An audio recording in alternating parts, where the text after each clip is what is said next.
has a fast-acting viral strain that infects the host immediately, and upon getting sick, the infected will become racked with coughs, sweat profusely, and start to get the shivers and chills. There he is, the legend. The man, the myth, the legend. Yeah. You can't literally run a promotion just for the AEW, what do they call them, sickos? Thank you very much, TikTok and AEW. See you tonight. Tony Khan started telling people there's no such thing as long-term booking anymore. It's week to week. The best guys, Tony Khan. Because we just secured the bag. It's not like I tried to be a character. It was just sort of happened naturally. But it was never something I intended. It was just something that happened because the wrestlers asked me to do things in matches, and I do them.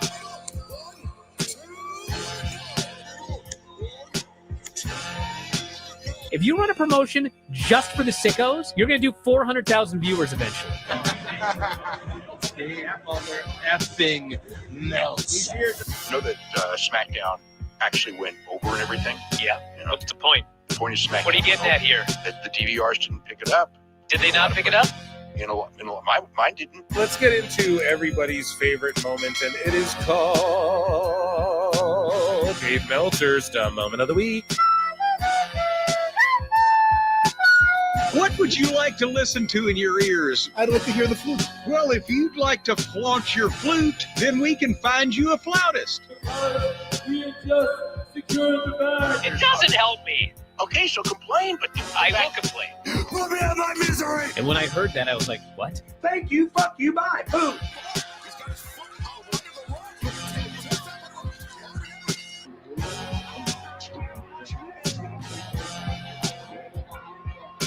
You got to run a promotion for everybody. The sickos can be the ones that buy tickets first and spend the most money on the merchandise. Because we just secured the bag. But, like, you got to promote for everybody. Then you'll have a lot of viewers. I think we proved a lot of so-called experts. We made them look like idiots. We're not going anywhere. Tony Khan's not going anywhere. You'll also be there on TNT. You'll be in 2 places in a month. You'll be like my favorite movie. Time. It's so great, Pittsburgh. It's not like I tried to be a character. It sort of happened naturally. the best guys, Tony Khan. Keep themselves safe.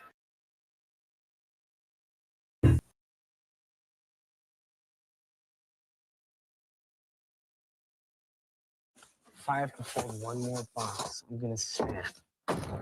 Did you say snap? Snap into a Slim Jim! Need a little excitement? Snap into a Slim Jim! It's back a bitch.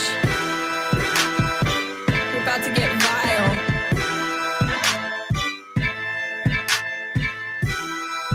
Yeah.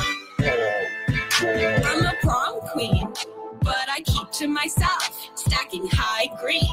You're in debt to your health. AARP. Ain't shit old but my wealth.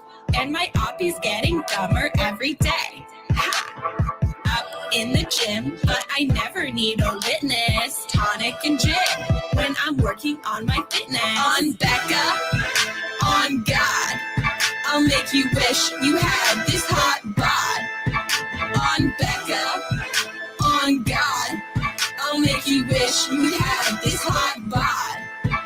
On Becca, yeah, on God, I'll make you wish you had this hot bod. On Becca, on God, I'll make you wish you had this hot bod. I be flexing like the dudes high on tread, all natural. Better give her tens. They say, Blondie, how you getting those abs? Hey, Bobby, let me call you a cab. Long legs. I'm a woman in STEM. My eggs, fertile, healthy, and firm. My trades, flowing free like the Thames. And my haters getting madder every day. On Becca, on God, I'll make you wish you had this hot bod. On Becca, on On God, I'll make you wish you had this hot bod. On God, I'll make you wish you had this hot bod. On God, I'll make you wish you had this hot bod. Yeah.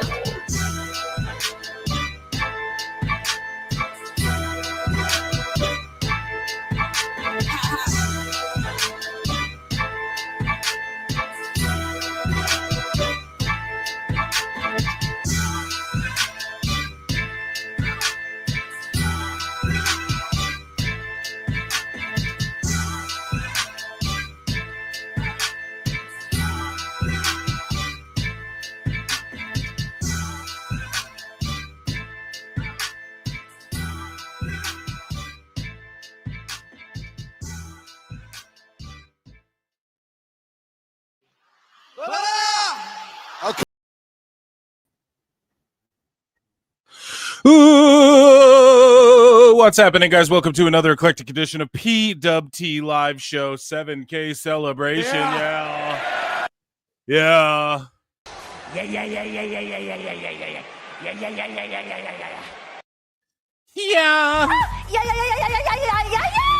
And we're here tonight on another eclectic Sicko Saturday, guys. A Sicko Saturday 7,000 subscriber special start time extravaganza, ladies and gentlemen. You guys made it. And thank you all for being here. We made it through another week. PWT Universe. Hope you guys enjoyed the intro there. So, guys, tonight we have Triplemania that's on in 52 minutes, and we have UFC 319, which the early prelims are on now.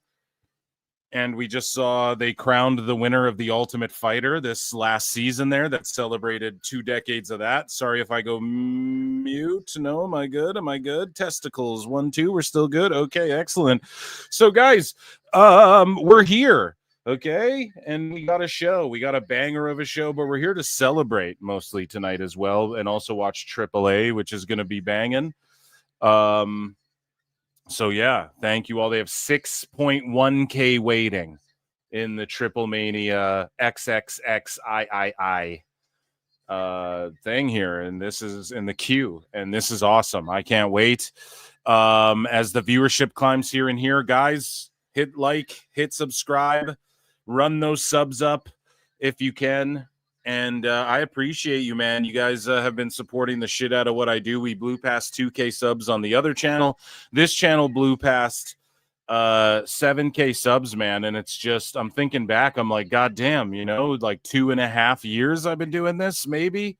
And, you know, we're at like both channels combined over 4 million views. 3.25 million come from the or we're at like 3.5 million views. Sorry, my math was off there, but like 3.25 million of them come from the Clips channel, which is the main channel with the music videos and all the clips of the show and all the little fucking chill son and being a hater and whatever little edits I throw together, right?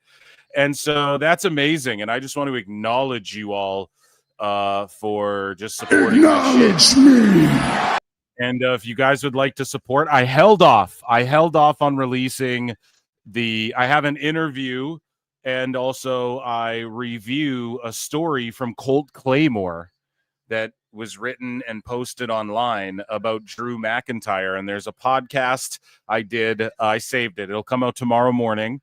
Okay, or Monday morning. I didn't know. I go live Mondays. I just don't like to do it when I stream too much and then I drop the recorded show. But PWT Podcast 97 with 3-time OVW heavyweight champion will be, I'll just tell you guys, the veteran Jack Vaughn comes and plays some games with me, okay? And we talk some stuff. We talk about his videos. Yeah, we just shoot the shit and have a laugh, and it's a good time. And then I also review and do a listen along of the audiobook from Colt Claymore called, I think, I forget. I just listened to it. I forget the name of it because it was so crazy, and it was voiced by some AI guy. But it's about Drew McIntyre being stuck at the airport, losing his passport. And it's like what happened to Drew McIntyre from England or Scotland or wherever the fuck he was to SummerSlam before he beat Jelly Roll, okay? And it was this story that someone wrote. I confirmed they wrote it, and we listened to it in full. And there's like 6 chapters, and it's a fun time. That will come out like tomorrow or the next day. Hit like, hit subscribe, hit dislike, tell me to fuck myself, tell me the show rules. Send in a super chat. Become a member for 99 cents. You get access to my bonus shows, and patrons get access to. And yeah, on Patreon, there's like a bunch of exclusive content I do. And yeah, or you can gift a membership. That's a friendly thing to do. Anyways, though, we have news to get to. I got shit I want to get to before we just go ahead and fucking start talking about AAA. I don't have predictions. I don't watch AAA every week or whatever, so I can't sit here and be like, here's my picks, you know. I'm just going to enjoy it, which is a lot of times the best way to do it, you know. But first, let me check in with chat, and then we're going to rip through some WWE news before Triplemania kicks off. And I think we got Alex Hernandez fighting up next year.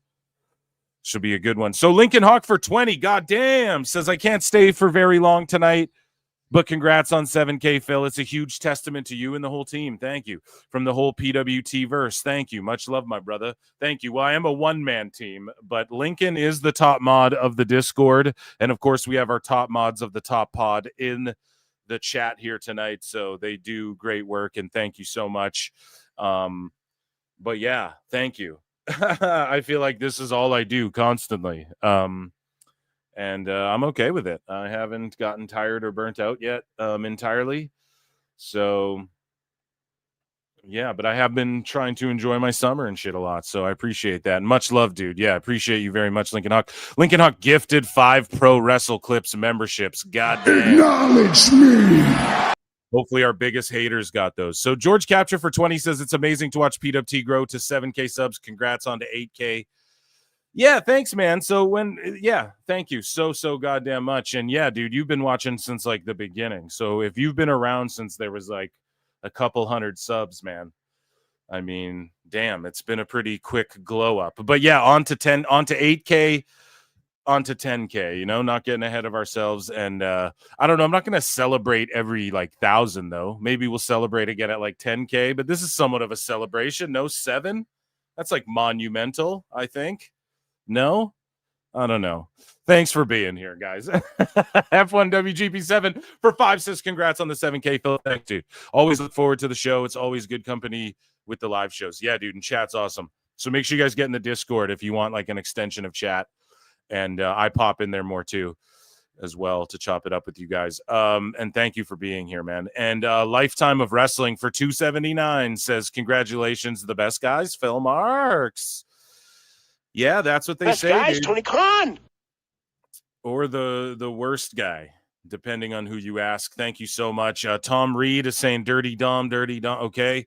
Did TK pay New Japan to put Takeshita in the G1 final? Does he win it? Does he pay them? You know, I bet they have a really favorable deal worked out with Tony, honestly. But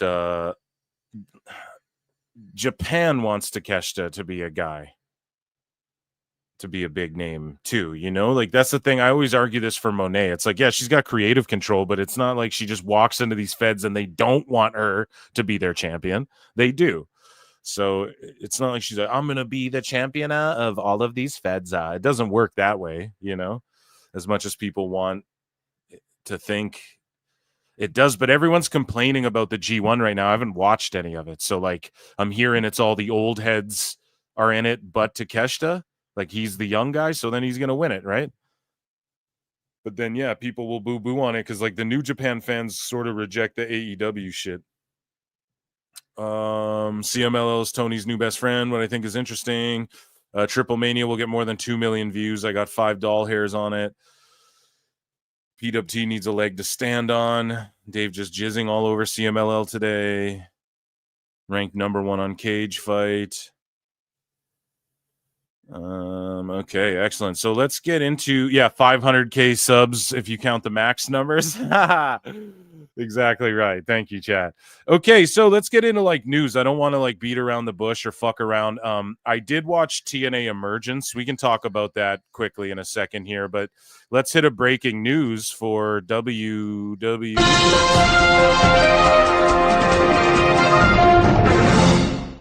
So Peacock reportedly had a right of first refusal on the WWE PLE deal, meaning they would have turned down matching ESPN's figure.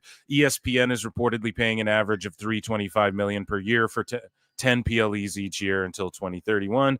And a lot of people read this as, oh, it's not worth it and it's been a failure and da-da-da-da-da. It's not like when ESPN counters with a number like this, sometimes you go, well, they got us beat there. Sometimes it's that too. It's not all doom and gloom. Like, because of what they did, one man's trash is another man's treasure. And regardless of whatever fake numbers people want to make up, WWE's doing really well right now. Okay. Wrestling in general is doing really well right now.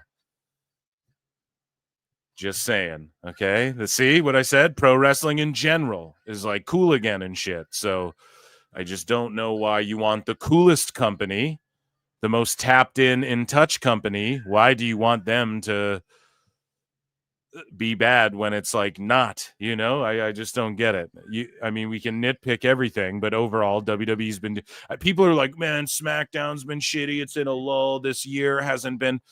And that's totally fine, man. But ebbs and flows, like not every year is going to be the greatest year ever. Not every Mania is going to be better than the Mania before. Otherwise, Manias wouldn't be as good as they are and shit like that. You know, you have to just go along for the ride. I have no problem saying, yeah, Evolution 2 is like the standout PLE to me so far this year, you know? I have no fucking problem saying that. It doesn't need to be SummerSlam or Mania. It doesn't need to be like, oh, fucking, you know? But either way, wrestling overall, feeling a bit of a boom here. Seth Rollins ripped his pants on Good Morning Football today. You actually shredded your pants today on the show. So one last look on the facial expression. Man.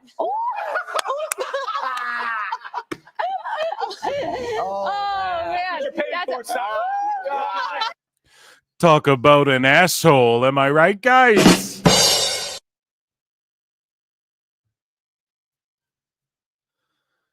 So WWE has filed some trademarks here. They trademarked, there's just some old stuff that they're like re-upping just because, why wouldn't you? WWE Thunderdome. Okay, so they re-upped that trademark. We have some more here, some names. They re-upped Sean Spears, which I have somewhere in these bookmarks. And they re-upped, as you see here, Scott Dawson, who is Dax Harwood. And like, obviously it's coming, like the timing's just ironic because it feels like this is a troll kind of. Why would you re-up this? But yeah, they did it. So I don't know if that's because they hope one day FTR will return to WWE or if it's just basically to, I get Thunderdome. That's like an era of WWE. You want to own the idea of WWE Thunderdome. Like that is in video games, that you can make a DVD. There could be a documentary about that era of WWE and shit. And like how tough it was and how the guy showed the Chris Benoit or whatever on the fucking screen and how the fans were crazy on those video screens and shit. That could be a whole thing.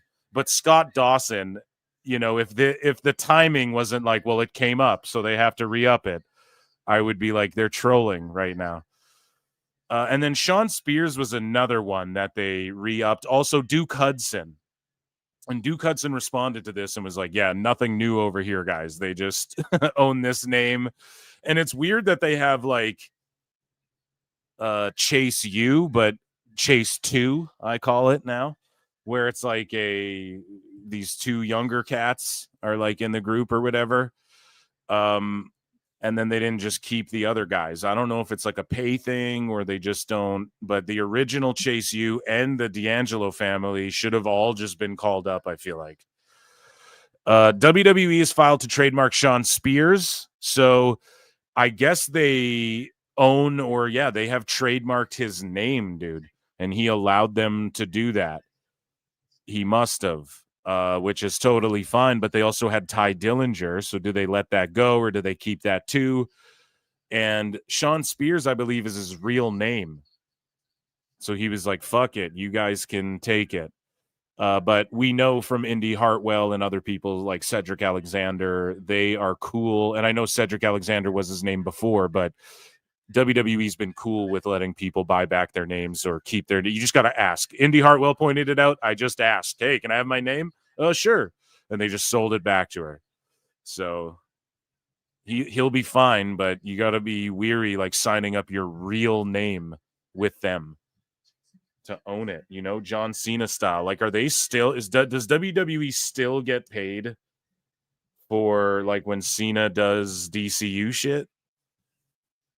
Oh no, his real name is Ronnie William Arneal. So there you go. I just looked it up. He has a Harry Potter character name. Okay, so I did not know that. I thought Sean Spears was legit, but I just wanted to fact check myself. So there you go. It's not his real name. Then fuck it then. Buy it back later, pal. It's ours now. Yeah. And then they trademarked Slapjack again. For what reason, I don't know. Yeah, Saturday Night Slapjack. 30-minute morning show. It's animated, pal. Why? Why would you keep this name? I have no idea. I think this was Dijak was Slapjack, right? Yeah. And this was during that Retribution shit. They're going to bring him back. He's going to be in Dark State. But yeah, they're just re-upping shit they owned before because you know Tony Khan will jump on it and trademark it. I'm sure that's what they're thinking. Because they even tried to get away with like Bash at the Beach and shit, didn't they? AEW at some point, didn't they try and do a Bash at the Beach? And it was like, okay, hold on now. And like Cody Rhodes, we didn't even know if he's going to be able to be called Cody Rhodes. So yeah, I think they're just re-upping whatever they can because they can. And it's just trivial money to them, you know? So Blake Monroe gets emotional while talking about the challenges and nonstop Twitter discourse surrounding her joining WWE. And yeah, dude, it sucks that like she went to AEW. It sucks that like these young wrestlers go to AEW and then they get propped up as gods like before they're even ready. And then when they leave the cult, they all just swarm them and they ain't shit and they're trash. And then they just get torn down before it's ever given a chance. But you just got to block this Twitter shit out, you know? It's so many of these people are just like deranged. So, I mean, I do feel bad for her. She's a girl, though. So, of course, she's going to cry about it. Women, am I right, fellas? These fucking broads. I don't know. I left my house like 5-6 years ago with this dream of being a WWE superstar, and I used to go to all the WWE shows. Like, I'd save all my money and like travel to go to WrestleMania and the Royal Rumble. And people can't accept, like, why can't these fucking psychopaths accept that AEW is a place, it's like a cool fed, whatever. It's a fed, you get paid really good. It's a place where you go when you're a younger talent and you're trying to get to WWE, or it's a place you go when you're an older talent and you can't be in WWE, or you don't want to be in WWE or whatever. And then you go get a big amount of money that makes it worth it for you to go still take bumps and do shit. Right? If you're trying to become a star, it's not the place to do that. Like, if you're in your prime, just get the fuck out of there. Why can't people just accept that? What's wrong with that, man? We all accepted TNA was just whack until they rebuilt themselves up. Like, we all accepted it and made fun of it and shit. Like, come on. I don't know. I don't even want to talk about stuff because I feel like every single thing I say gets like yanked. And the criticisms of Blake too are like, I don't get it. She's like a old school. She like worships people from the 30s or like the 60s or whatever. I don't get it. What is it? It's okay. So in AEW, she was like worshiping Tony Storm, who's like from the 20s and shit. It's the same thing. You're all just trying to fucking hate on it. Context. So whack. You're making her regret ever going to AEW.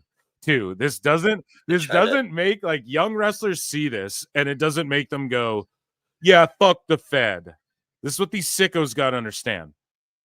It makes them go, well, I'll never go to that company, because why the fuck would I, unless they pay me shitloads of money, because why would I want to endure this? Just because I want to advance my career, and I can't in AEW. Speak about these things.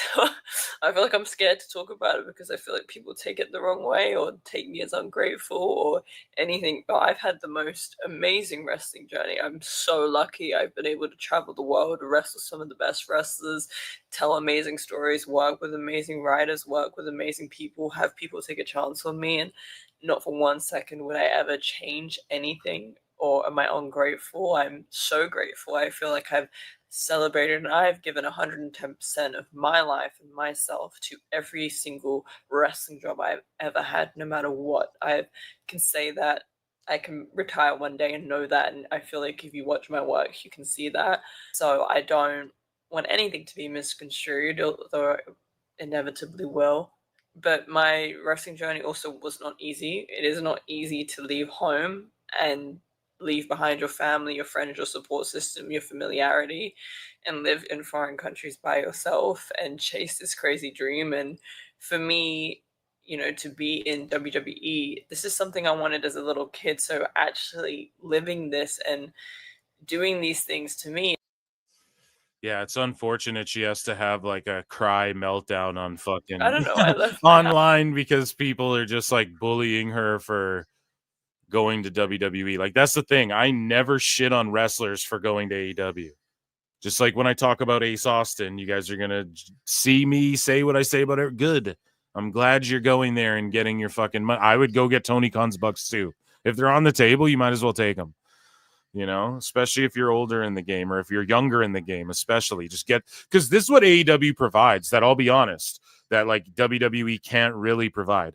You're sort of out in the wild on TV. And I've explained this like 2 years ago, probably I'd harp on this a lot, but for like the Gun Boys, for instance, you're just thrown out in the wild. Like you're in an uncontrolled system on live TV and you got to learn to do it right. Like that's getting reps in that, you know, you could only really get back in the day. You know, you'd be on TV like in a territory regionally, and then you'd like go somewhere else.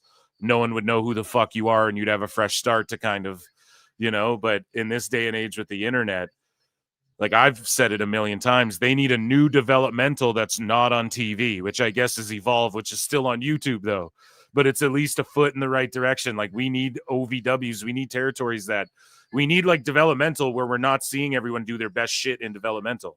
Like Tony D'Angelo, he did some of his best shit in NXT. I don't know how he's going to do better shit on the main roster. I really don't, man. And that's the problem with some of these people like Dragunov and shit. And so I think that we should get back to that eventually too, if it's possible. But in the age of the internet, I mean, how like even those little mini NXT house shows shit gets leaked from those. So it's damn near impossible.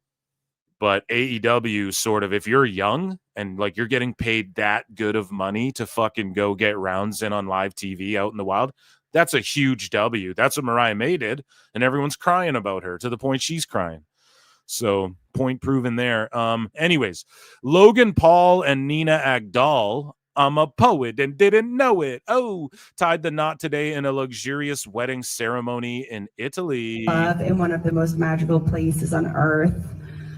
The sky, the trees, the sun, the blues, the green. Listen, she's like, fucking, do you hear? Like, yeah, this place fucking rules. You're okay, I guess. Shrimp dick. This fucking, the trees are nice. The sky. Who wrote this? Listen to her. Love in one of the most magical places on earth. The sky, the trees, the sun, the blues, the green. She's probably trying I'm probably being an asshole and she's trying to like fight back tears and just get through it. But either way, I gotta crack jokes. Am I right, fellas? These broads at their weddings crying and shit. What's with all these broads crying and shit? Am I right, fellas? So John Cena is saying goodbye to WWE on Jimmy Fallon. Now, these assholes, well, Fallon's okay. I mean, a lot of people think he's cringe. He is kind of funny. He can be funny, and he's like talented. But I get it. I get where the cringe. I'm not like overly a big Jimmy Fallon fan, right? Like I don't watch the show or anything. But either way, though, I don't know where I got. I am watching Peacemaker, though, guys. Okay. 25 years to go out and do my thing and be invisible, and it's been fantastic. Yeah. But I also remember when I was a young kid back in 2002. When I was a young boy. Thinking I'd never get a chance. And then when I did, I came up with like a young, hungry class. And I think if I hang around any longer than now, I'm just taking time away from those young guys who could be the next chance to make an impact on something. Good way of thinking about it. It's time, man. It's time. To make an impact, he's going to TNA, guys. He's going to TNA. He said it. I actually wanted to show everyone a clip of your first. I'm joking, by the way. Official WWE match in 2002, when you introduced yourself as John Cena for the first time. There's gonna be. Look at the haircut. Take a look at it. Who in the hell are you? I'm John Cena. Well, you tell me, what is the one quality that you possess? Yeah, go out there and tell him. Ruthless aggression. Vince, what are you saying? Ruthless aggression. Yeah, so we all saw that. I don't know. I'm going to get flagged for all this shit. So moving along here, Xavier Woods traveled to SmackDown tonight so he could ask Petey Williams how to reverse the Destroyer. I need your help. I flew all the way to Boston to SmackDown to see you. I've known you for years. I need one thing from you. I need to know every single reversal to this move because I got Penta on Monday. I need every reversal to the Mexican Destroyer. It's the Canadian Destroyer. Bro, it's the Mexican Destroyer now. It's more impressive. It's more intense. It hurts more. There's more spin on it. Give me the reversals, man. Come on. Come on. Come on, Pete. It's called a Canadian Destroyer. That's goddamn right. It is. So Nikita Lyons goes full redact here. And conspiracy time with Nikita Lyons. Let's listen to what she has to say. Maybe she should ask AJ Styles about this. You know what? I don't understand what we call paper moons. When it's like daytime, but like there's a. I see a couple of moons right. Oh, go. Faint moon still out. Like I thought the moon was like on the other side of the earth because it's like daytime. So I've been going down the rabbit hole, right? And I don't know. I'd like to believe the earth is a sphere, okay? But I keep coming across these videos. My algorithm is like diving in to different theories.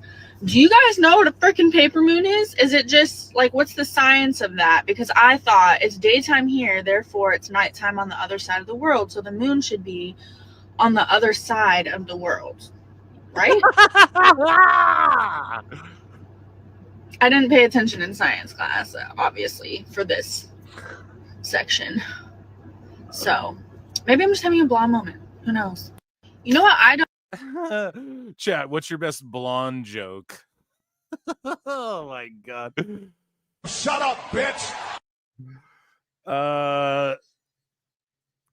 Yeah, Nikita, I don't even ask AJ Styles about it. I'm sure you'll fucking Google search Professor Dave Explains or whatever that guy's name is. I think you'll clear that shit up for you real quick. So The Miz, I'm not going to play this. This is 11 minutes of him hosting the Rich Eisen show, but he says his biggest regret in his WWE career was turning down Paul Heyman's idea to have Miz help write OVW TV. The reason he didn't do it is because he didn't want the rest of the roster to think he was writing the show to get himself over. So, yeah, he should have taken that gig. Looking back, he's like, who gives a fuck? They're going to do that anyways. Rollins was on Good Morning Football. Before he ripped his pants, he threw the Money in the Bank briefcase away, and he said he doesn't need that anymore because he's the world heavyweight champion. Here's him just being cringe pretty much. Cackling with joy. Yeah, because I don't need that anymore. Because I got this. Because I'm the world heavyweight champion. The what? World heavyweight champion. Yeah. Rouge of the century, they're calling it. The greatest moment in the history of SummerSlam. And I personally have had some great world championship moments in SummerSlam history. This one tops them all. I am very proud to bring the WWE World Heavyweight Championship to the set of Good Morning Football. Thank you guys for having me back. That's right. That's right. All right. Here's the rundown for Triplemania. We'll just keep that graphic there, I guess. So Karrion Kross's merch is still available at WWE Shop and not on clearance anymore. So when we looked it up on the show, live on the show, it was on clearance. And now it's not on clearance. Now, this again was 2 days ago. Has it changed since then? I don't know. But his other merch on Pro Wrestle Tees just says Cross and Scarlet. Doesn't say Killer Cross on it. Doesn't say Scarlet Bordeaux. Doesn't say Smoke Show. If you go on Pro Wrestling Tees, their merch just says Cross and Scarlet. Why? I don't fucking know, dude. But I'm pretty well convinced that what had happened is this. And this is an X-Files. This is just an educated guess here, guys. WWE was down to do a work shoot and let whatever the fuck, but he legit fumbled it. That's my opinion on this, just from accumulating data. Okay, accumulating data. No, I'm not a dirt sheet. I'm a dumb fuck. I'm a redact. Don't listen to anything I have to say. This is South Park. It's Whose Line. The points are made up. The jokes don't matter. The jokes are made up. The points don't matter. Whichever way it goes. Listen, I think they were down to work a shoot and he legit fumbled it. And that's why it's just so everyone's like, it's weird, Brian, and shit. And he's like, it is a weird situation. Yeah. Because I think it was a work shoot that got worked into a shoot. Brother! Hulk Hogan looking down, disappointed in everyone involved. No. But yeah, grab you a Karrion Kross tee. You know?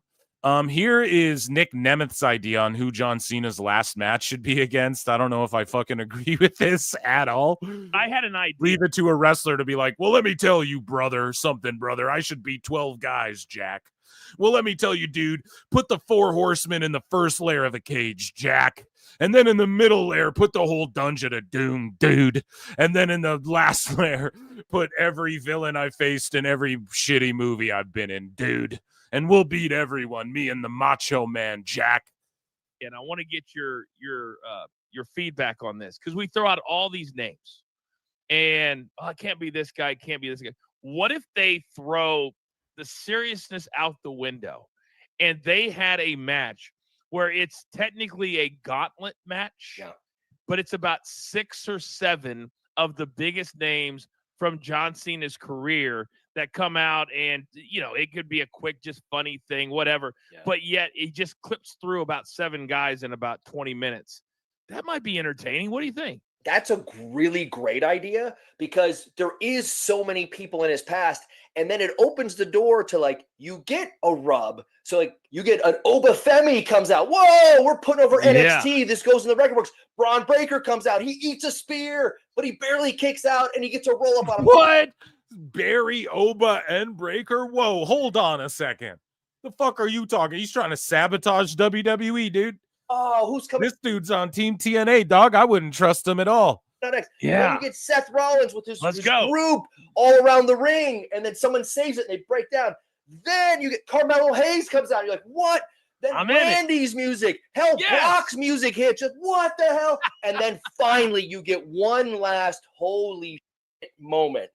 And everybody loses, and maybe it's Rock. And he walks down, and he walks down. He's got the vest on. He's not even ready to wrestle.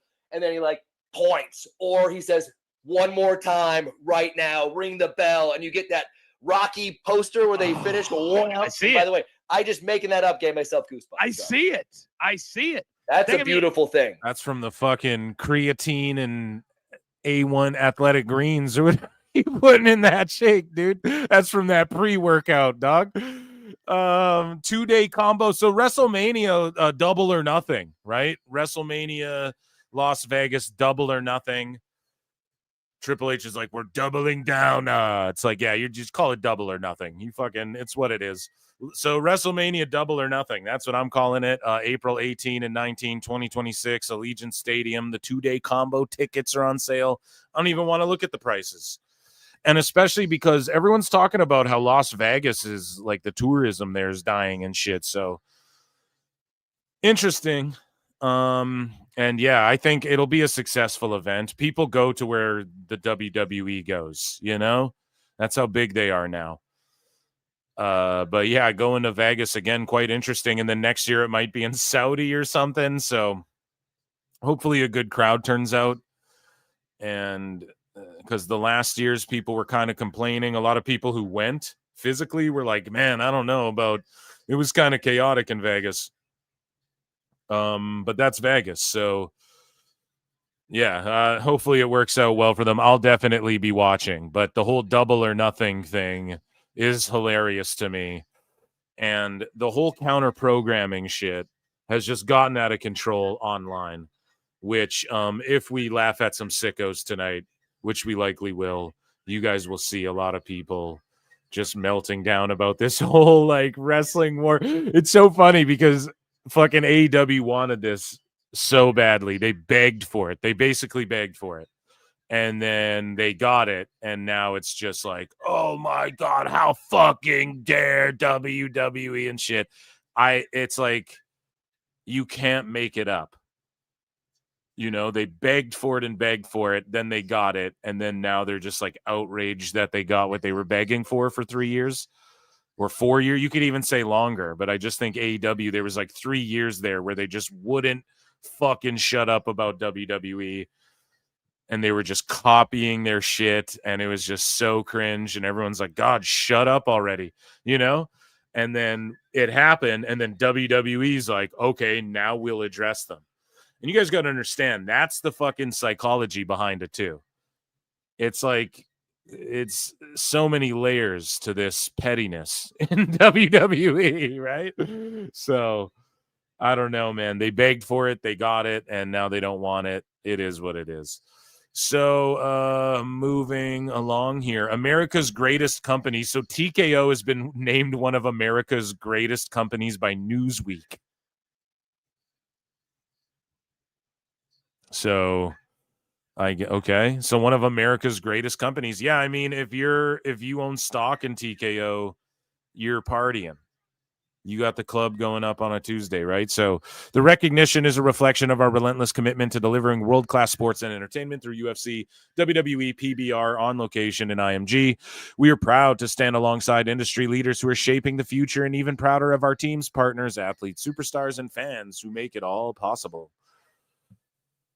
Good shit. So WWE store now lists shirts for Microman and La Hiedra. So again, you guys notice how, what did I tell you guys? Like, I don't know about them signing new deals and shit, but it's for like merch and IP and all this stuff. Well, what are we seeing? All the guys that they're like, oh, they signed them to new deals. The dirt sheets are like, oh, this guy signed a new contract and shit. We're seeing merch for them all right away, first thing, but the AAA branding's still on it. So why are they signing new WWE deals when they own 51% of AAA? Guys, they're just like, again, I make the joke all the time. They're crossing the T's, dotting the lowercase J's on like merch deals and stuff. That's the way I understand what's going on. And it's just being exaggerated greatly. Same with like Alberto leaving. Oh, he's really gone and shit. No, he's not. He's going to work backstage. Like, doesn't matter if he's on TV or not. He's not just going to be gone. They're just going to throw him away. So he's going to have a job in some capacity, with AAA at least. So yeah, just throwing that out there again. Their merch just comes out right away. Seems like your boy Philly Phil's onto something. I don't know. Speaking of on to something, Kevin Nash, Fantasy Mark Books, Jade Cargill versus Rhea Ripley with Sean Oliver. Shout out, click this. I just don't get it, man. You should tell her. I do. When I get a chance to talk to her, I tell her, fucking, you should be a heel. Mm-hmm. So why isn't she? I think that will be the next progression. Why isn't she, Sean? I love Sean, one of the great interviewers in the wrestling, in the wrestling landscape of our time. What the fuck? So why isn't she? What are you trying to fucking, because the creative doesn't want her to be right now? You know the answer. He's just phoning it in. We go. No. Right. Because the money is with her and the match she just had. That's a rematch there. If you turn her heel, she's got Rhea to work with. Yeah. And that's, I mean, just there's money there. To yeah, be sure. I just don't see her as a baby face. Right. And heels. I don't really see Jade as babyface either, and I criticized that when everyone was like, pair her with Bianca and they should be a tag team and da-da-da. I never really liked that idea. I see them more as rivals, and to me, Jade gives off the opposite, but I get why they did it, okay? Like, she's kind of routine, she's kind of green. Bianca is like the super athletic woman who can kind of do these powerhouse, like she's the John Cena of women's wrestlers. So they wanted that to rub off on Jade, you know? They have similar backgrounds. So I understand the pairing, but I was always, and I'm not going to lie, it did get over with me. It's not like they just shit the bed with it. It was mostly Bianca just carrying it and whatever, you know, and I'm not trying to bury Jade at all. Again, I took shit for saying, yo, she's greatly improved. Everyone's like, you're full of shit, whatever. It's all good. We all have opinions. But yeah, I see that too. She's a heel to me, like a full-blown heel, like this big jack monster who people should be like lucky to even get a match with her. She should be throwing like her minions at people. One of the things AEW did awesome was Jade with the baddies, with like the Bad Girls Club. Of like, she'll just throw people these minions, and if you can get through her minions, okay, you get a title shot at me. That actually worked for her, you know? She has power moves. She's aggressive. Like when she threw her out of the ring and threw her off I mean, you could tell that she's, I don't know, she's too urban for that crowd to fucking be a babyface. She's not Bianca. She's not smiling and swirling her fucking ponytail around. She's not that girl. No, she's like a fucking villain from a Terminator movie. Is how I see Jade. She could play that. Hello, Hollywood. She's look at me. I'm hot as fuck. I got abs. I'm coming down in Jamaican colors. Go fuck yourself. Right. Yeah, I'm with Nash on that one. Okay, so heel Uzi with a little edit. And NXT 727K, AEW Dynamite 690K. And Meltzer is trying to pretend that Dynamite's beating Raw in the ratings when it ain't even beating NXT, man. And he's spurging so hard because he knows TNA is getting that fucking TV deal. And it could be disastrous, like optics-wise for AEW. So WWE superstar and former UFC fighter CM Punk is expected to be in attendance in his hometown of Chicago this weekend. Punk is expected to be shown in the live broadcast at some point during the event. Yeah, they should do that. So the final boss, People's Elbow, is featured in the new Madden 26 game. Tie as they take this league, second year in the NFL. And I don't know if last year as a rookie, if he would have worked through his progression. Signal caller in this league, second year in the NFL. And I don't know if last year as a rookie. Yeah, okay. A little People's Elbow taunt there. That's cool. So you're not allowed to taunt in the league, but you can do people's elbows on people and shit in the game. Like, why aren't you allowed to taunt? Is that still a rule? Like, you get fucking fined if you taunt people in the NFL after you score a touchdown? Weird that they would put it in the game, but you can't. Here's everything you wish you could do. Per WrestleVotes, WWE is considering, well, I guess that's what video games are, right? So it makes sense. Per WrestleVotes, WWE is considering a redesign of the AAA logo, something that better reflects its new identity under the WWE umbrella while giving it a fresh look. And then in the same breath, they're already printing it on merch. So I mean, I don't know. Anyone could just say that. Is it time to give it a fresh look? I don't know. I think their logo's all chill, but maybe. Why not? You know, people will get triggered over that, though, incoming. So we talked about Karrion Kross earlier, and Matt Hardy says, I think it's going to be really interesting to see how long his obsession with the fans is sustained. I think that's kind of what the WWE is going to pay attention to. How long can this buzz around Karrion Kross be sustained? I mean, if I was him, I would get out of there on the indies and I would start doing really unique stuff. I would do special stuff. I would pop up wherever. I would try and make it seem like, you know, anything is possible. He's going to need ways to get more buzz on his name and keep headlines being generated about him.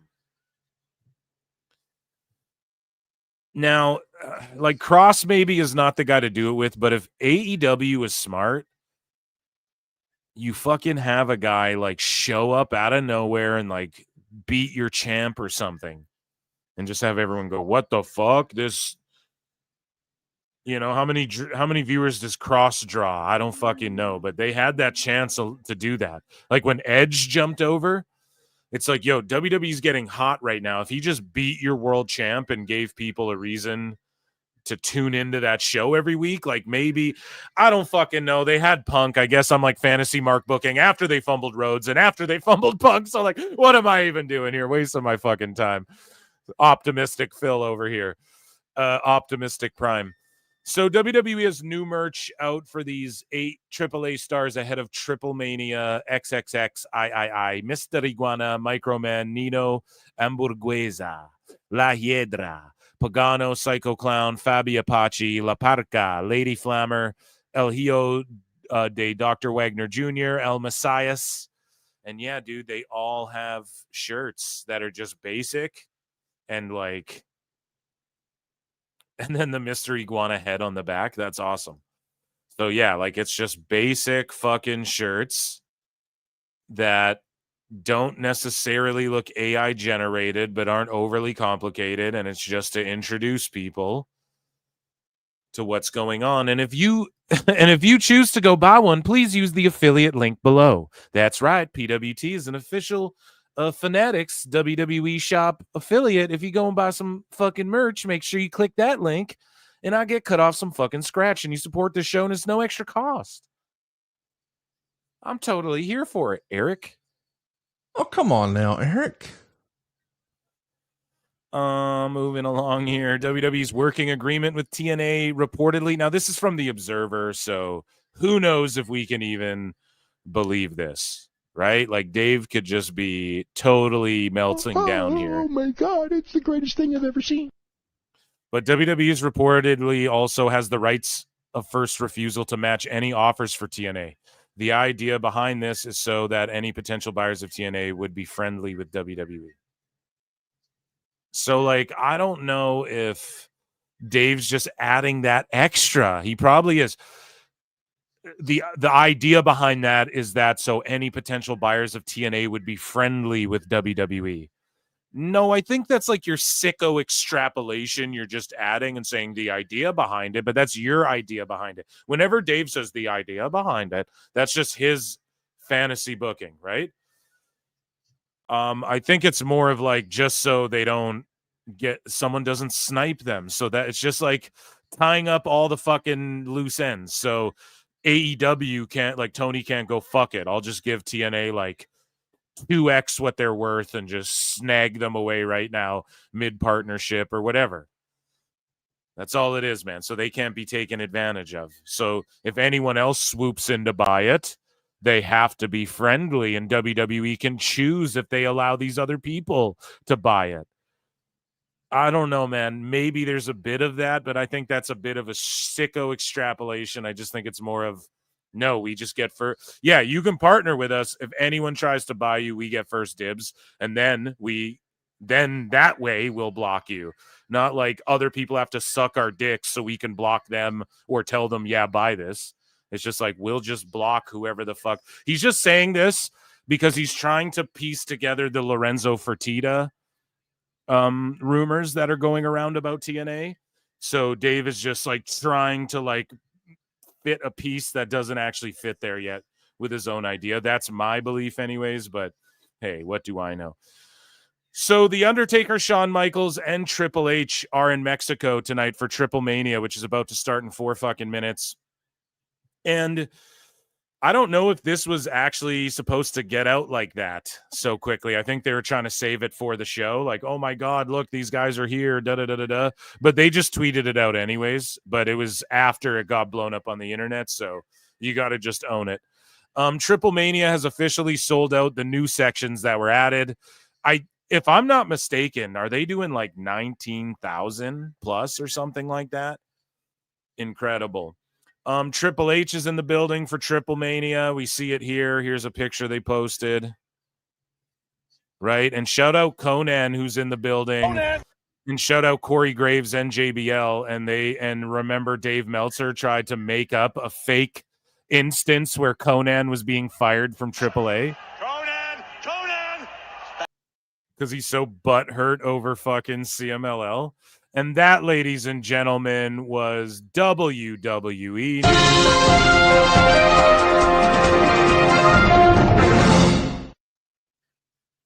Round of applause for those.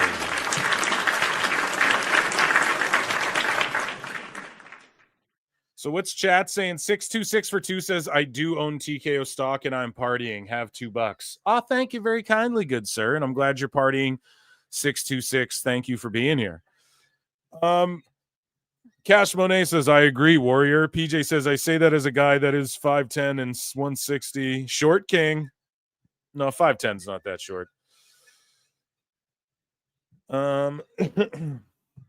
I have no idea what you're saying after that. Dave knows nothing exactly. If anything, it's just WWE wants to stay in the loop. Yeah, like it's not the way he's extrapolating it, right? You guys get the point I was trying to make. There's just news about Lorenzo Fertitta. Here, we'll jump into it. We'll do TNA news really quick because there's not a lot. There's not an abundance of it. We'll just run through it before we get into this show. Oh, what is this?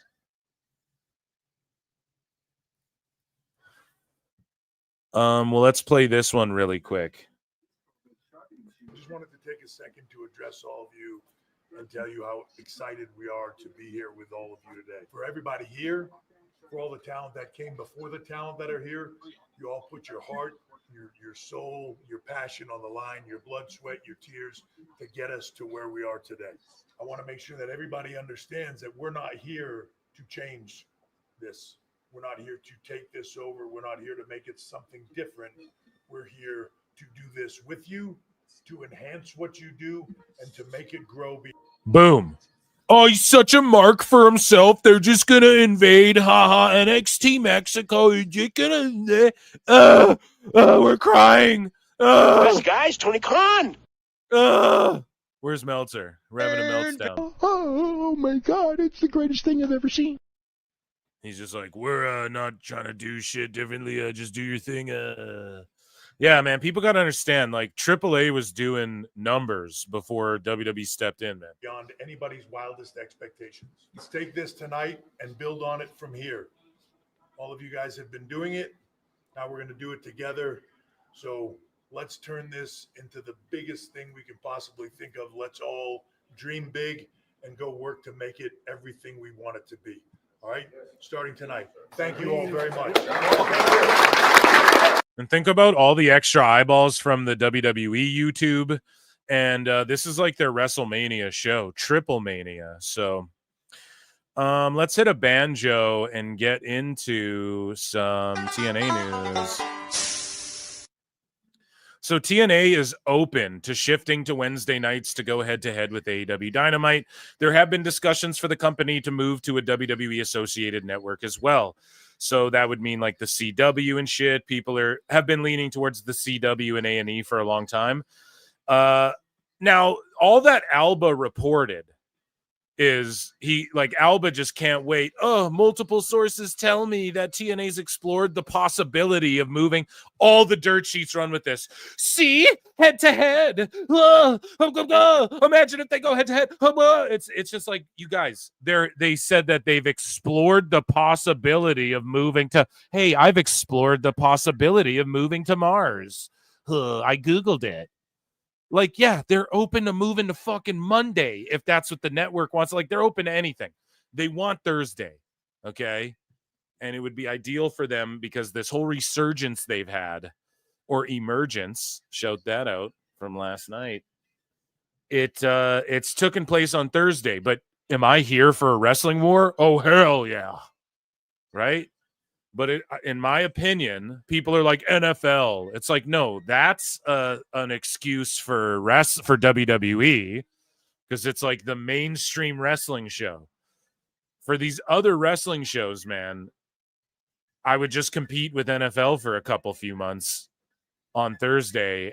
It's smarter, and just own your own night, and then have your own night where you could potentially do, like, you're just stealing from the pool of like sickos at that point on Wednesday.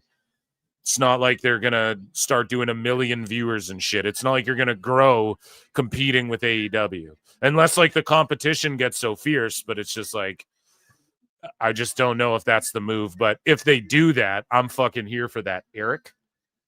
But I think we're going to get the Thursday Night Wars, Collision versus TNA on Thursday. That's just my opinion, because it seems like Collision is creeping on that Thursday day as well. But by Bound for Glory, we'll know all this shit. We'll know everything they're thinking. And after I watched Emergence, it's pretty much, nothing changed too much in TNA.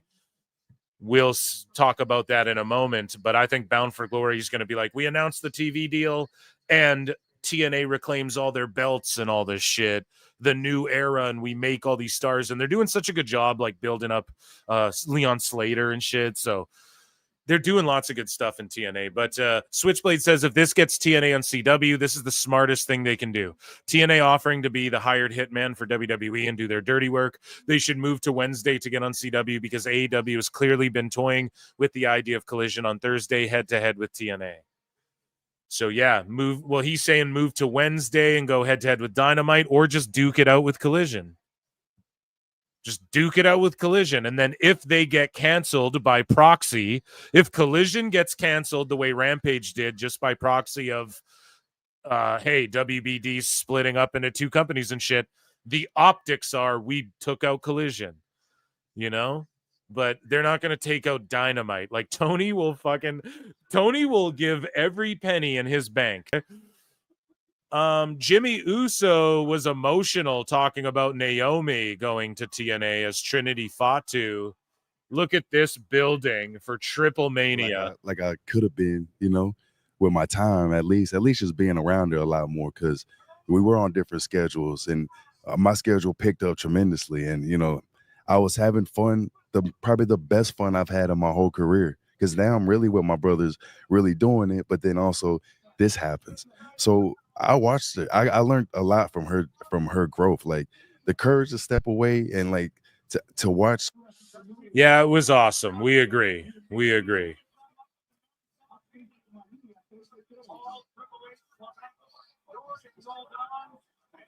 So we see Nick Khan, Dorian Roldan, Triple H. Oh man, look at that lineup. And then Taker's just in the crowd. Big body shit tonight, chat. Let's go, chat. The last AAA show was so fun and good. And we had so much fun watching it together. I can't wait. And we got UFC 319, which so far the undercard has been spectacular. If you guys have not been watching UFC, it's been so good. Alex Hernandez finished Chase Hooper. Pause.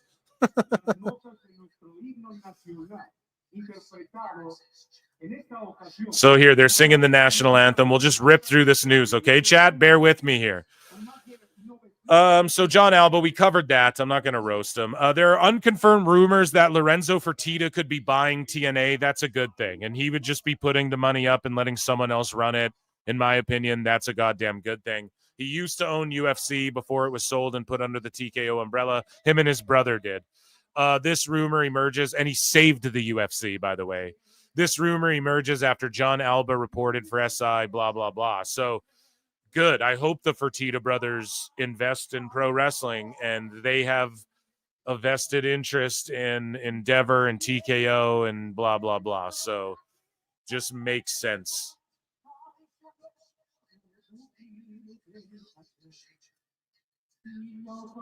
So this guy reported that you follow the money, then follow the exit. So behind-the-scenes sources suggest this funding was positioned to prepare TNA Wrestling for deeper integration with WWE. Okay, so basically people are theorizing that about this clause and also about the Fertitas. And like buried within the WWE TNA agreement is a 60-day termination clause. So WWE can terminate. So no one's talking about this, but WWE can say, hey, 60 days, we can terminate this clause, this fucking exchange, right? So that gives us 2 months to wrap up storylines and shit. But for WWE, it is a sword at their hip. If the deal loses value or TNA becomes a burden, WWE can walk away without consequence. No buyout, no penalty. See, I think that's more what it is. Not Dave's like, they want to block out everyone else and monopolize again. Why is it okay if Tony monopolizes? And that's the problem. We have two companies, so it's just like when two companies monopolize, and it's just 50-50 and everyone else is like, what the fuck? Then what is that? Isn't that still a monopoly? Why is that okay? It's just so dumb. So yeah, no one's really talking about that except us here at PWT. So TNA sources have claimed the higher ups say they're not expecting to move to Wednesdays. It's worth noting both SRS and John Alba reached out to Carlos Silva, who wouldn't deny things per Fightful. So boom. TNA sources, they claim they're not expecting to move to Wednesdays, but they're open to it. Boom. Like they're going to fucking Thursday if they can help it, man. I'm telling you, this whole debate, just people go crazy with this shit. Sami Callihan, TNA Emergence went down. Okay. Before we get into our first match, people booing El Hijo, rejecting El Hijo, love Del Rio. That's what fucking happened, man. So this show is pretty fun. It went down, but honestly, the highlight was Leon Slater. The Rascals were really awesome too in their match with the Hardys. And I would just say that the biggest standout to me was, Slater. And then the system, they're trying to position them as like baby faces, but Moose is a fucking kind of a heel, but he's defending TNA, but then Trick's more of a heel. So it's just hard to get behind the system in Moose and get behind a Moose, eh? That's what we call Canadian style, buddy. That's a joke. I'm dying over here. And Trick Williams retained. So yeah, it's just all building up to BFG in October, dude. So I'm excited for that. The show was what it was. It was an awesome wrestling show. Nothing to write home about. Just solid. Like, I love pro wrestling. This was it. I like TNA. They're doing so much good and so much right. This contract signing as well. So they signed Xia Li to like a long term. They're like, we are looking forward to doing business with you for a long time. And Anthem always snipes me, but they presented her with a contract. She was crying and shit. They signed her, and they're like, we are looking forward to having you here for a while. So I think TNA's stepping into doing long term deals with people they can position as their people, right? And Xia Li's someone to get behind for sure. One of the most underrated people, I think, on WWE's roster. Sami Callihan lost to Mike Santana and had to retire from pro wrestling. So people didn't really care, I felt like. But Sami Callihan passing a torch or like giving his retirement to Santana is the way to do it. That's just what you do, right? Some people would consider Sami Callihan a TNA legend. He's been a world champion for them and stuff. And Santana's a future guy, and I said it, dude. Just put Santana over everyone. Kazarian, all these guys that are leaving. I also thought Jake something should have won. I feel like he loses every big match. And I just thought, I was like, put the international title on him. Oh, like, what's his name? Fucking paints his face with the Punisher logo. I don't give a fuck. Put it on Jake something, dude. And so shout out Sami Callihan. They're presenting some cup. The crowd's going insane. And our last bit of news, Capaldi. You guys know this Capaldi singer gentleman and he believes in Joe. I wrote that song, I believe in too. I believe, and I do believe in Joe Hendry. I want to make that 100% clear. Yeah, it's like a pal dong, unfortunately. I'm gutted. Yeah, because that song, that was like number one in the iTunes chart. Or something. Yeah, he's flying. Yeah, I'm a big fan. I like the wrestling. Yeah. So I love Joe Hendry. He's great. He's brilliant. So, but unfortunately, no, I didn't have a hand in writing. I believe in Joe Hendry, but I do believe. You do believe? I believe. Anita Jobby might do, the sequel. I'm so keen. I'm so keen. Joe Hendry, reach out. Jesus. Holy fuck, man. That's like one of the biggest artists in the world right now, isn't that kid? Doesn't he have like a huge single or two? My word, dude. Hit him up for the remix. That was TNA news, ladies and gentlemen. Dude, how fucking saucy is this La Parka entrance? By God. Okay, chat, we're fucking locked in for this, okay? How saucy is this? Now, they can't use the music they'd like to, but it still works, and they're still getting it across. The commentary's great. This building's packed. The crowd is white hot. They're reintroducing La Parka to the masses in a big way. He'll be in the fucking video games. I'm telling you, next year, 2K26, La Parka will be in that shit. Same with Conan, finally.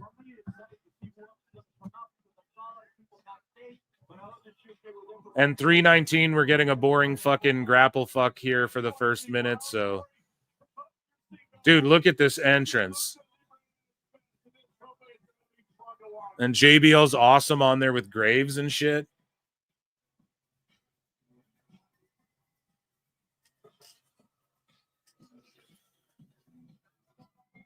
No, this music works, though. It works. The dance works. People are popping for the new La Parka. Kids are being reintroduced to La Parka again. TK Mark for $2 says, congrats on the 7K. The best guys, Tony Khan. Dude, thank you so much, TK Mark. Stay trolling Meltzy for us. Rabid Wolverines LC Killer 17 for 2 says AAA embrace the grind and congrats on 7K. Bruv, it's good to see you here, man. And they do embrace the grind. So the winner of this match gets a cup, and it's like a Royal Rumble, right? Chat, are there pins or no? Fucking tell me. Okay? Where's my breath? Explain the rules for me, chat, quickly. Sassy Girl 8724 for 50 says celebrate good times, Chimona. Congrats on 7K and climbing. PWT. Yo, Sassy Girl, everyone, round of applause for Sassy Girl. Thank you so much for your support. Are you watching AAA?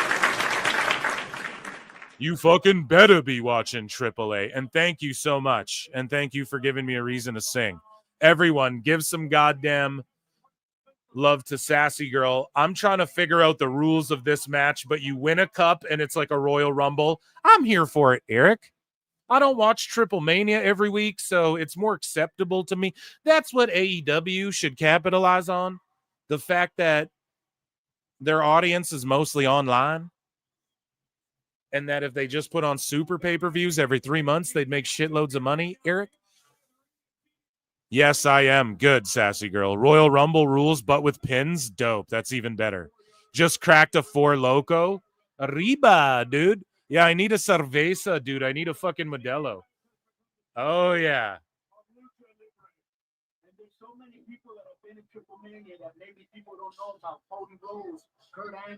Damn, Mearshark got finished. Ron Truth Killings, man. Conan's putting everyone over. Dude, La Parka's the GOAT. What the fuck? La Parka's the GOAT. Who's this new La Parka? He's saucing on everyone right now, dude.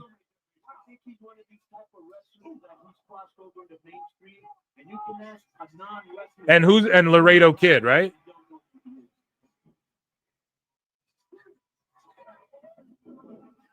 Oh, shit. Scoop slam. Oh, sit out. Michinoku driver.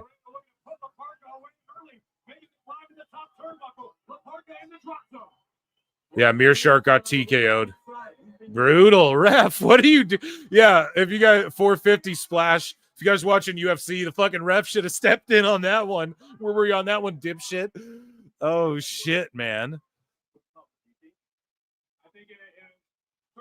Is Collision on right now? There's no way. I thought it was on Thursday, or was it taped on Thursday? Fuck, I'm not putting Collision on tonight, guys. Sorry.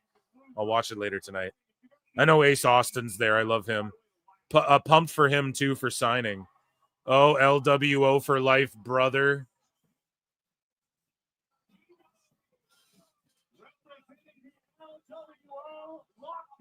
Joaquin Wild. There's no way it's over the top rope because these luchas are going to do their fucking over the top rope moves and shit. So it's got to be like pins and subs, right? Chat, somebody please fucking confirm to me. There are pins. Okay, yeah. So, yeah, right. Duh, dummy. Here, I'll get myself a dummy. I'm overstimulated right now with Dummy, yeah. UFC and then looking, oh, yeah, Collision is on tonight. The fuck? So, not watching that. Backslide. And a lot of people, too, are like, oh, but AEW fan or WWE fans don't like this shit. And then I get called WWE fan all day, and it's like, fuck, man. I love this type of shit. I love the lucha. I love the New Japan shit. Just in doses, man. Evil doses.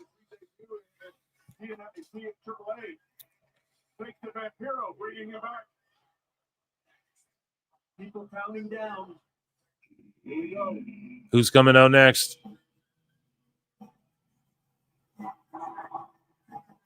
Listen to the reaction of this guy. Entrant number 4. Who is this? Abismo Negro Jr. Abismo Negro Jr. Looks like an evil Batman character. Crowd booed for him immediately. Where are they in Mexico, by the way? As well. Chat. Where are they in Mexico? Can someone look that up? I'm sure it says on the poster. It doesn't. Wait, Mexico City. Okay, yeah, there it is. Kenny D for 5 says, congrats on 7K, PWT. I'd pitch in more, but I'm now an AEW fan. That old gag. Oh, you know what they say, Brian. Kenny D. You know, actually, Kenny D, do you know what they say? The best guy's Tony Khan. And they also say, You know, poor people don't like AEW. thank you. I appreciate you, bro. Thank you for that.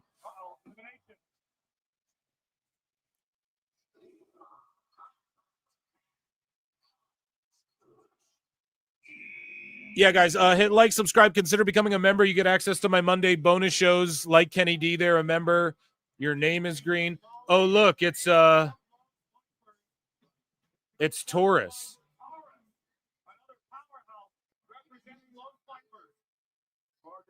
Wait, isn't this Sasha Banks' boyfriend?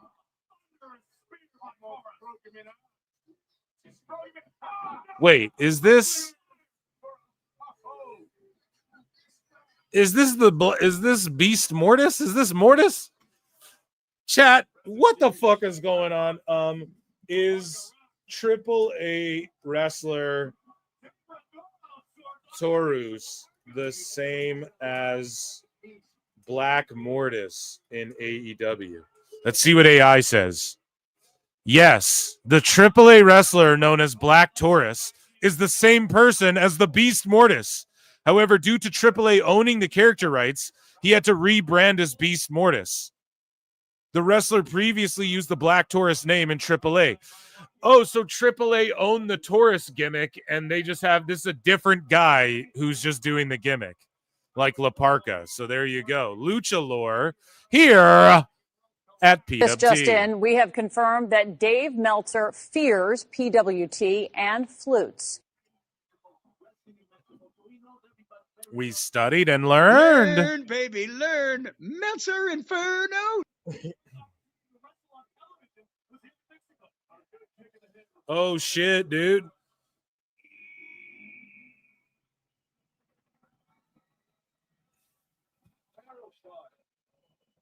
Aerostar.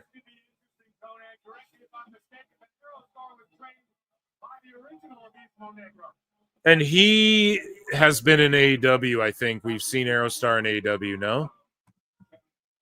You know Tony's just watching right now. He's in the crowd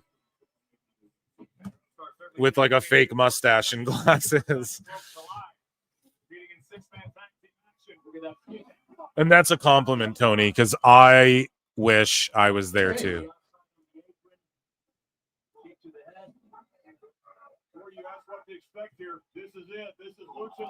Oh, double stomp.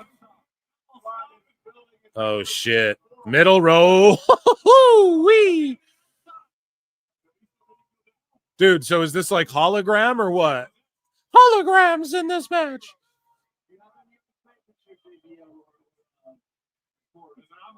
Damn, it's weird, dude, seeing Taurus and then the Black Mortis guy. Like, why didn't they just switch their fucking... Why didn't the Taurus guy just, like, unmask or switch his gimmick? Oh, so it is over the top. Oh, so it's... Okay, so what this is like Battle Riot. It's like MLW. You can pin, submit, or over the top rope. Dummies. Yeah. Dummy, yeah. Wrestling's for dirtbags and lily pickers.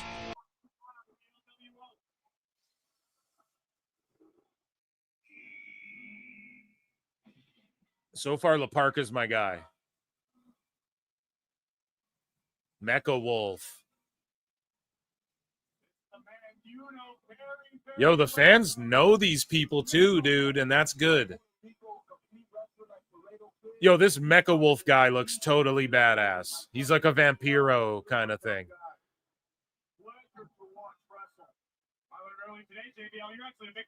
Is this a 20 by 20 ring as well? I have so many questions. Triple H, phone in. Jericho's here, Trip. So if you want to just phone in from the... And they're hitting the ropes, right? So did Triple H use cables or ropes before WWE got involved? And is that a 20 by 20? If chat can help me out, I think it is a 20 by 20. And I don't... Did Triple H use ropes before, or were they using cables? Chat, inform me, please. Mecha Wolf is Puerto Rican. Good. So there, when they go there, Priest can team with this guy, and they can... Yo, this fucking Wolf dude rules. I'm fucking downloading this guy on 2K in community creations tonight, son. Yo, Mecha Wolf and La Parka rule, dude. If that La Parka guy fucked up, I'd have called it out too. I'd have been like, yo, this guy ain't doing it right. That's what she said. Am I right, that broad?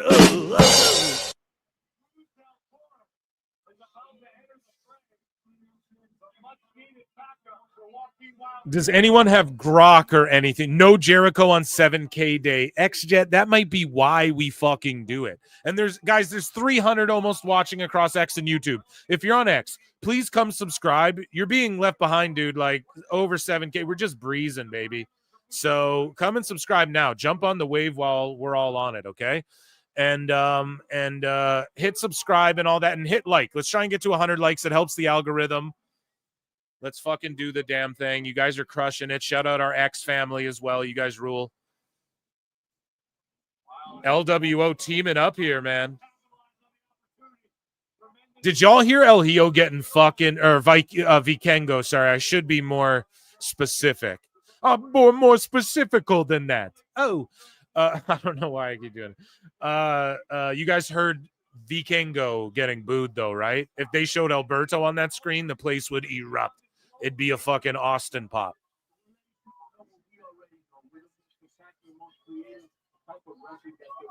Oh, he missed it. And fucking Conan is like, dude, we're just telling them what we all know already. We're the best wrestling in the world. He's just putting it over, man. Gotta love it. Shout out K-Dog.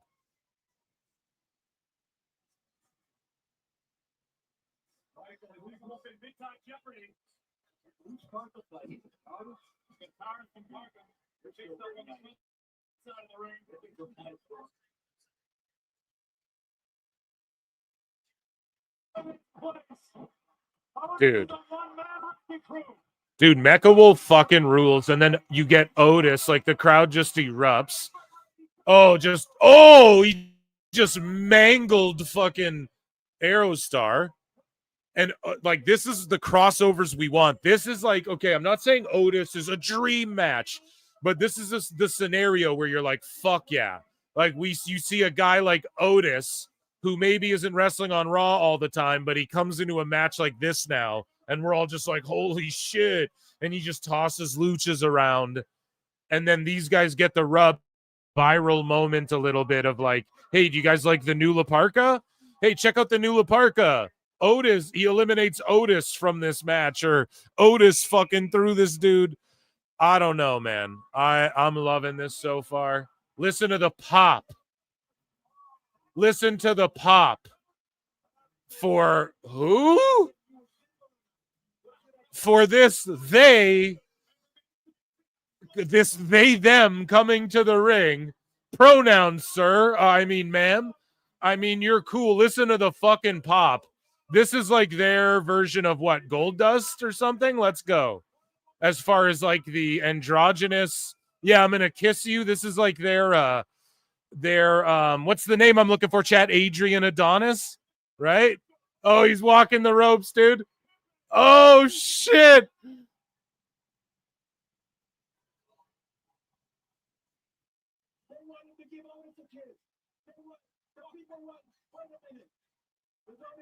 Yo, who's this fucking, what's this they them dude's name, or they's name, man? This dude rules. This they rules, I guess. I don't know. Sorry, guys. I'm an ignorant asshole. You gotta forgive me, right? Oh shit, he's courting her. Them. Clothesline. Dude, listen to this crowd. I'm confused. I'm outraged. Keep this shit out of public schools, okay? Oh shit. This fucking MAGA crowd, though, right, dude? Am I right? This fucking WWE MAGA crowd they cater to. Am I right, Dirt Sheets? Oh, God, Otis botching.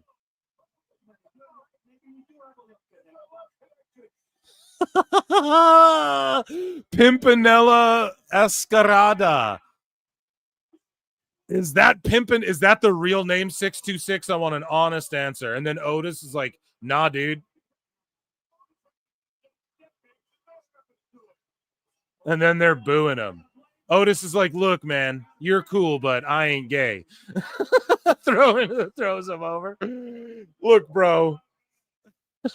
I dated Mandy Rose, okay? No. Shout out Pimpinella. Yes, that's the name, 626. Bro. Fucking pimpin' ain't easy. That might be another one of my new faves. No, I don't know. Just the crowd reaction was everything, but then it was kind of botchy and spotty there. So we'll see. I'll give them a chance another time. What a fucking gimmick, though. The crowd erupted. I thought it was Mr. Iguana or someone. I'm like, oh, Del Rio is in this thing. You hear the crowd?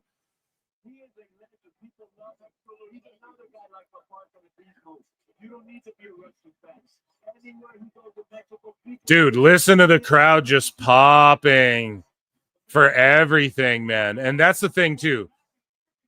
When you watch these AAA shows, and we talked about it last show at Regia, you have to remember the 8-man tags and the fucking these type of like battle royals and these old dudes who fucking, you know, they're just a step behind. They're just potatoing dudes and not as crisp, you know. They're these dudes. This shit is over as fuck in Mexico. You just got to accept that part of it, dude. Micro Man, hell yeah. So everyone knows Micro Man, bro. This is the gimmick battle royal. Oh man.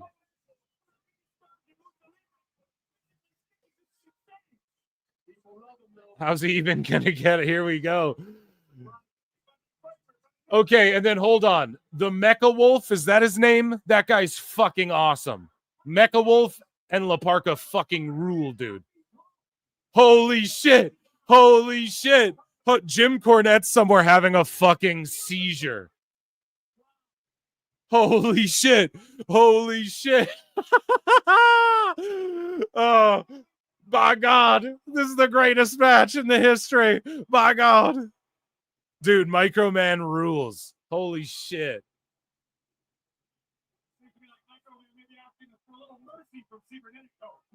Cybernetico. Oh, they got him.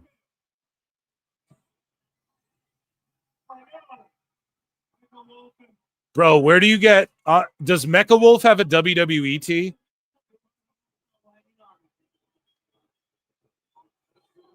I'm going to cop one of those. This dude fucking rules, man. I love everything about this dude. No homo. No. Gay for...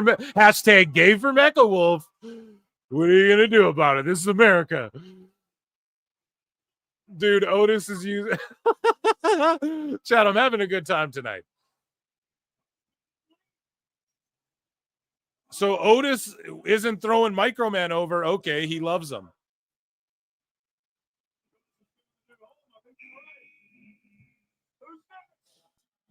Omos. Oh, woo!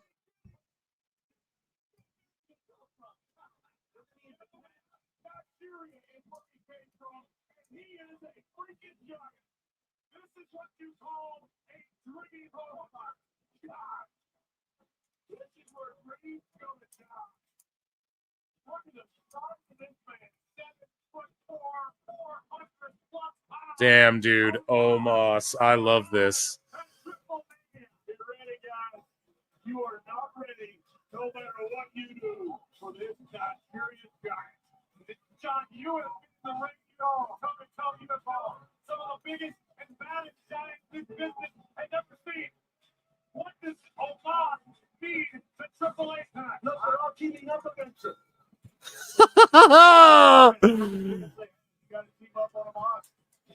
They're all teaming up on him. Dude, I love moments like this. Oh, man. Yes, they gave me my fucking childhood right there for one moment. Okay, so you guys remember during the Ruthless Aggression era when Big Show came back, I think he even had like he tried out long hair again. I think he had a bit of long hair. Conan's, why aren't you he's breaking down the psychology? Why aren't you attacking him in increments of 4, dude? Oh my God, chat, update me on the numbers, okay? Conan! Update me on how many are watching on YouTube and shit on the Espanol channels and the main channel if you can. Dude, Microman! No, okay, but Big Show came out and then everyone helped each other up. Like Eddie Guerrero, Kurt Angle, Benoit, they're all fighting each other and like Tajiri and shit. And then Big Show comes out, then they're all like, oh, fuck. And they're like helping each other up. And then they all wait for Big Show to get in the ring. They just did that. And that just gave me like ruthless aggression. It just brought me back for a second. It's just something that's missing from even like the Royal Rumble. It's just a simple spot. Oh, you sick fuck. You sick fuck. You sick fuck. Dude, he just, by God King, he just killed Microman. Oh, shit. You fucked up. You fucked up. You fucked up. Jesus Ramirez for 5 says, you ready for Supreme Clientele 2 or what? By the way, remember when you got cooked by Ricochet? You're my guy, but you got cooked that one time.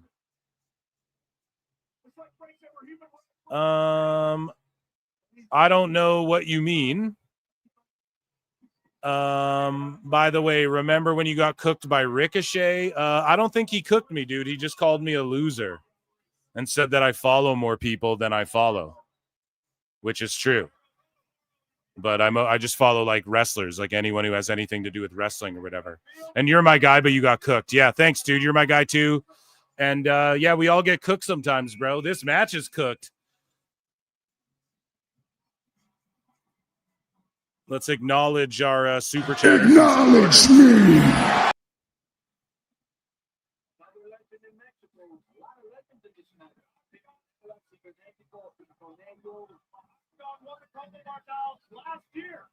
Okay, so he won. This guy won the match last year, Octagon. We went down Octagon, Pentagon lore before. And he was also the Latin American champion before the CSP. Right now, everyone joining forces to no avail against the massive Hey, Microman's still in the match. I look. I'm getting longer for us competitors. I forgot about Micro. Just keep it at the immediate size. Sure. See what you get there. Otis. Sorry, I'm watching UFC at the same time. So this Susura Cave guy, Microman, jumps on Otis. No, dude, Otis helped you. Okay, so, oh my God, he pinned out Otis, dude. Okay, and then this guy who's about to fight in the UFC, he's 9-0, and I was just trying to listen into his shit just to hear the commentator shed some more light on him because he was on Dana White's Contender Series. And then all of a sudden, he goes from the Contender Series wins. Dana White puts him over big time. And then he's just on this card, this huge pay-per-view. Fucking, like, one of the best pay-per-views UFC's put on in a while. And he's not on the pay-per-view aspect, but he's on, like, the card before. And he's, and yeah, he fucking Omos. No, he just tossed Microman out. But is he eliminated? Yeah, his little tiny feet touch the floor. They should be a tag team, dude. Omos and Microman. Holy shit, would that pop people. Sorry, we got two things going on at once here. So yeah, this Susurakev guy, he got a win. And then he took that fight on a week's notice, less than a week's notice, won on the Contender Series, and then fucking is just on this card a week later. Like this past Tuesday, like less than a week later, he's on this card. It's fucking crazy. Or like a week and a half later. So I'm just super high on this prospect. So Octagon and La Parka, I wonder if they team up as well. And we don't know about that because it seems like there's alliances we don't know about along with gimmicks. Oh, yeah, dude, the flying knee from Okay, so what the fuck? So Mecha Wolf, like, flying knees Omos, then he just turns on everyone else.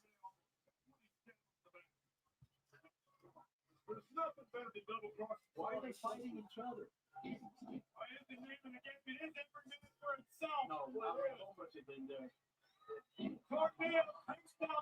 There isn't a UFC fan in here, Phil. Sorry, dude. Oh, shit, rolling cutter. I'm just marking out, dude. Phil marks out. Guys, just, yeah, if you guys have updates in chat on the numbers as well, sorry, on the YouTube channels, if anyone's watching on Espanol and on WWE, actually, I can just look at the WWE ones, dummy.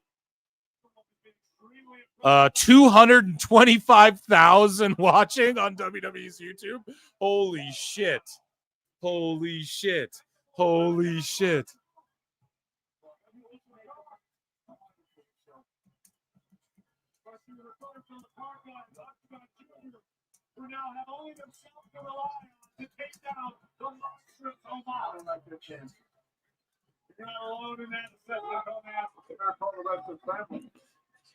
Yeah, this three-man commentary team's the shit also. Your boy Mecha Wolf is gone. I know I'm devastated.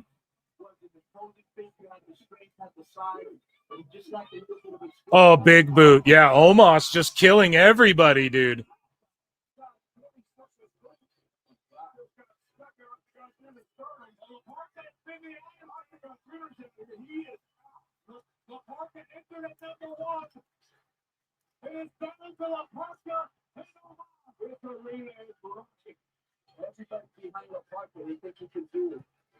Do you think you can do it, Tony? No.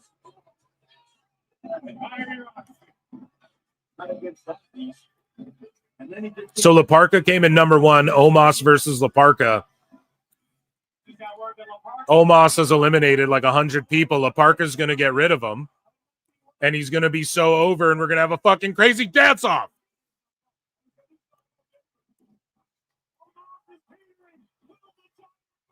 $315K total. Holy shit.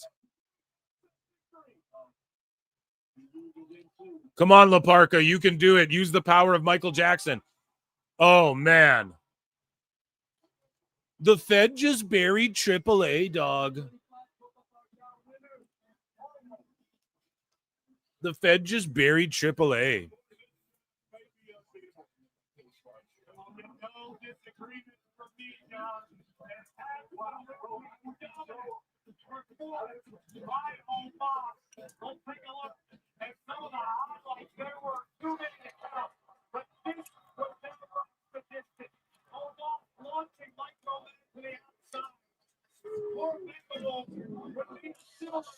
Yeah, damn, Mecha Wolf's so fucking cool.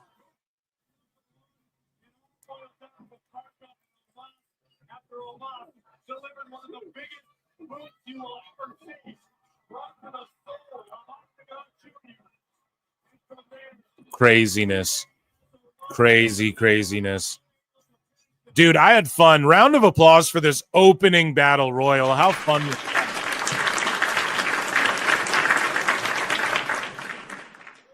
I mean, it was so ridiculous. This is how Tony Khan's Casino Gauntlet should be, because it actually makes sense, you know?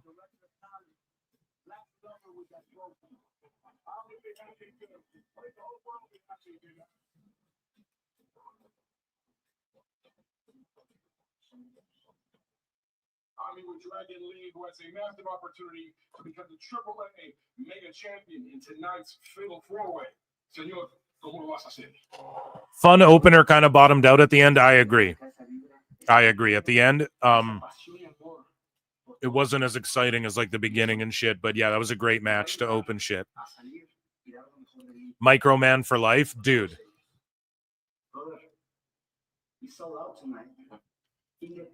Okay, so Triplemania of all time. Pero sé lo que el sucio Don y el fraude del grande americano son capaces de hacer. Pero estoy preparado. Aquí la pieza importante es el hijo de Vikingo. Porque cuando esté frente a él y yo solamente le voy a demostrar. So he's just cutting a promo on Espanol. They're calling me the future of Lucha Libre. And I'll prove it tonight. Cuando me convierta en el nuevo mega campeón de AAA. So he wants to be the mega campeón de AAA. I was locked in. Love it. Yeah, I was too, man.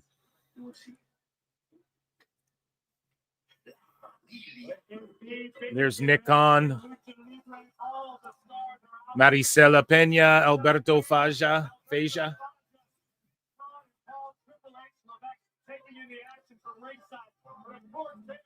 Who's in the house?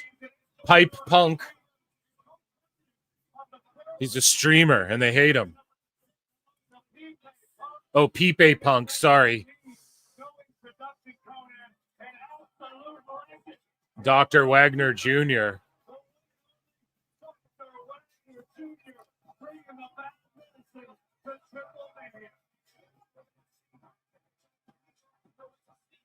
$65 likes. Yeah, there's like 300 watching. Run the likes up. Yo, look at this Dr. Doom get up right here. Yo, that shit goes hard. 65 likes. Run the likes up, guys. Get them to 100 or else Chris Jericho's going to join us. So El Messias will take on El Hijo to Dr. Wagner Jr. That Dr. Doom shit goes hard as fuck. Okay, so during this promo, let's do a little miscellaneous news, ladies and gentlemen. Ladies and gentlemen, I'm afraid I've got some bad news. So former WWE stars Karrion Kross and Scarlett have been announced for the big event EXS on November 15. Major guest announcement, TikTok, the countdown is on. So they are there at Entertainment Export and Sports Expo or whatever the fuck. So congrats to them. Get ready. They announced some other shit going on here. They're going to be at Mad Monster Expo, Silver Scream Con, New York Comic Con, Scaradise. So they're not doing any fucking wrestling promotions. And they're called the Killer Smoke Show convention dates, right? Shout out Killer Kelly and Goat to do the Killer Goat show and have the Killer Goat tour that they were That's copyright infringement. That's gimmick infringement, brother. But yeah, they're doing a fucking tour of like cons, man, for like horror movies and shit. They're not doing like wrestling dates yet. So, hey, man, the door's still open. He can go back to WWE. He just probably fucked himself out of a lot of money, if I had to guess. If the things that I think are true, again, I'm just a dumb fuck on the internet who speculates on this shit.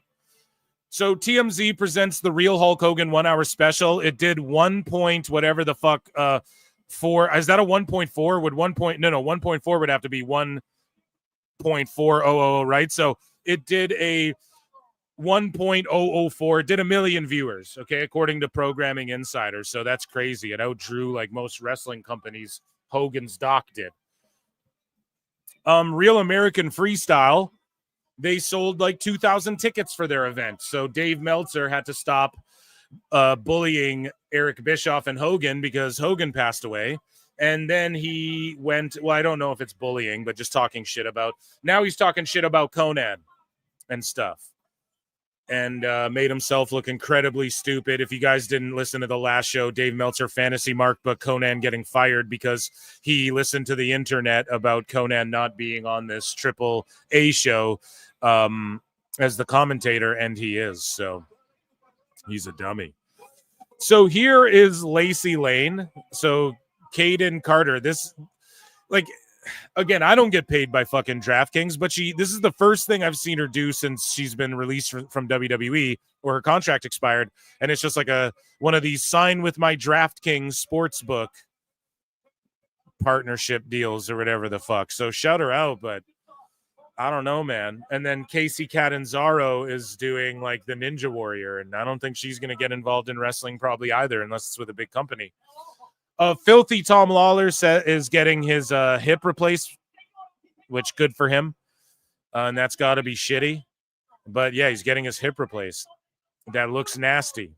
Speaking of health updates, Perry Saturn gives a health update after his total hip replacement for his right side. Hey man, check it out. I made it through surgery. I'm alive still. Very impressed with my doctor. He was awesome.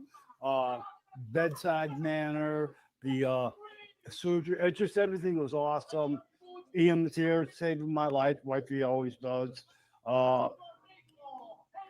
What kind of vindication? The doctor was blown away at the poor condition of my hips and has no idea how I was even walking around at all. So at least now, when I tell somebody I'm in pain, they know I'm in pain. But yeah, so we're getting there. We got a ways to go, but step one done, right?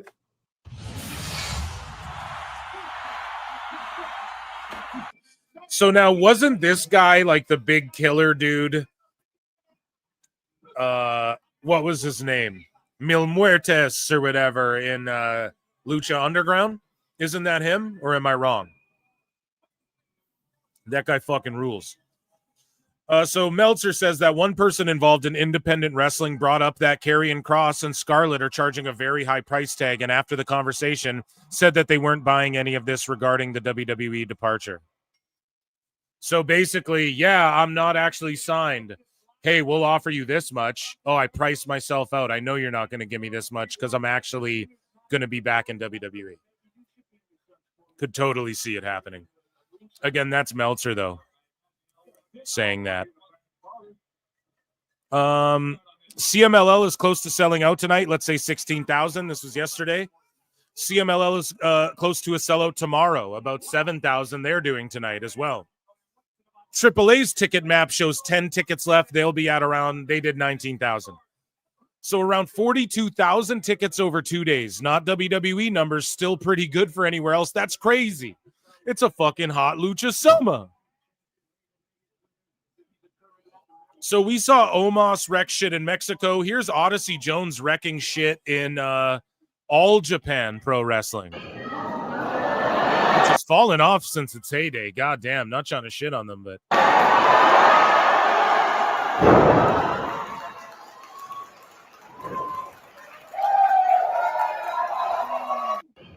So Odyssey Jones doing his thing, man.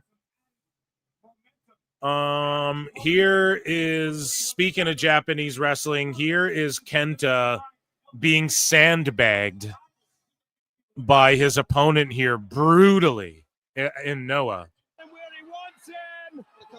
Looking for the finish. Like, there's nothing else other than sandbagging. No. And Paul London called out Kenta for having a shitty attitude, and he was like, I think he's a fake tough guy. And if I was going to do one of those GCW blood sport work shoot matches, I think it would be Kenta. I think he's just a bitch. Like, I don't think, like, you do kicks, cool. Paul London was shooting, and it didn't build to a match. It didn't build to anything. He was just talking about working with him in MLW. Then you see a guy just blatantly sandbagging him.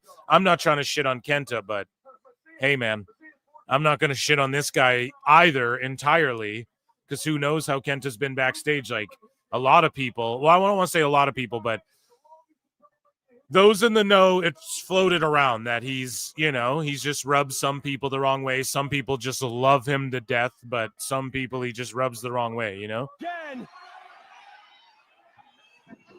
Go to sleep. That's a third. He's not done there.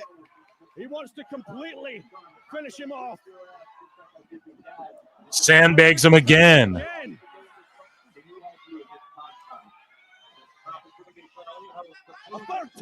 Oh my God, like sandbagged him again. How?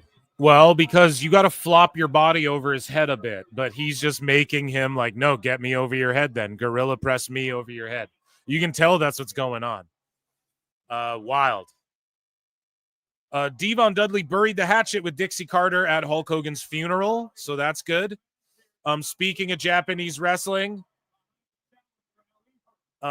these guys are wrestling on a mat in a parking lot in front of nearly no one, and still Kazuki Hashimoto headbutts this guy so hard, even the web camera picks the noise up, and then hits the most perfect Death Valley driver the world has seen. Man, that's not good to headbutt a guy that hard in a fucking parking lot on a tarp.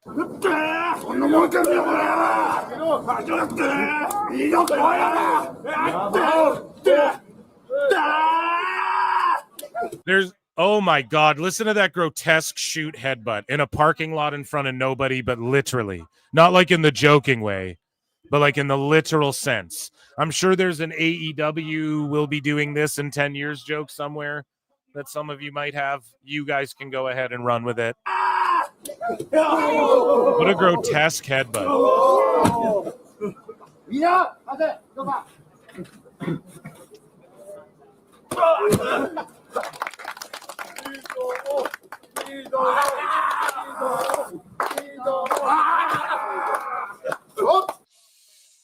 God damn, man. Yeah, Moxley's going to go wrestle there next. God damn, you know what they say? Wrestling's not fake! Yeah, this match is going pretty hard here, too, at this AAA. So here's Superhuman doing some fuck shit on a GCW show with his ass crack sticking out like a gross fucking... I don't know, man. I don't get the Superhuman thing. That shit got played out to me a long time ago. But hey, I guess he's a draw.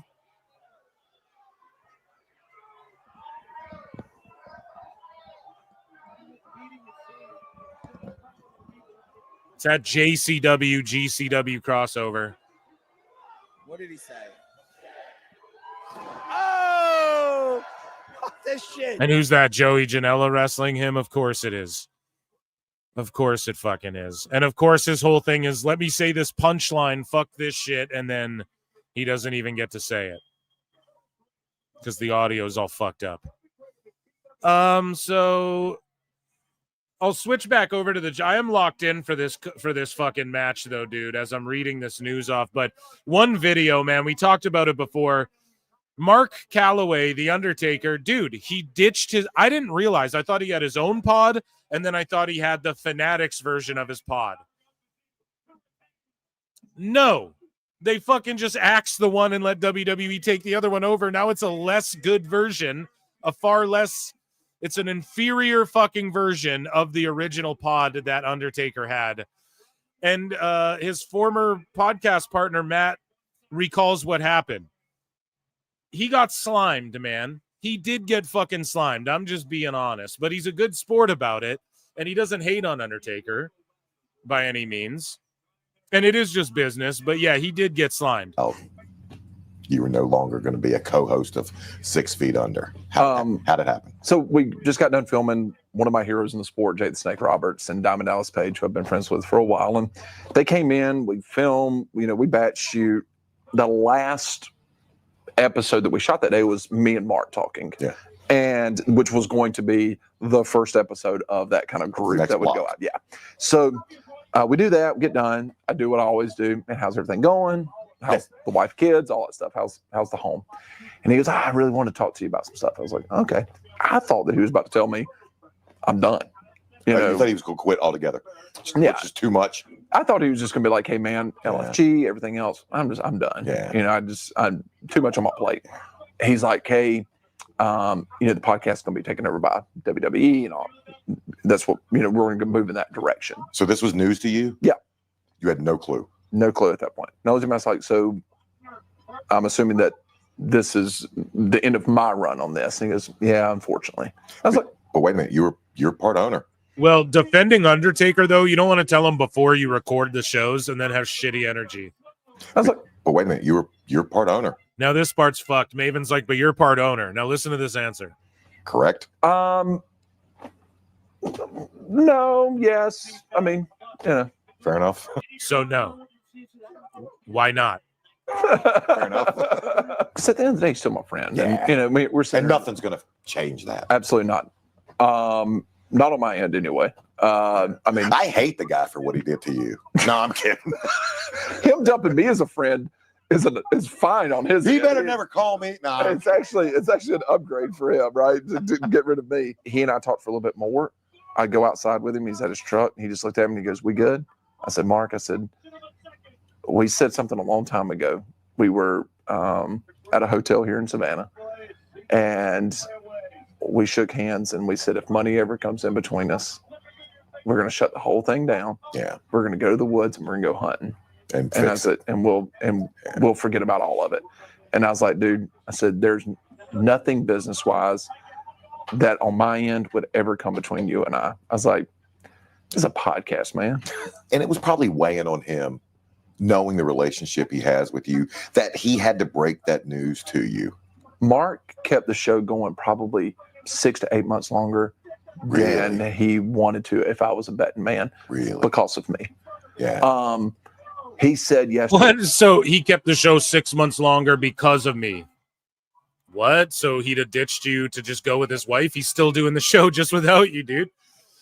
A lot of things that he probably would have said no to other people. Here's the thing, though. Taker's just got to do what's right for him. And if you guys hear this whole half-hour sit-down they do, the way they met is this is some random guy who worked for – they're lifelong friends. This guy worked for some apparel company that they saw a picture of Undertaker wearing the apparel. He reached out to Undertaker. They broed down, and they go hunting together. They're still cool. They're still friends. But, ultimately, I get it. And yeah, it's what he said. The podcast shouldn't get in between their friendship and shit. It's just not worth it, And that, ladies and gentlemen, was miscellaneous news. Ladies and gentlemen, I'm afraid I've got some bad news. Pinned him. And he goes, he threw him like Barry Windham. Good call, JBL. That was awesome. Yeah, that match was solid. Wagner could be main roster WWE, no problem. They just tell him to shape up, pal. Get that body in shape, pal.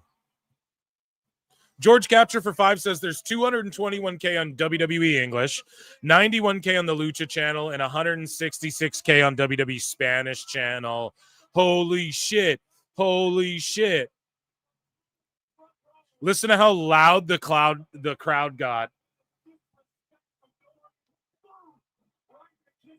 when Wagner Sr. got involved. Sounds like it did come between them. Yeah, a little bit. It did seem like he was a little bit butthurt,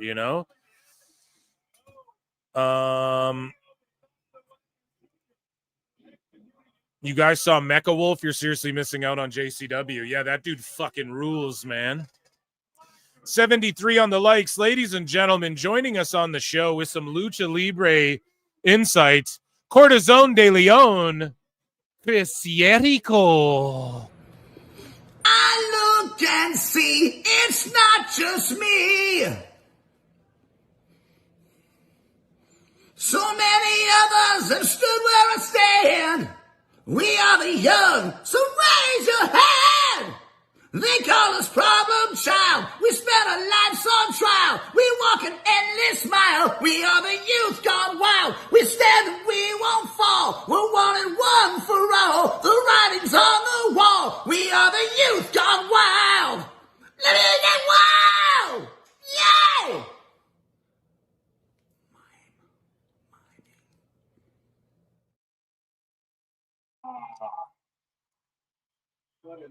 Is that Finn Balor's wife doing the commentary or the interview? That's amazing. And that's a great crossover because isn't she on TV there? Like, wasn't she like in a soap opera or like, and she's like on a morning show or something? Am I wrong about that?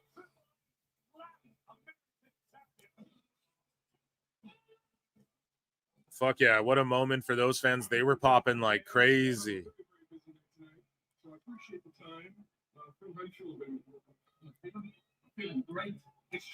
Rob Huerta. Yes. Why is Conan hating on him?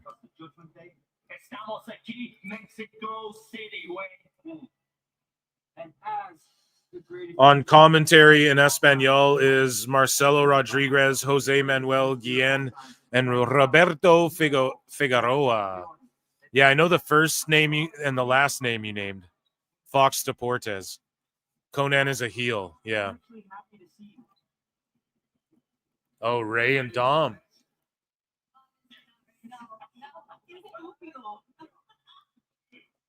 See, the Judgment Day has always been like a Latino, a Spanish-speaking / European type fucking faction.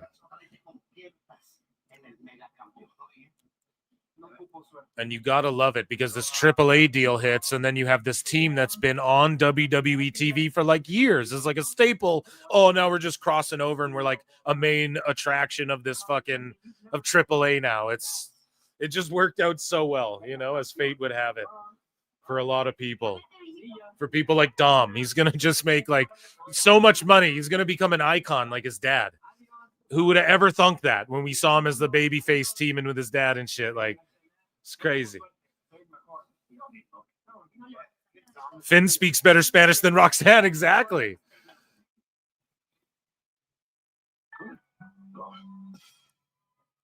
And then we have Penta in the Cricket Wireless ads, dude. He's so happy he got out of AEW, dude. Penta's so Best pumped. guys, Tony Khan. Holy shit.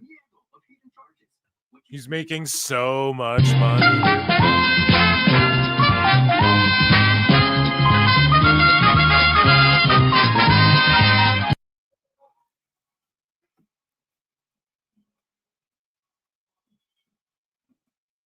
And think about it too. Phoenix was going to join WWE before Penta, or at the same time as Penta, so they would have came in as the Lucha Bros. Think about it. They just hit a fucking golden goose with Penta on his own.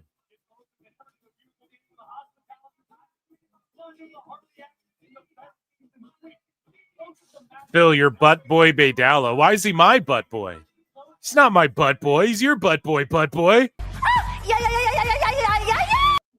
Just kidding. Already trying to spin the Spanish YouTube numbers as the English ones, of course. They don't study, they don't learn, Brian. Natalia MX.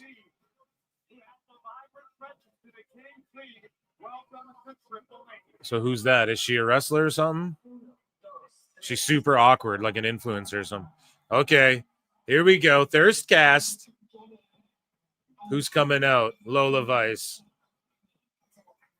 But she's not Mexican, Brian. Yeah, this dude over here is Puerto Rican, Dave, you dumb fuck. He's still in AAA.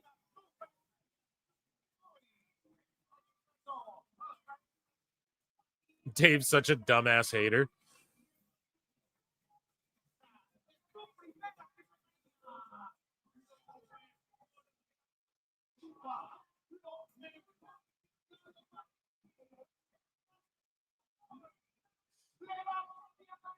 I believe, too, that Lola Vice, Valerie Lareda, if she had stuck to MMA, I believe that she would have, like, at least got a title in Bellator or one of these shits one day.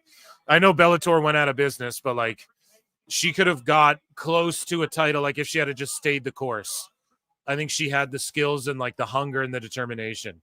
But just seeing her personality in MMA, when she's, like, 1-0, 2-0 only, and then the way she'd own the cage, win or lose. And then she fucking and then when I heard WWE was signing her, I was like, oh my God. Like, I didn't even know she liked pro wrestling, and NXT scooped her.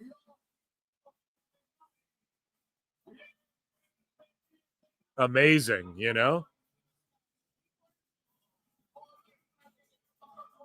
Who is this? Paul Walter Hauser? No.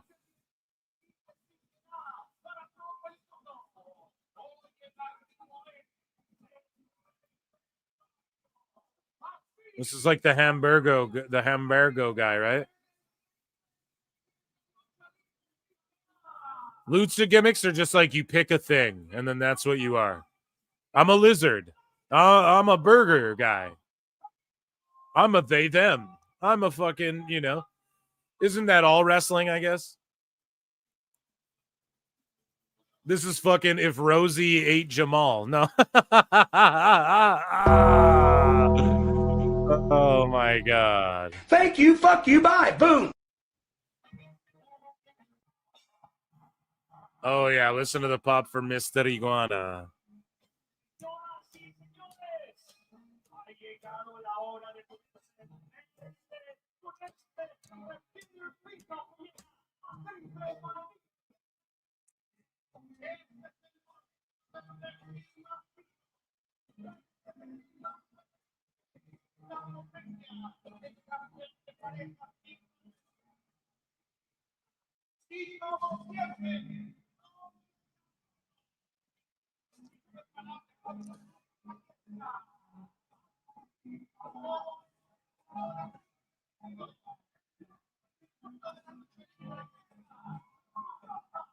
I hope the they them guy comes back. That chick totally ruled.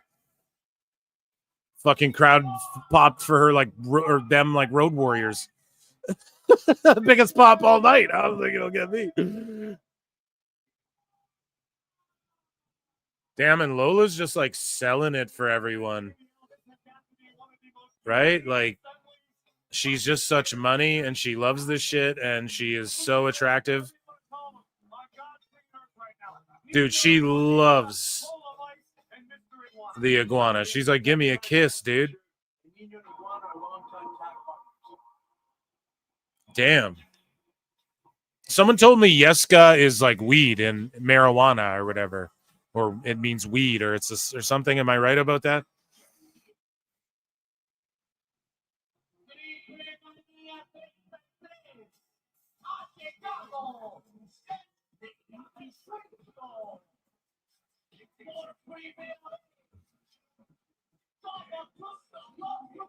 Moda is weed. Then what is Yeska?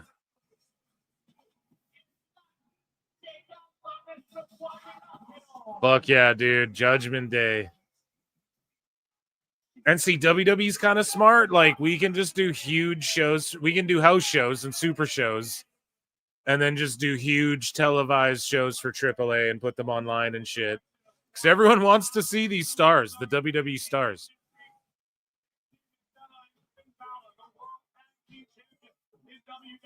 I was worried about Roxanne, too, when she initially went to the main roster. But her with Judgment Day is just like a glove.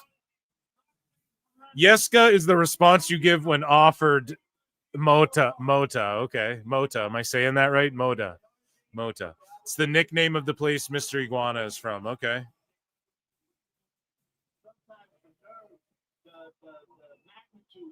Can get you. I would agree completely with that. But Finn Balor, the former leader of the Bullet Club, I have the most I know is dos cerveza, por favor, señor. Gracias. That's about all I know. Rabid Wolverines LC Killer 17 for 5 says my dad thinks Mr. Iguana is a green Elmo. Yeah. I'm sure he'd love if Lola Vice tickled him. Oh, it's green like a pickle. Oh, gosh. I'm dying over here.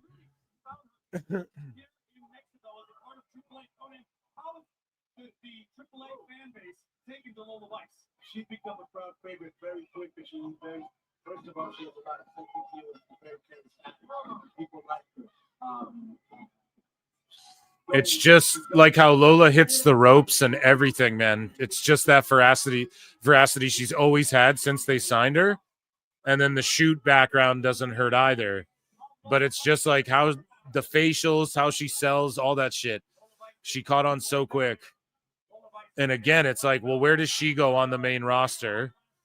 Where does she go? How does she fit in? Well, she can just work AAA for a while, too, before we main roster her. It's so perfect. It's just the universe worked out so well. Or AAA just really had this shit planned out way longer than anybody really realized.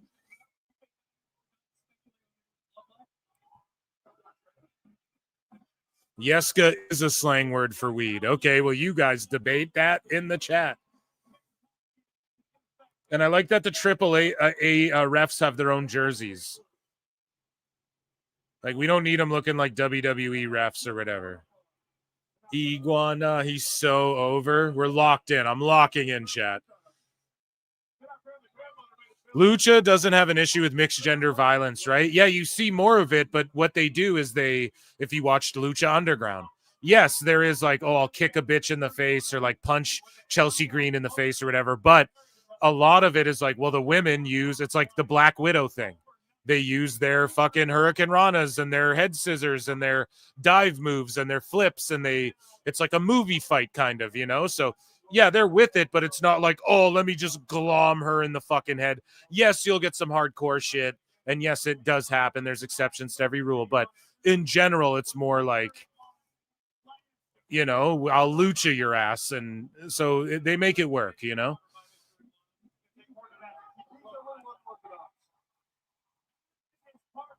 Bitch, they're women. Yeah, but George, we're talking, imagine you're in a fight, right? If we're breaking the kayfabe here, or if we're living in kayfabe here, and it's like, if I'm fighting, if it is like, you go back to those Lucha Underground matches, Penta versus Chelsea Green.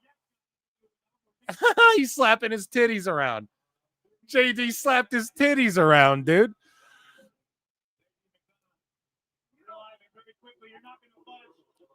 Get equal lefts. Yeah, exactly. If it's intergender wrestling you want, then then intergender wrestling you shall receive, right?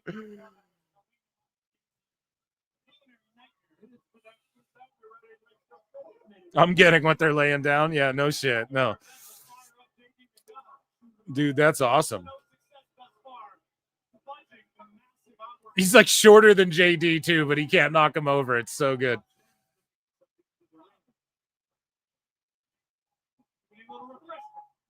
What is this? A fucking protein shake? It was tequila. Tequila. Big head versus big head ass. Big belly versus big head ass, motherfucker. Oh, big splash. Into the corner. By God, he's got the power of King Kong Bundy.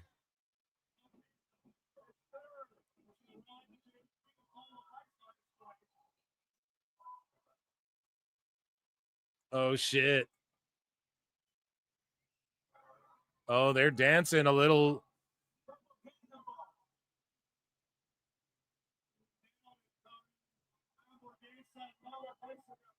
Hamburguesa. Dude, I love this guy. I love all these fucking characters.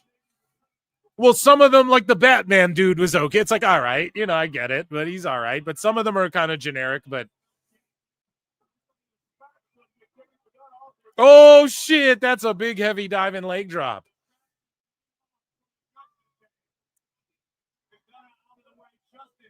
I watched that Biggest Loser doc. Hamburguesa is proven that he's breaking down barriers, okay, man? Yeah. Big pun, yeah. What are we dead in the middle of Little Italy? Oh shit.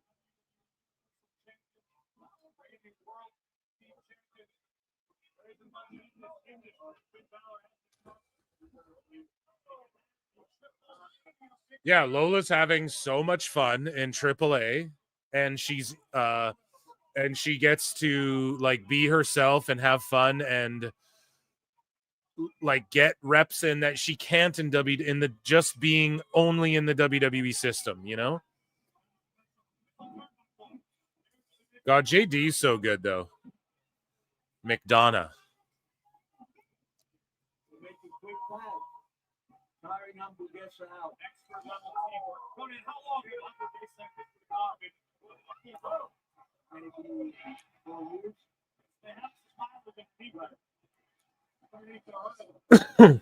Clothesline. Here's the thing. If the wrestling was all sloppy shop, I'd call it out. But this Hamburguesa guy can hang with WWE superstars. He's doing a solid job of selling, being in the right spot, bumping. Like if this dude was just out here and he couldn't bump and it was fucking and he was just a fat schlub, I'd fucking call it out, dude. But he's doing more. He's working harder than Moxley did in his match with Kevin Knight on this past Dynamite. And like, I'm not being exaggerative either.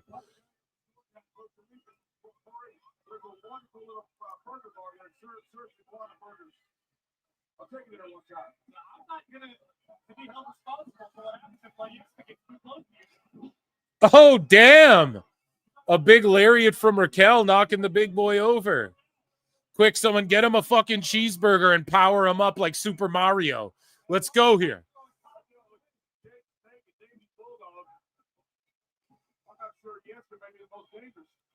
Yeska might be the most dangerous. JBL's fuck, dude. You got it. JBL's so good. This 3-man commentary team is so good. Oh, the double suplex. Quick, someone get him a double cheese with bake.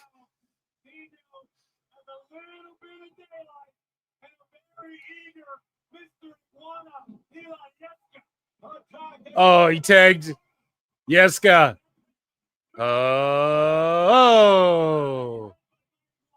Oh, he whipped him. Hey, is that fucking Yeska loaded, dude, or is that a plushie? Ref, step in there. There could be an 8-ball in there.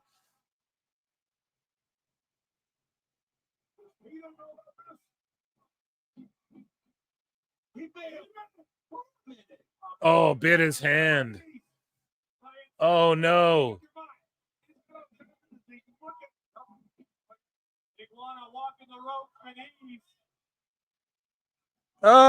Slaps the hand. Oh, shit. The Iguana Rana. Oh! What a dive, dude, with Yeska in his mouth.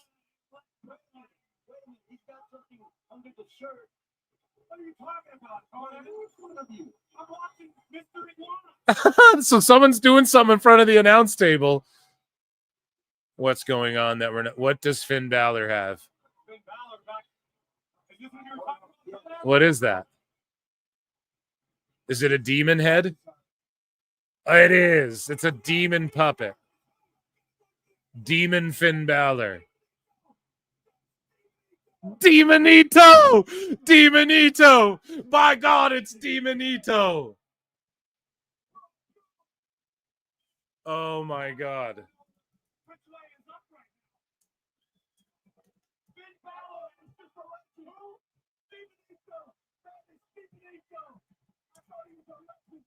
I thought he was a fucking Demonito.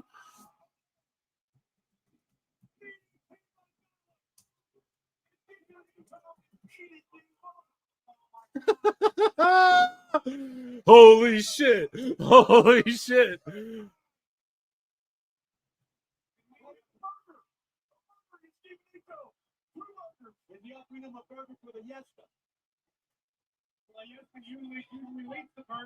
Oh my god. The cheeseburger? Yeah, dude, eat that double cheese. If there's bacon there, he's fucking glowing up. Oh, come on. Finn don't eat shit like that. That's the most carb. By God, King, that's the most carbs he's had in his life. He damn near bit it in half, King.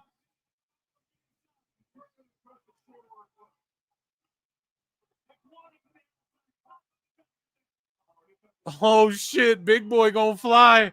Oh, no. Olay! Dude, this fucking cheeseburger guy rules. He might have tweaked his leg, though. Because he landed, and then he grabbed his hamstring and fell over. Lola Vice with those shoot taekwondo kicks.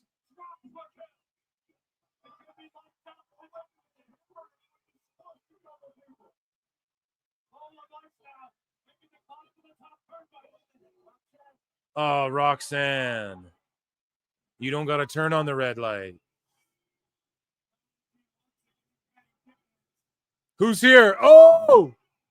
La Hydra. Sorry, I say it wrong all the time. Hits Lola, says, fuck it. Yo, this girl is thick.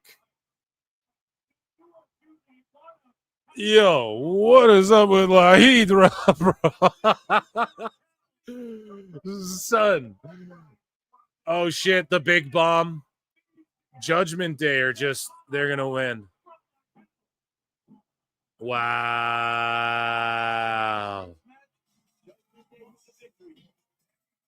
Wow. Was that the right winners? I should put polls in chat. Maybe I'll start doing that for the rest of the card. Is that the right winners, chat? That was just a solid match. I'm not invested in AAA enough to be like, oh, fuck this, you know? But I'm getting more and more invested. I just want to watch their super shows. Like these AAAs and these crossovers, these Triplemanias rather, and these. I'm gonna keep watching these with you guys when it makes sense, you know.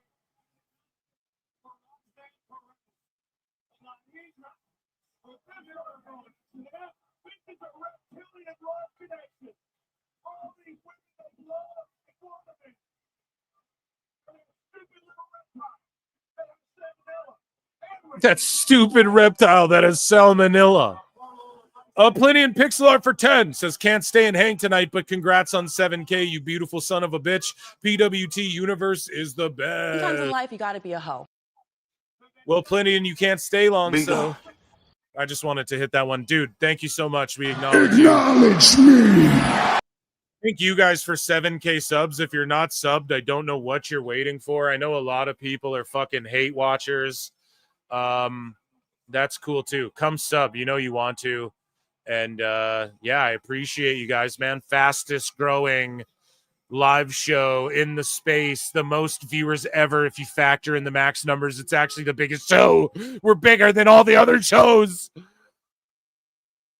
Just kidding.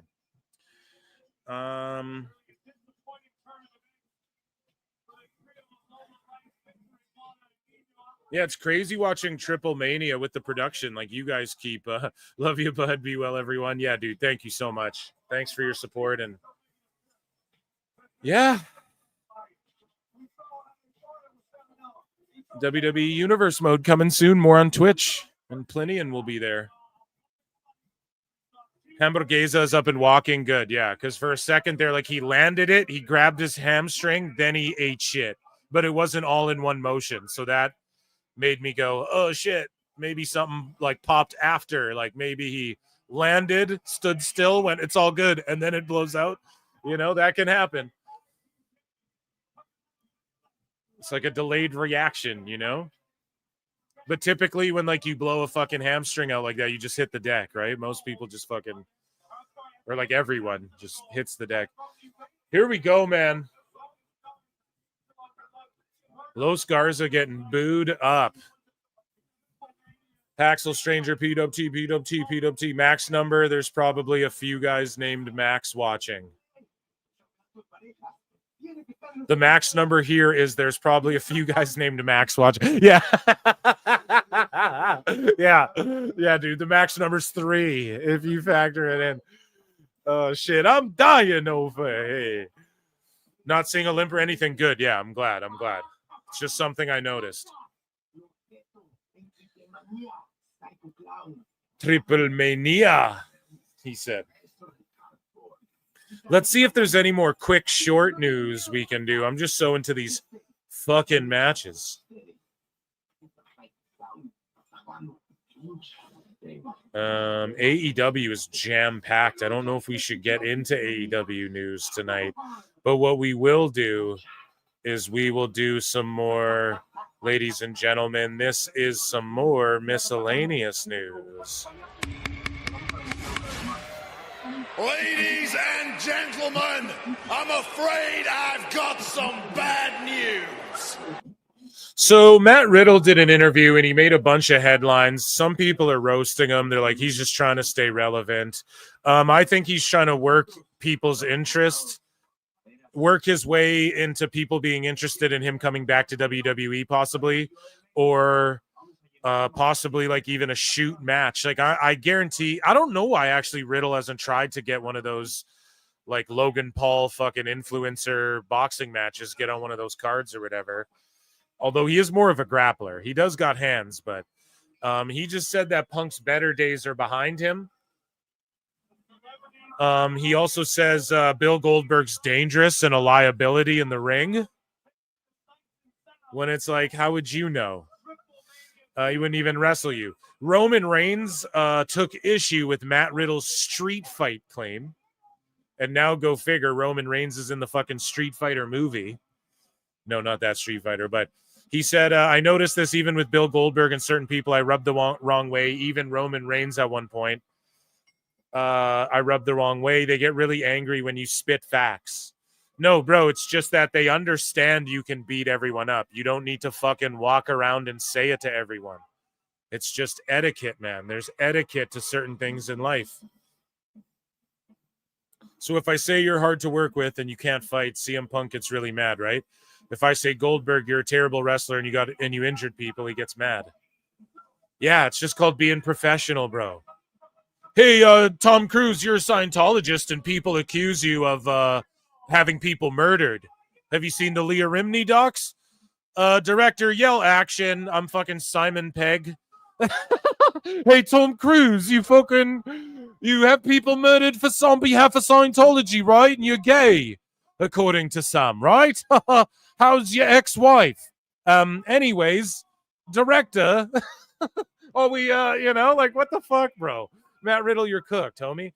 He says, Roman, they asked me to talk crap about Roman. I told everybody, hey, he might beat me in the ring, but if we were in the cage or the street, I'd beat the hell out of him. Okay, and if he rolled up with 10 Samoans, are you going to beat the hell out of all of them? And then if you rock up with fucking 4 dudes with guns, are they going to beat you guys? Like, that's just stupid. You're pro wrestlers. Shut up.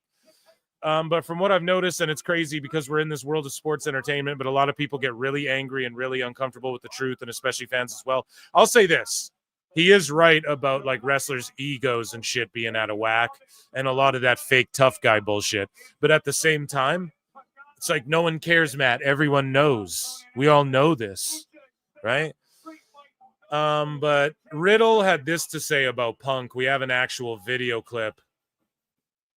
And he says that, let's just have him talk and say it. This is courtesy of TMZ. Said that CM Punk, quote, was a bitch to work with backstage. Would you like to retract that statement whatsoever? I have good friends on the roster that still say he's a bitch to work with. Oh, if he didn't generate the amount of money and attention that he does, he wouldn't be there. And kudos to him. I just don't think he's good at fighting. I think his better days of wrestling are way behind him, and that's not a knock. I'll tell you this: I'm not getting that much better or faster or stronger. And I can tell you he's definitely not either, especially with all the botches, you know. But that's okay. But damn. And the thing is, I've noticed this, even with Bill Goldberg and certain people I rubbed the wrong way. Even Roman Reigns at one point I rubbed the wrong way. They get really angry when you spit facts. It's just so dumb because okay then, Riddle, go be an MMA fighter then. You guys all know what you signed up for, right? So go be a real fighter or shut up because you're a pro wrestler. That's the way I look at it. Now, Matt Riddle would fucking wreck CM Punk in a fight, in an MMA fight. In pro wrestling, Punk would wrestle circles around him psychologically on every level.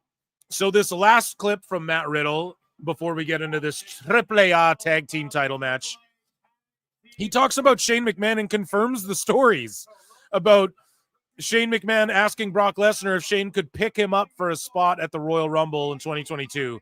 And we were all like, what are you thinking, dude? So Riddle confirms the fucking stories that we all knew were true. But yeah, Brock was like, fuck nah. Brock, I remember being in that locker room because there's a bunch of people, Shane McMahon, a bunch of people were there. We had different ideas and plans. And he came in and was like, I just did business for Bobby Lashley. You guys are all going to do business for me. Oh my gosh. Yeah. So And then- unfair. and then- He said, what? You guys are all going to do business for me? God damn, Shane. Bobby Lashley, you guys are all going to do business for me. And I was Oh like, my gosh. Yeah. So And then- unfair. and then Shane McMahon mentioned and asked if he could pick him up for a spot. And Brock just looked at him like, no. And we were all like, what are you thinking, dude? Like, I could have Even TMZ's like inside the ring. This is how hot wrestling's getting. Everybody's jumping on. Ariel Hawani's like, fuck MMA. I'm half wrestling now. There's a reason for that. to Guys. pick Brock up, but I'm not going to because you can pick Brock up. Brock, I can pick anybody up, bro. I deadlift German suplex Keith Lee. He's like 350, bro. I'm straight. I might not look it, but I pound for pound, crazy strong. I can't pick up my girlfriend and she's 100 pounds.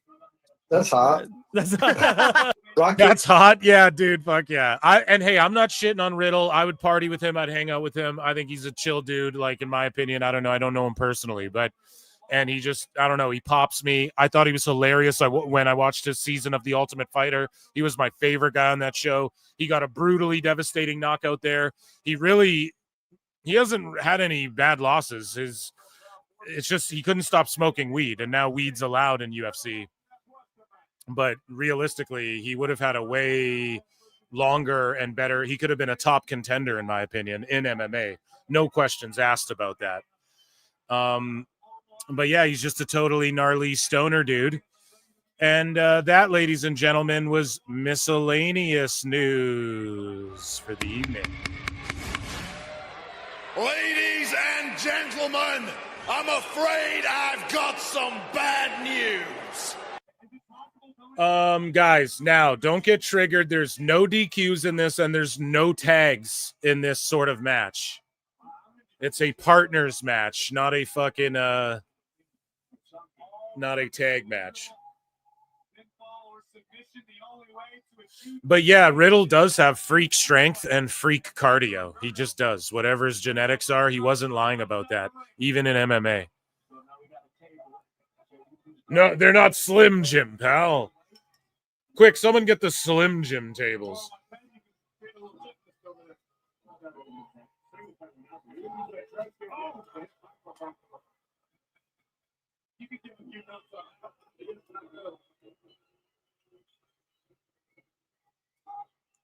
Angel setting up the chair in between the top and middle turnbuckle. Shirley with the And they got barbed wire kendo sticks and shit.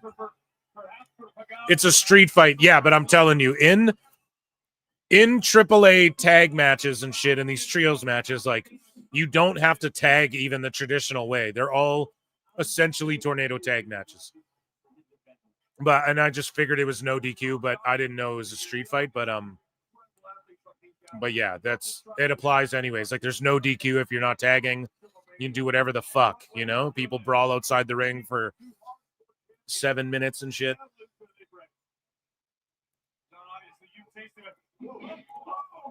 Damn, that was like the oh, and then he slapped him with a fucking thing. What is that? Oh, it's his belt. Yeah. Okay, Conan answers it. Thank you, Conan. Conan listening to PWT right now. He's actually listening.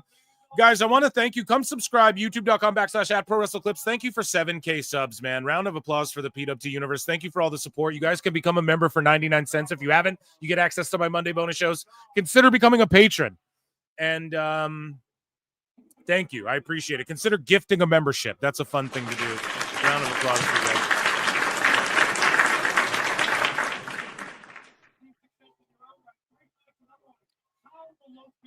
Hence the term Lucha Rules, yeah. Well, I'm just bringing it up, J-Log, because at the last AAA show or whatever, or what happened? No, at the CMLL show, Jimmy Corderas, he had people like sicko meltdown on him for him being like, why is there no tags in this tag match?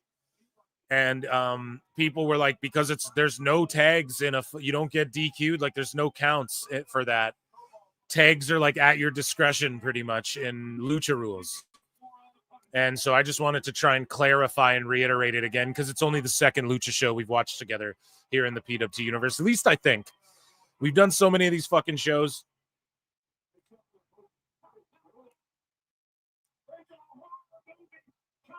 And guys, make sure you tune into my interview with Jack Vaughn. It's more just a fucking hangout. We laugh and talk shit and make fun of shit and laugh at shit and play games together. Some games I put together. That I play with wrestlers and guests who come on the show. And that'll come out tomorrow morning. OVW, 3-time OVW world champ. And Roku's NWA as well. We had a good time together. Damn, they just concertoed him in that trash can. Now what's this? A double stomp chair onto a trash can? Oh, a dive of the chair.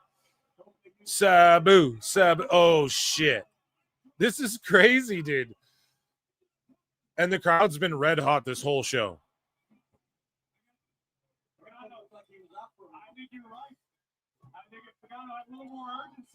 Yeah, these dudes are sloppy as shit. Hey, now it's a hardcore match.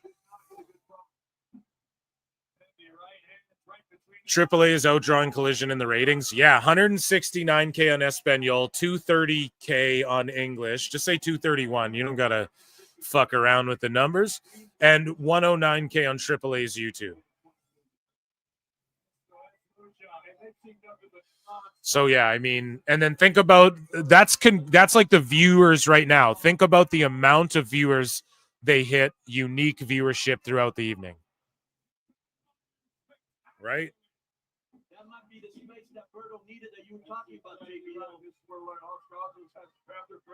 Like PWT live show, we can, let's say we have like 400 people watching us, and then after, when the live show's done, it's like 2K, like 2,000 unique people were reached before the replay or whatever. So imagine when they have 200,000 some fucking, it's like well over 500,000 people were reached tonight and watched some of the show, or are tuning in, or tuning in, tuning out, or fucking refresh the page just to look at the number, and then that might count as another whatever. But we're talking like big numbers tonight, man.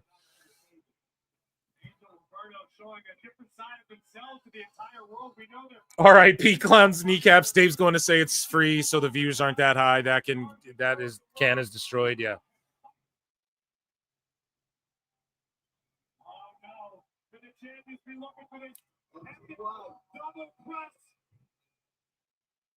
There it is, through the tentacles. Down goes Pagano. Angel Roberto into the cover. Psycho Clown at the last second. You just saved the match because they were about to pin. I agree with you, Conan. Psycho Clown keeping his chances alive of becoming top champion.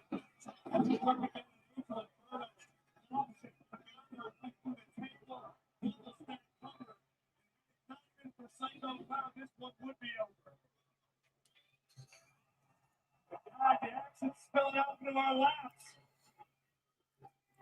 The champion. Oh, they're looking for more shit. They got tables stacked up. They aren't even regulation. No, I didn't go mute again. Sorry, I was just looking at my phone for a second there, guys. Sorry. I fixed my cord or whatever.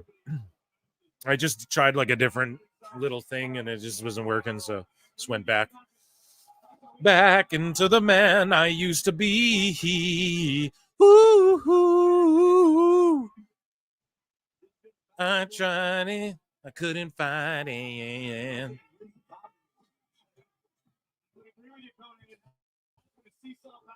Oh, they're beating him down, pal.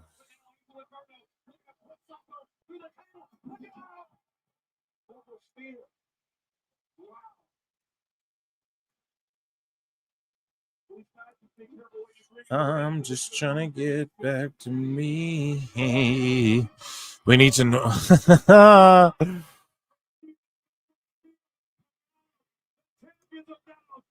Oh my God, sickos be sickoing.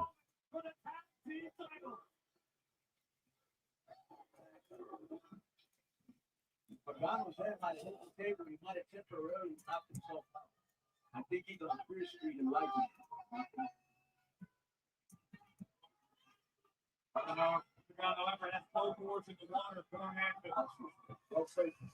Extremely tough son of a gun. The same can be said for all four of these gentlemen. Sickos be sickoing, man. Damn, listen to the thunderous boos.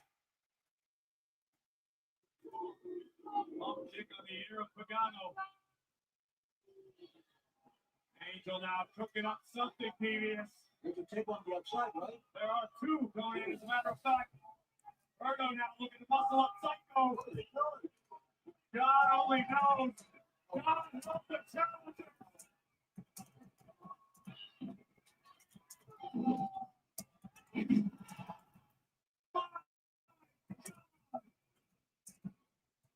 The circus is canceled tonight. I agree, which means Erdo the last man standing. One after the champion.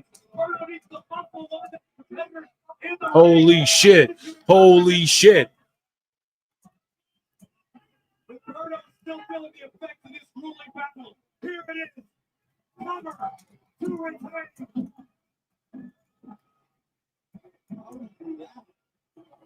That's the question on everyone's thought, Conan. How did Psycho Kong kick out? I think you're finding a lot now. Both superstars in a precarious position. Big chop on the top. Chop on the top.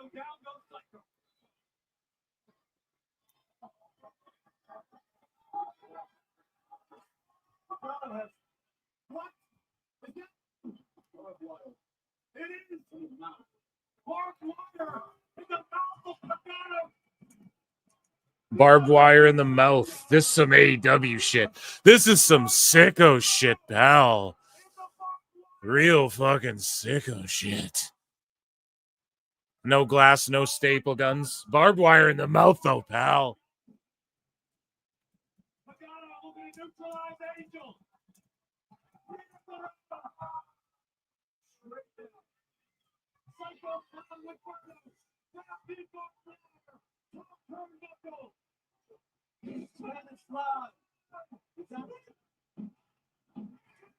Damn, listen to the crowd fucking wow, uno, dos, tres. Crazy.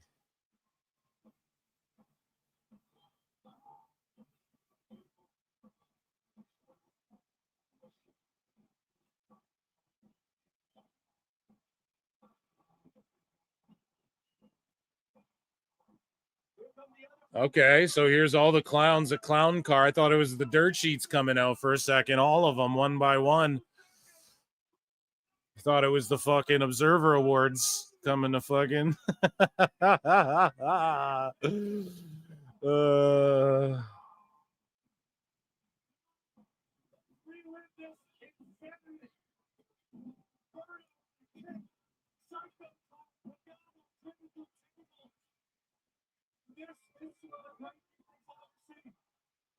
absolutely insane. The Warriors hardcore hero Pagana. So working to the top of our 3 minutes now. Wraps up authoritative. Those are huge stop at the top. The equation. Yeah, people got triggered because I said everyone's complaining about like, oh, with this new deal, WWE isn't like all the episodes of Raw and shit aren't on streaming. Like they're missing all huge years and chunks worth of Raw. And I just fucking, I'm like, none of you care. Like you don't give a fuck. There's no point to it all being in one place. Nobody's watching. You're not trying to watch all Raw. You're not watching all the wrestling that's going on right now and then rewatching all the old Raws in order. Like, don't lie. No one's doing that. Then there's some people who are like, yes, I am. And it's like, okay, what are you watching? Just Google anything. Like anything you want is on Daily Motion or YouTube. Anything you need to see will be in the vault. Anything rumored to have happened that didn't see the light of day before, it's on the vault. You can look up any event, any fucking match. Someone was like, I want to watch the 15th anniversary of Raw from 07. I'm like, no, you don't. You want to watch the gimmick battle royal from it. It's the only thing of note from that show. Here's a link to it. Boom. I linked them. I just Googled it really quick. Here's the Daily Motion link to that match. That's how easy it is. You can find anything online. So again, when people complain about like the whole library's gone, you're going to watch the whole fucking library? Give me a break. Yeah, I was going to watch the whole thing. Okay. Like, give me a fucking break, man. It's a crazy thing to be fucking upset about, in my opinion, but This is super fun. The sport of boxing will change forever. Tickets on sale now at Ticketmaster.com. Two champions, one night. Boxing's biggest games line on Saturday, September 13th. But Canelo Alvarez faces Terrence Bud Crawford in an epic showdown at Allegiant Stadium in Las Vegas. Get your tickets now at Ticketmaster.com or elevate. oh man, of course. Meltzer said what? Just sending me funny shit.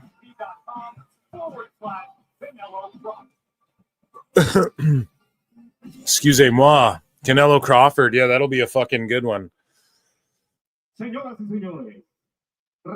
Everything online motherfuckers use Chat GPT for. Exactly. And you mean to tell me they can't Google old? Like, I don't give a fuck. Was I spitting? I didn't even look at Chat. Hall of Fame now. I was planning on watching every episode of Thunder. They're all on the vault. And they're all on the not the vault, the WCW channel. Just go on WCW channel. They have you can just start watching them. They're right there. Oh, it's not all of them in order. You're fucking cooked, you know? You don't want to watch all that. Thunder was the shits, bro. You don't want to watch all that. I like to binge old Raws in order. And that's dope. Look them up. You'll find them. Okay? I love to watch old shit too. If you guys listen to PWT, you guys know I love watching old wrestling. I put on, do you know what WWE had on this morning? They had old Attitude Era. It's like a live stream of like just dope old Attitude Era matches. Fucking throw that on. It's the shit. I love the Vault. I love it all. But like, dude, you can find any match. Like, you realistically can. Anything of note, anything worth noting is online. You know, you can fucking just look it up, regardless of if it's on ESPN or not.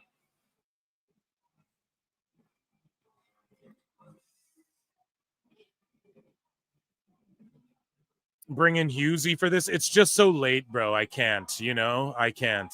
That's the thing too. He gets so tired. Like, he edits K100 and he gets so tired of talking wrestling by that point where he's like, listen, Phil, if you want to fucking chat movies, hit me up, you know? But it's just like, otherwise don't even fucking, I don't want to talk wrestling. And it's like, that's total. And like, him and I will talk wrestling in the DMs, but beyond like just our quick little boop, boop, and then we talk about movies and shit. So, you know, trust me, I've tried to a few times, and we'll get him on. Don't worry.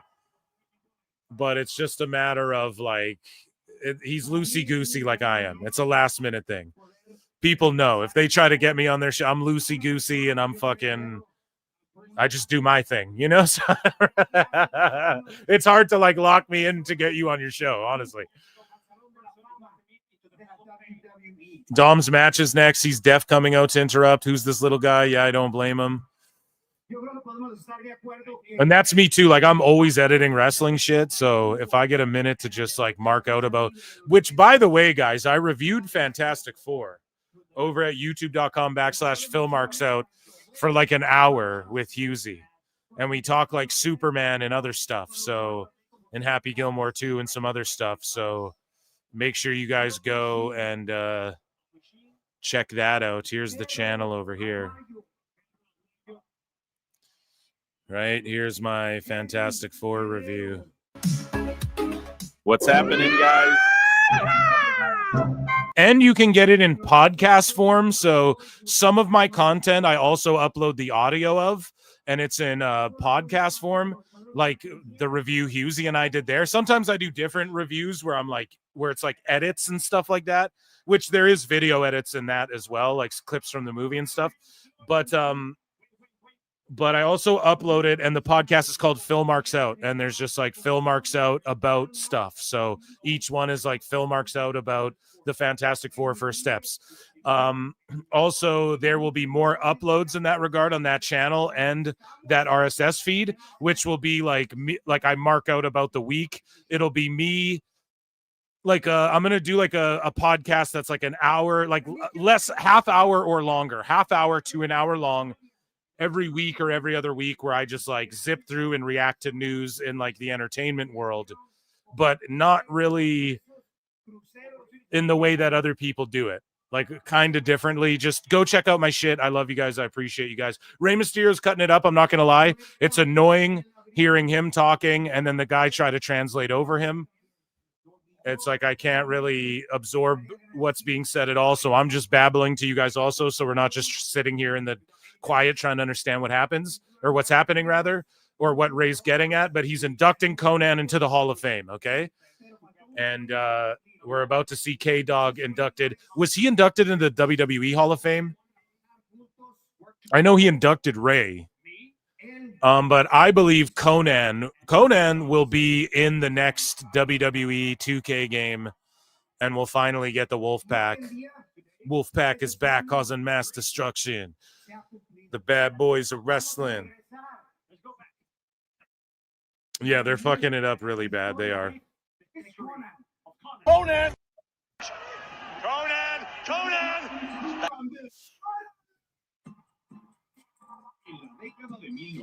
Yeah, they should just put subtitles. Exactly. I can just read.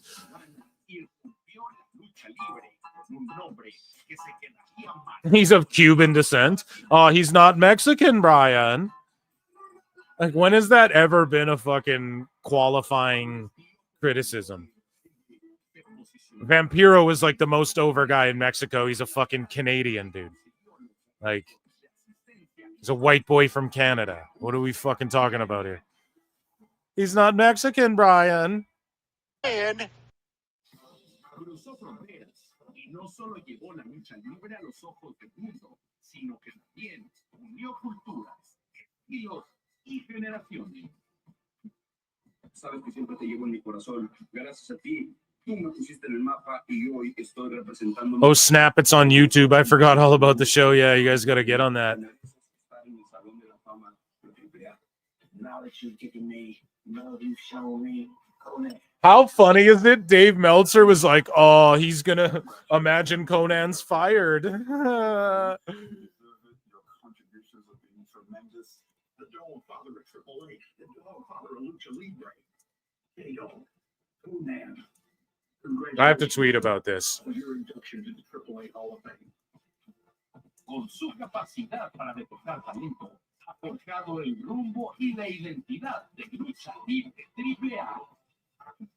Luchador, manager, comentarista, creativo, pionero, leyenda, maestro. Conan el Bárbaro se ha quedado eternamente en el corazón de los aficionados y ha demostrado ser una estrella. Prueba de tiempo.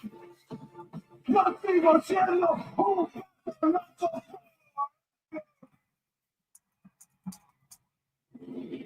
México. México, vamos a darle la bienvenida al nuevo miembro del Salón de la Fama de AAA 2025.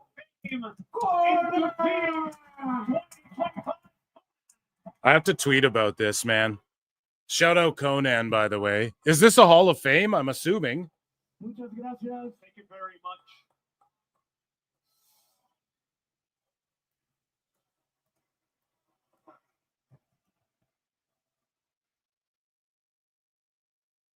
Si me aplaudieron o me abucharon. Is this, yeah, what is this? The Hall of Fame. Okay, thank you. Thank you. I came here to entertain you. Lo primero que quiero saber es qué aerolínea me va a dejar subir esto en el avión. What kind of airline is going to let me fly? Dave Meltzer, what a dumb fuck. Let's play a flute for that dummy. Jesus Christ.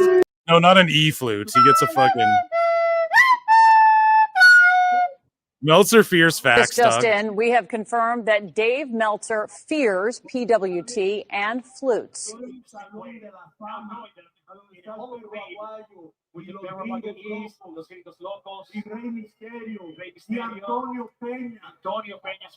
Meltzer's such a fucking clown, dude. Oh my god.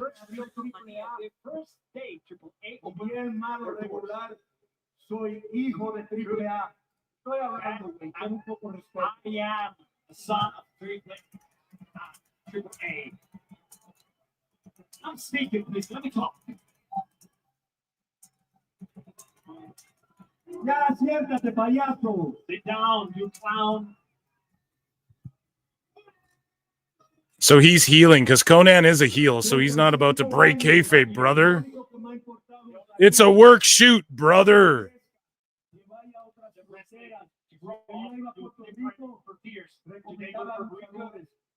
I was there, recomendaba luchadores, porque yo amo la lucha libre, yo he dejado mi cuerpo, yo tengo más de 10 operaciones, traigo prótesis ahorita, yo he dejado mi cuerpo, sangre, por toda esta república, porque los quiero a ustedes, because I love you, even though you don't believe me.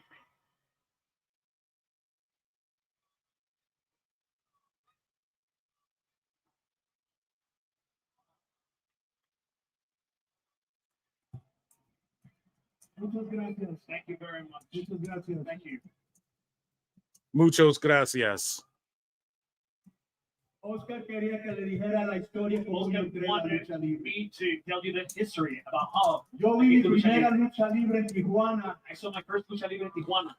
A los 22 años. When I was 22 years old. Un señor me invitó a Tijuana. A gentleman invited me to Tijuana. Era campeón mundial, tenía un campeonato. He was world champion. He had a championship. And he told me he can make me a wrestler. Okay, so are they trying to help with the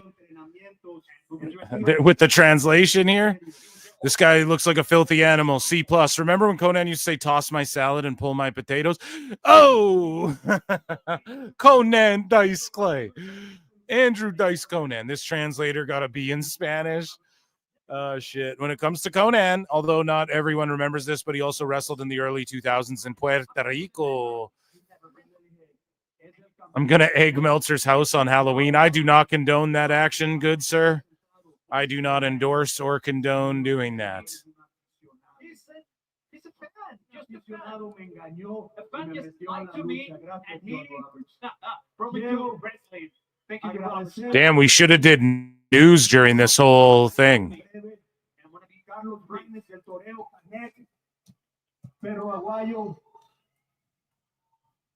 I don't think there's like a small enough segment for me to lick off.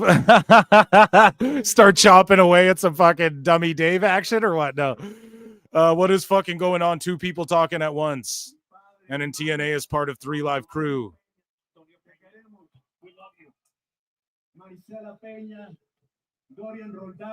How many matches are left though? I think just the main event, right? Yeah, so we'll just stay locked in. We'll just stay locked in.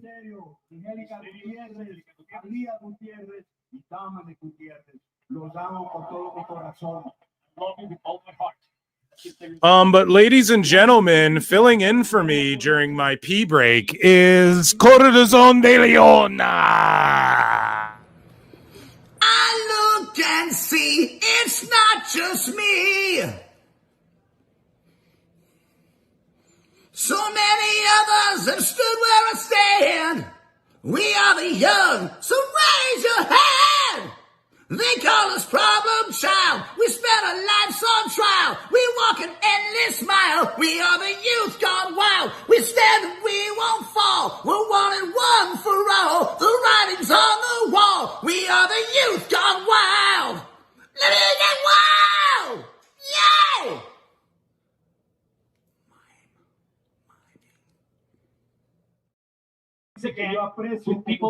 Lesnar's death coming out.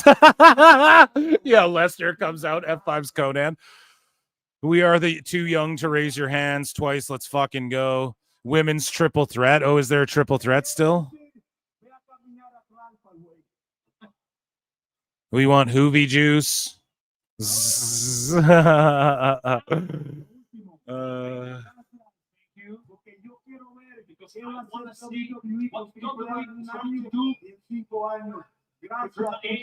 No, my ears. Mute. Thanking Undertaker, Jeremy Borash. Yeah, the rumors are like Taker's doing work, like not doing work, but he's just consulting like with everyone and everything and everywhere he can. And that's why he's interested in Undertaker being like, yes, let me come to this Mexican show in Mexico. That's a good thing. That's a net positive for wrestling. El Grande Americano.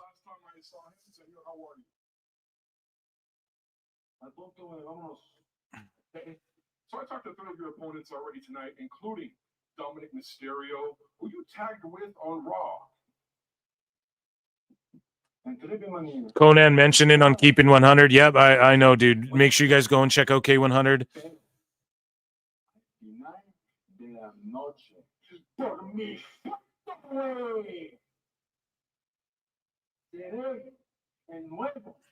Mega campeón.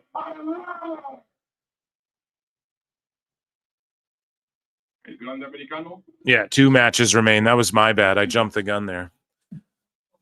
Championship on the line in our main event. A fatal Woo! Damn, Natty Neidhart. This oh Canada, baby.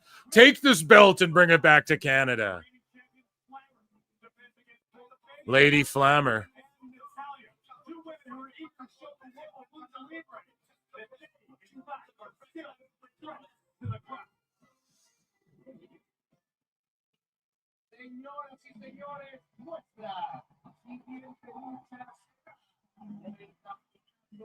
The Queen of Queens Championship.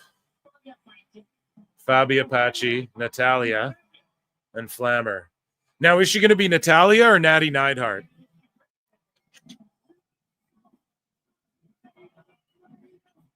Yeah, Apache in the spotlight. Me too, man. And that's what I mean. All the indigenous cultures around the world, like all the Aborigines or Aboriginals around the world, like they all, like, doesn't matter if it's like Samoa or in Mexico, like you guys, like the Aztecs or whatever with the feather headdresses and all that shit. It all like stems, I swear to God, if you were to trace history back all the way, like in a time machine, it all has to come from the same fucking place in some degree, like in some form or fashion. They learn it from somewhere or something, but it's just everywhere.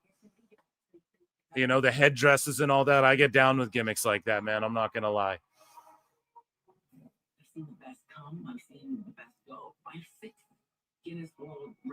That's why I stand the bloodline so hard.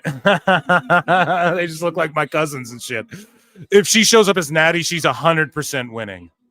She shows up as Natalia, she's 100% losing. Yeah, that's a good way to put it, Nax. For real, dude. If she's, but look though, she's been Natty in Mexico. So does she show up as Natalia and shit? Then she's for sure losing. If she's Natty Neidhart, I could see her winning this. But I don't know if she wins though. Are they going to give her the strap and then I think people will kind of boo-boo on that because it's been a lot of WWE going over on AAA here. Promo says Natalia. I know.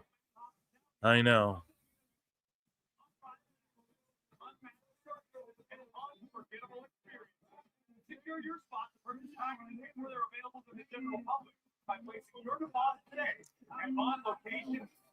PWT. onlocation.com/WWT. But tonight we are in Mexico City, Mexico. We had a Polish kid in high school. Yeah, I'm Polish as well. I have Polish in me. People were he is dumb. Dude spoke 6 or 7 languages. Smart in its way. Yeah, in Europe, bro, they be learning languages. Okay, they be learning languages. No, but for real, dude, almost 20,000 fucking people. Holy shit! Outdrawing fucking AEW shows. Outdrew All In.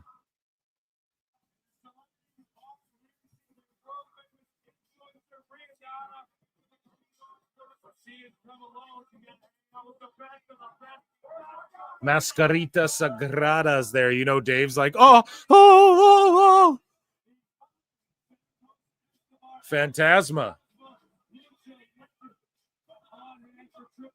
Damn, that's wild.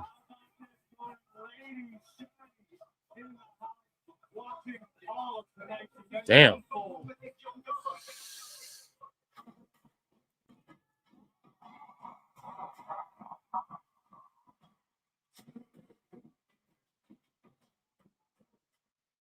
Yeah, we have like 5 prominent dialects of German. Who was that? Santos' dad, R.I.P. Silver King.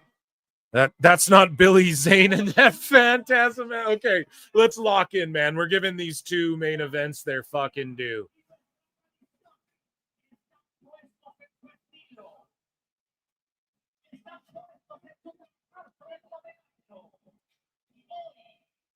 Yeah, these entrances have been solid.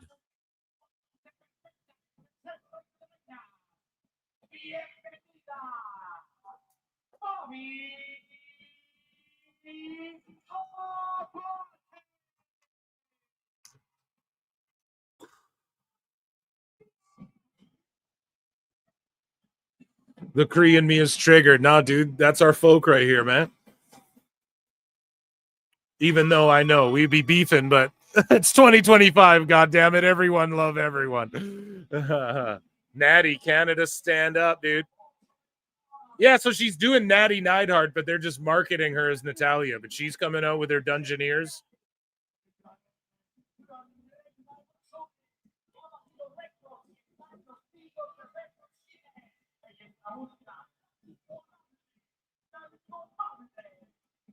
There's probably a bunch of people seeing Natty in this late for the first time as well, so it's awesome.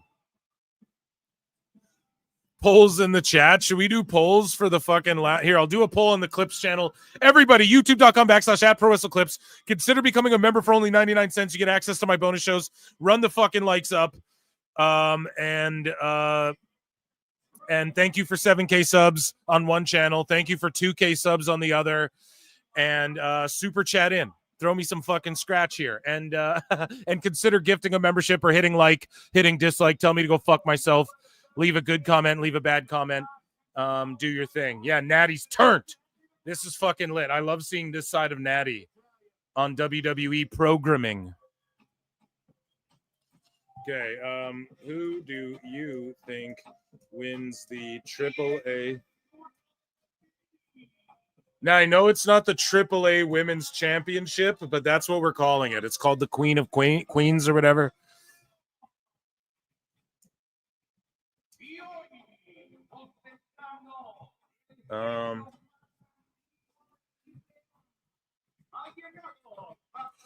Who are the competitors? Natty, Lady Flammer, and then Apache. There you go, guys. Over on the Clips channel. Make sure you guys go over to the Clips channel.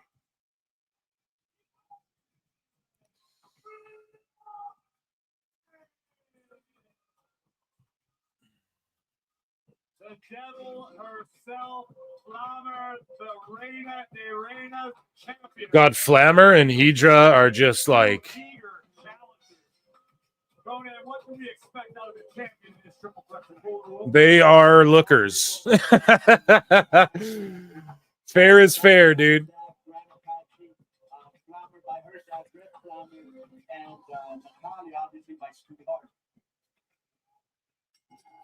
Here we go. Is that the heel ref? Is the ref a heel? Suspenders? Yes, that is gimmick. So it's like red shoes, but I'm fucking suspenders, dude. He looks away when they look at him. What is he doing? This ref is so over. I love this ref already. He's like the Aubrey Edwards of fucking AAA.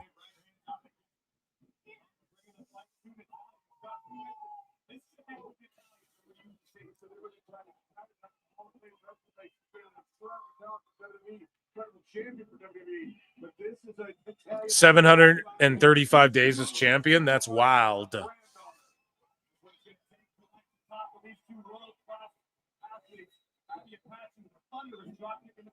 Who's watching Peacemaker? So I'm watching season 1 right now. So I can watch season 2. Obviously.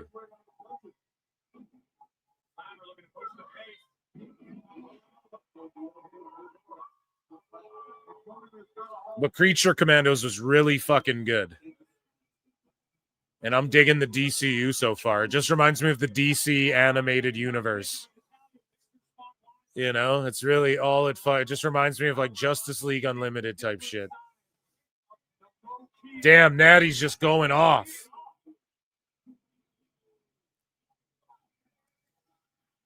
Bro, Auntie is throwing potatoes.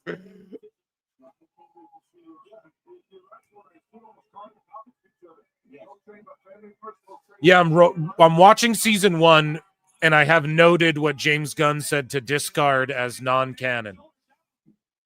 And essentially, he's like, whatever you see in the recaps in season 2 is what still is canon from the first season. But regardless, I need to like imprint it in my mind as we enter the DCU. You know? And guys, just so you know, there's these shorts online too. If you're into just like little animated shorts, there's a show called Crypto Saves the Day, and they are canonically in the DCU as well, and it's like Crypto being Crypto in like a 5-minute short where no one talks and he just gets into hijinks and shit, you know what I mean? But then saves the day kind of. So just consider checking that out. Yeah, I'm shilling superhero shit. I fucking love it.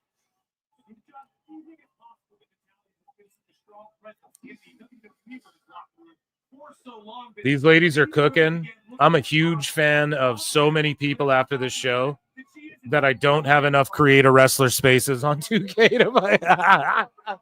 2K, up that shit to 200 slots, or I gotta switch to PC and fucking dedicate a whole terabyte hard drive to just created wrestlers. And now she wants it for herself. And I like to change. Everybody else.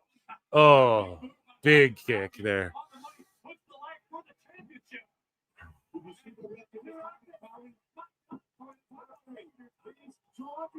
Yeah, see this fucking ref.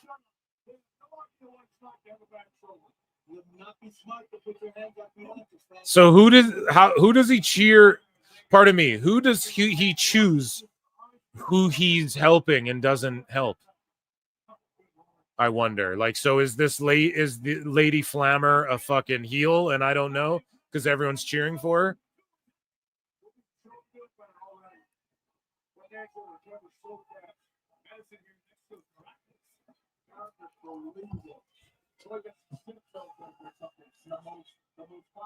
Whoever he's trying to get play from. Flammer. Okay, the Rudos.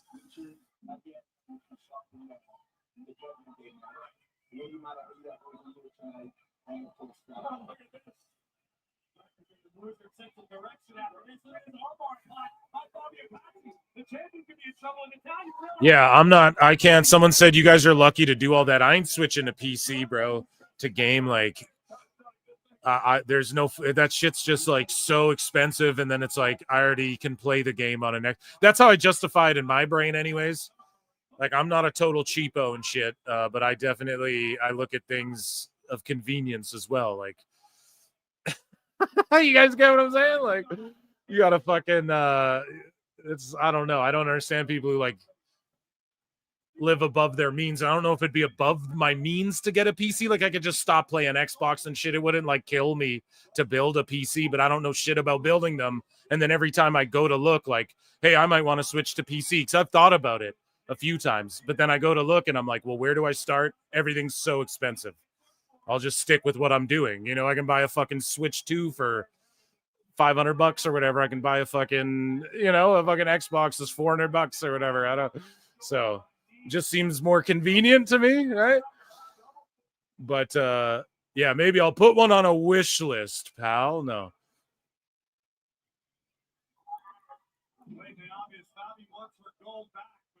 I have motherfuckers DMing me. They're like, here, started Wish. Plinian's always like, dude, start this site. I'm like, no.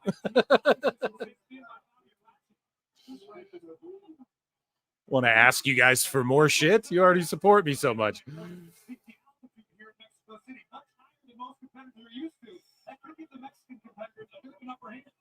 Just tell a friend. That's what you can do. I love this version of Natty. Like, we need this in the Fed, man. You could really do something with this. I don't know how you just give up on, like, even trying it. Well, people know you as the really hot girl who likes cats and has big tits and farts. So you're just that. No, I'm not trying to shit on Triple H. That was Vince, but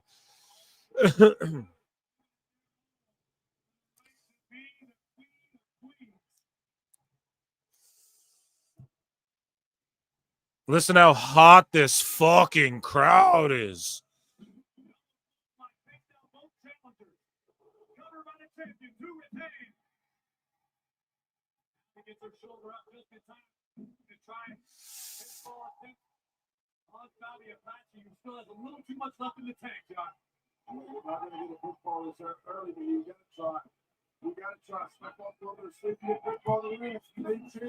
Oh, there you go. The rolling clothesline. What does she call that again? Doesn't she have a name for that? It's like the rolling clothesline. Oh, ripcord STO or leg sweep. Damn, she just like kissed her. Sharpshooter time. The greatest move in the history of fucking pro wrestling. Oh, a double sharpshooter, doggy. Oh, man. Instead of stacking them up, Natty learned you got to fucking do one leg apiece.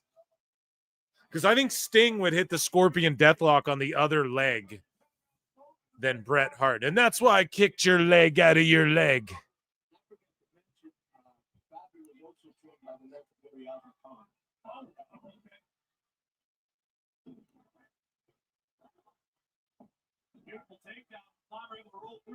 Oh, double boots.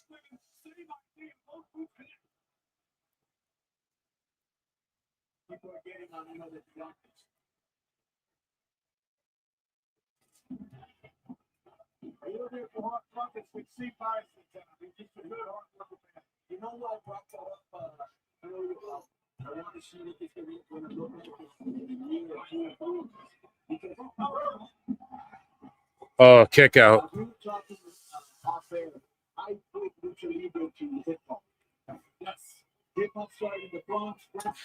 Here we go.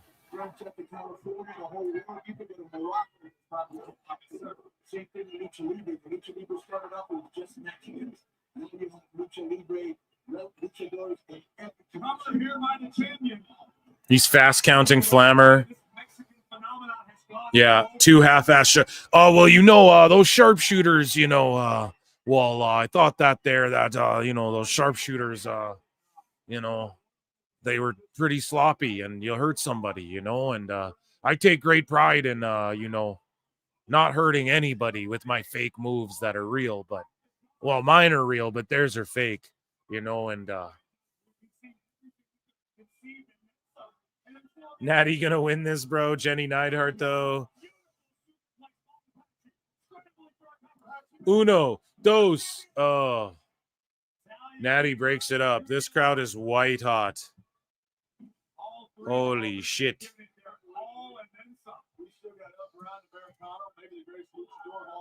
JBL putting over El Grande.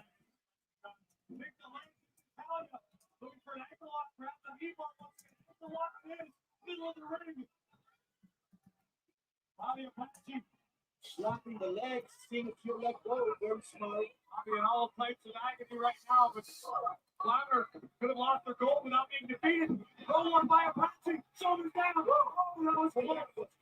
That was close. That was close. Okay. I don't know if Karate should take a little flip. I'm not sure the shoulder broke.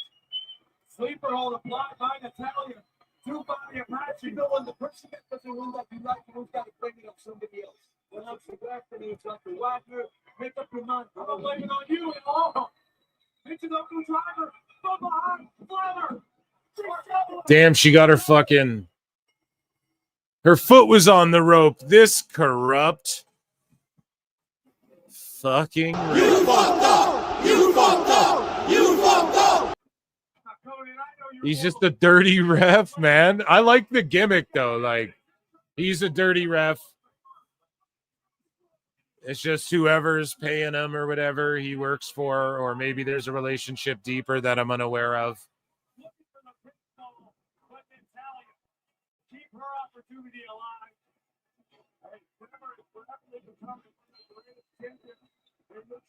A roll up. Just fast counts her with the foot on the rope. Damn. That's some outlaw shit.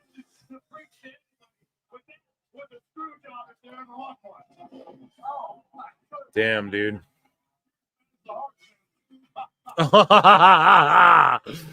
JBL just told Graves you're as bad as the Hart family. Somebody was smarter than the other two, took advantage of that moment, and that's a screw job. It's an opportunistic victory. We'll call it that. How's that sound? That sounds way better. Conan giving him shit. I love when Graves gets shit because he always gives the shit. So. Conan! Oh shit! There's a brawl, Conan. Nice. Now we're gonna get Natty and Apache fighting in the future. Oh my God! It's the greatest thing I've ever seen.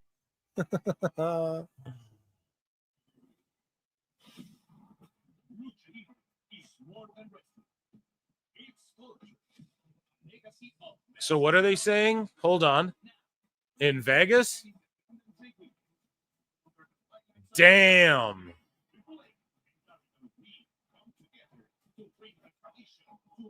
AAA WWE in Vegas. Worlds Collide September 12th. It's a Friday.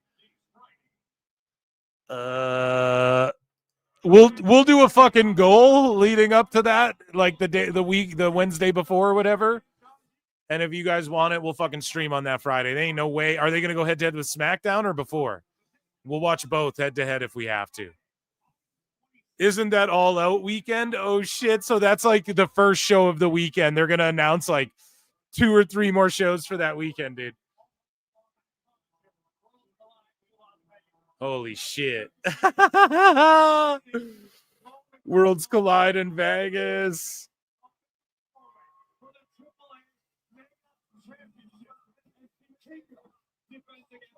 Oh shit, man.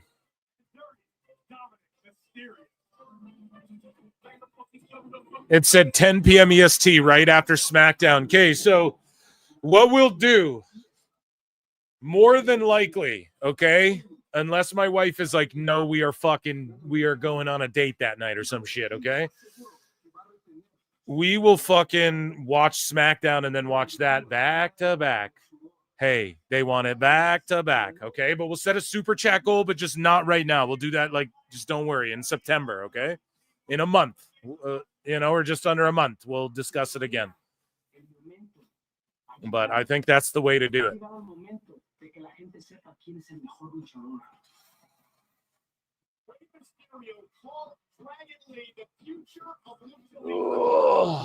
Here we go. I'm fucking pumped, dude. We got Dragon Lee, what? Dom Mysterio, what? And then we have El Grande Americano, what? And then we have El Hijo del Vikingo. That's the week before All Out. Okay. Okay. I'm going to launch a Fed, and our thing's going to be called All That. No? All right. 2 belts, Dom. Oh, let's do a poll. Let's do a poll. Everyone come to the Clips channel. There's 300 of you watching. Round of applause. If you're on X, please come subscribe to the YouTube channel. It's blowing up. The fuck you waiting for, man?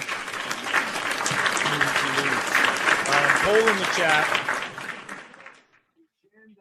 Poll in the chat. We're going to end that one, and we are going to start a new one for this fatal 4-way.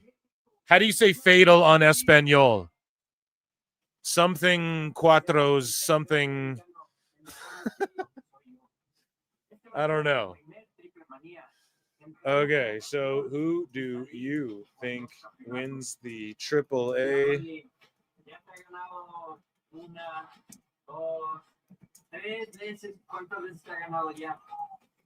I missed the 4-way dance where it was elimination style.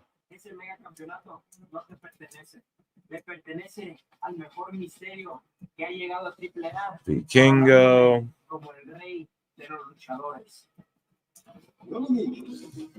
Dominique.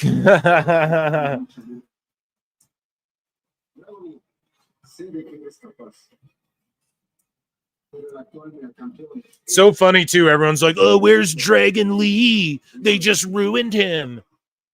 He was having a kid, staying home, getting paid to be at home with his wife and his beautiful family, and now he's like headlining all this AAA shit, and he's gonna be a fucking big star in Mexico for them and everything. Shut the fuck up, you know? Guys, what do we got to do to get 100 likes too? Do we got to fucking... I feel like I asked too much of you. I love you. How about that? No, you just don't worry about it. Let's just enjoy El Grande. He's gonna sing himself to the ring?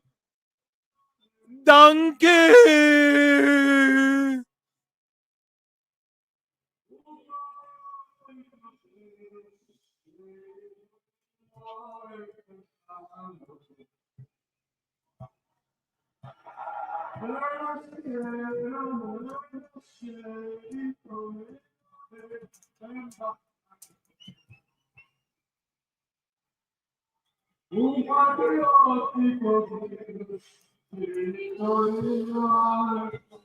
Here we go. Vote in the poll chat. So far, this show's been amazing, but they botched the music here.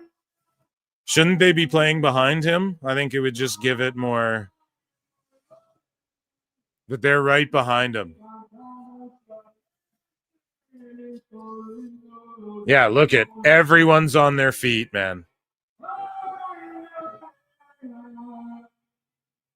AAA Mania's running wild, brothers. Like, I don't think hombres mi hermanos, right?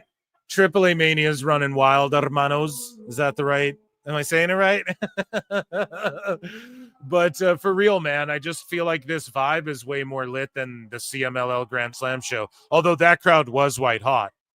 But this is just, they're like building something here with these Triple Mania shows. It's something really special, this crossover shit. They need to capture this in Japan as well, eventually. I believe that, man. New Japan just needs to come around. Be like, fuck it. We're just going to work with the Fed.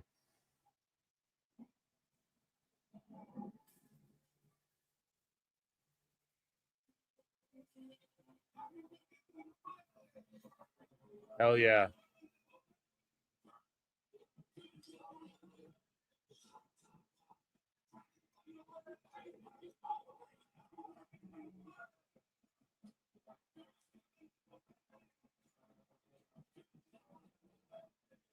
Who is that? Penta playing the drums for him? Penta's doing double duty, pal. I just watched that episode of Arrested Development. So yes, you're saying it right. Bro, the one where what is it? What happens again? Where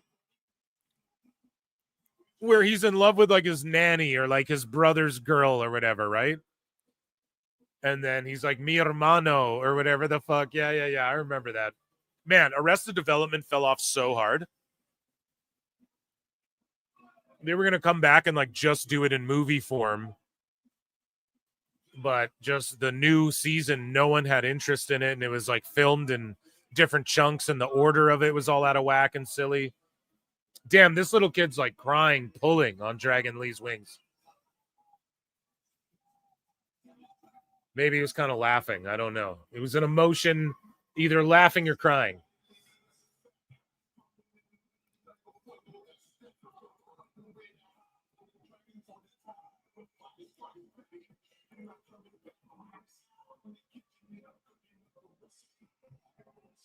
Oh, dude, this is fucking awesome.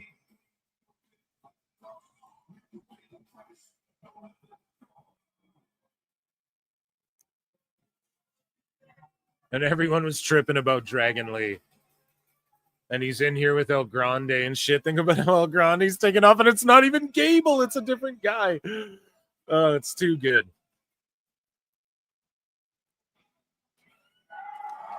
Listen to that crowd for Dom. And then when El Hijo comes out, they're going to boo his ass out of the building.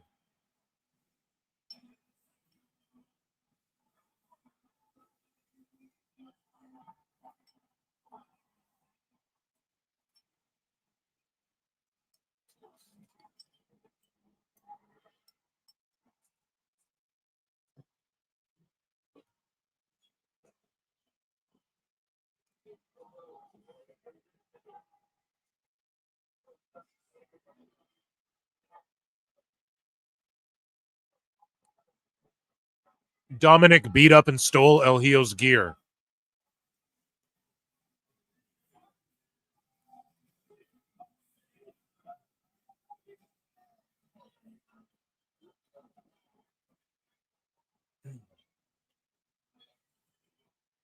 If they take the belt off, whoever they put the belt on is going to be a hero. If they keep it on El Hijo del Vikingo, they might as well turn him heel.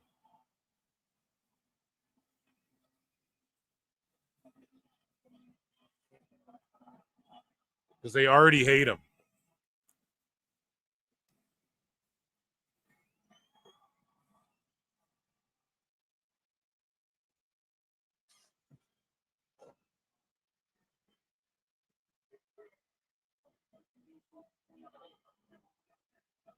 Mysterio.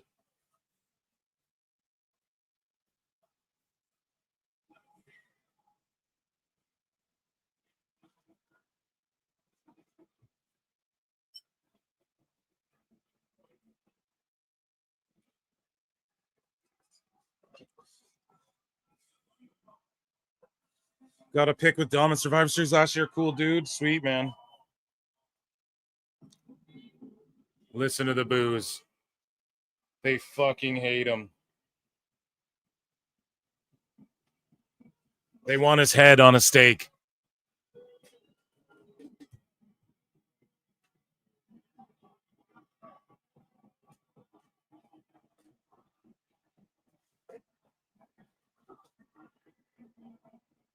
And they're like, Ray, how could you?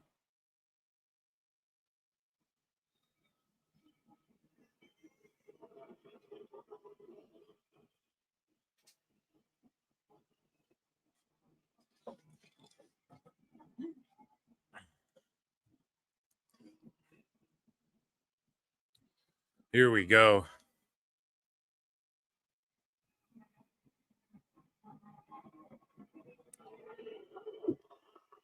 They just boo him out the fucking building.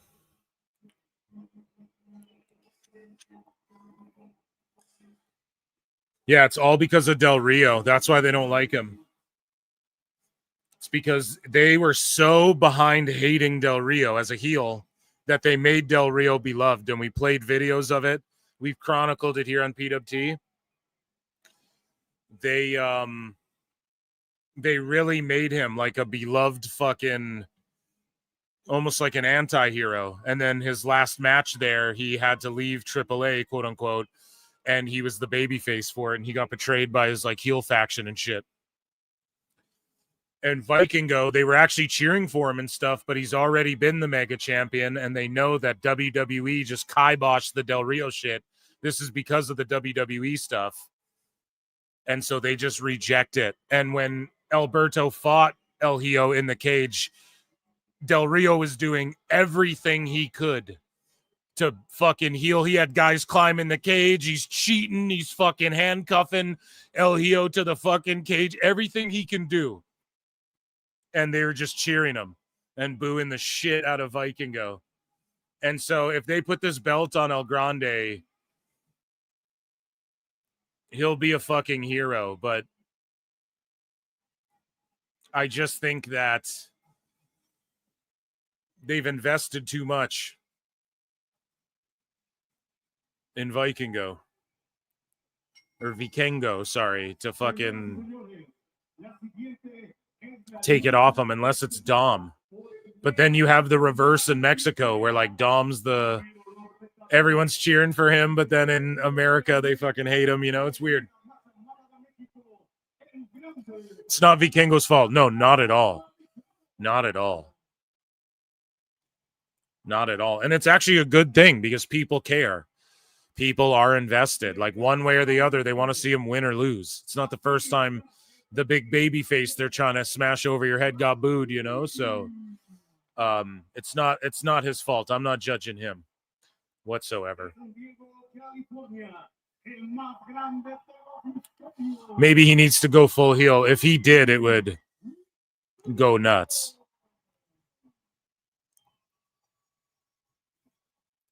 Here we go.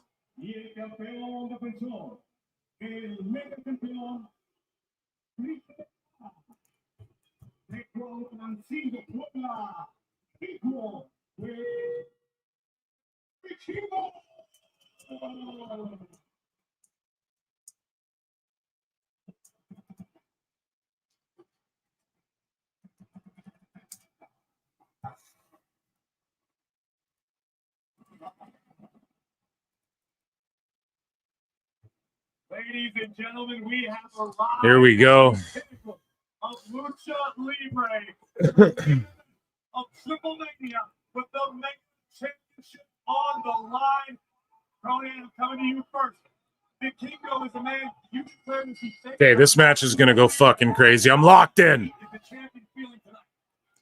A lot, because he should be the favorite guy. He should be cheered, and he's being booed. Ronda Maricano's being cheered. Dominic's being cheered. So go figure. What I want to know is, will we see a third title change? John, as someone who made a living as a champion on hostile territory, what does Vikingo need to do tonight to leave here? What he's stayed doing, Corey. You look at this, like very few times in life you can see around the corner, you're going to see the future. We are looking at the future right now of Lucha Libre in Vikingo. El Grande talking shit to everybody. Oh!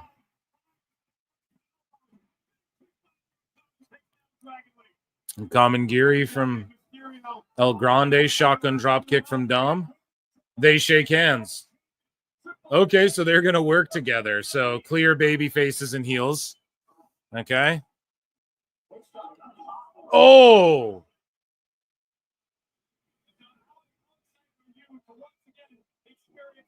Dom into that post. Hurricane Rana, or Hurricane Rana there from Dragon Lee. El Grande rolls out. We're going to get a dive. See, they're booing Dragon Lee just because they know Dragon Lee and El Hijo are aligned against these fucking heels. That's how much they hate El Hijo. Like, they're going to fucking boo Dragon Lee now. That's crazy.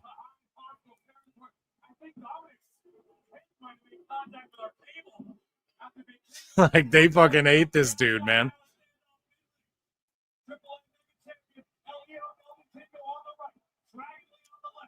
Two world-class luchadors battling for supremacy. Center of the ring. There goes Dragon Lee. Oh, roll up. 1, 2. Oh. Very close, beautiful pinning combination by the champion. Dragon Lee has no scruples about anything. He unmasked his own uncle in 2016. Oh, cartwheel out of the Rana.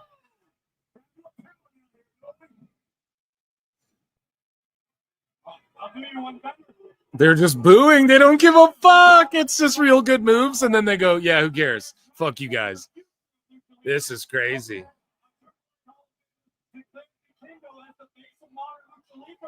Conan.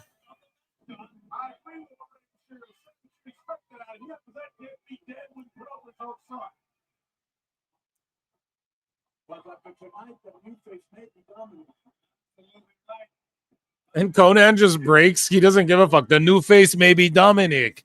He just doesn't give a fuck. He just says it on the air. Just breaks kayfabe, man. You gotta love it.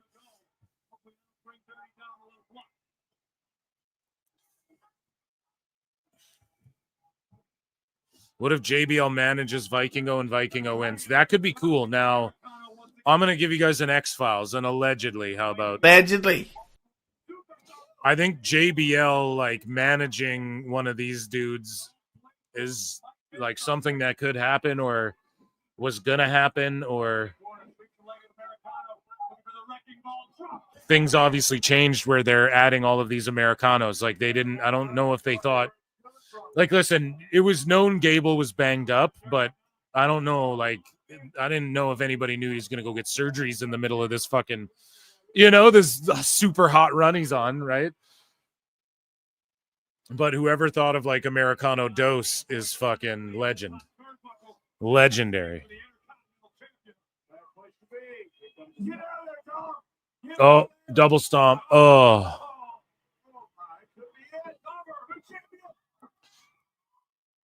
Yeah, like the two heels are the most over guys. And in WWE's eyes, it's just like, fuck it. They're invested. It's backwards, but they're invested. Oh! Damn, what a sell by Dragon Lee on that. Then Americano jumps all over him. All right, Phil Meltzer, you can name every option now. Yeah, exactly, right? No, I just think that, like,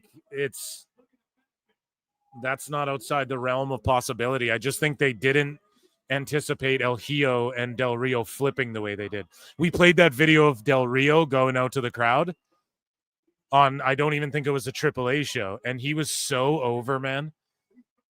It was bananas. I just don't think they thought that was going to happen, so... And then, like, Gable dipping out, too, I'm sure. Because JBL was like, we had a whole plan for that shit in TNA as well. So you got to think some shit has got switched up. And if he's on commentary, is he still going to jump in the ring and cut heel promos in his duster in Mexico like he's been doing? That depends, right? Conan was healing during his fucking Hall of Fame shit, though, a little bit. So maybe. But that would be a good move, is all I'm saying.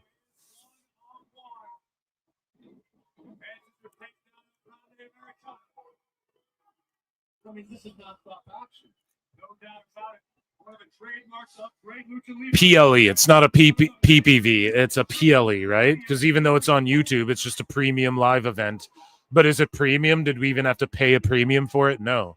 So it's an FLE, a free live event, I guess, right? A freemium live event.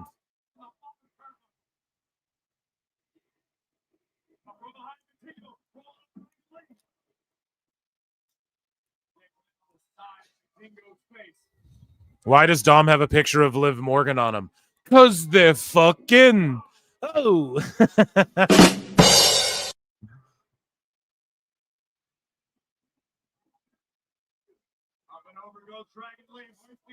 Oh, that sit-out bomb. Oh, the Destroyer.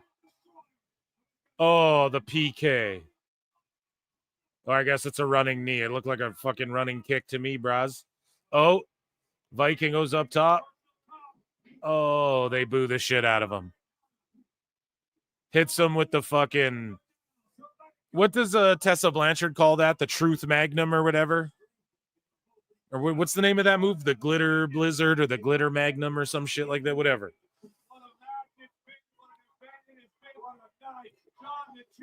Hits him with like a code breaker, essentially, from the top rope. Crowd boos him.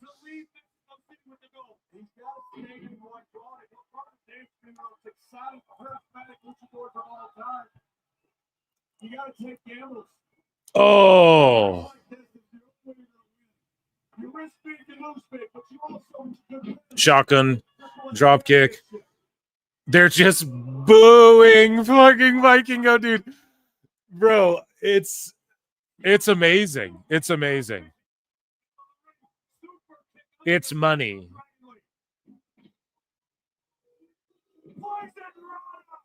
Because this is why he got criticized for the moves, and now it's people are invested in him in a level beyond. He could be the best wrestler ever. You know, that doesn't matter. They fucking hate this guy now. Just because. And he's like a guy that people were like, oh, this is a dream match in Mexico versus Kenny. Everyone's like, who is this guy? Right? And now they're just booing the shit out of him. It is amazing.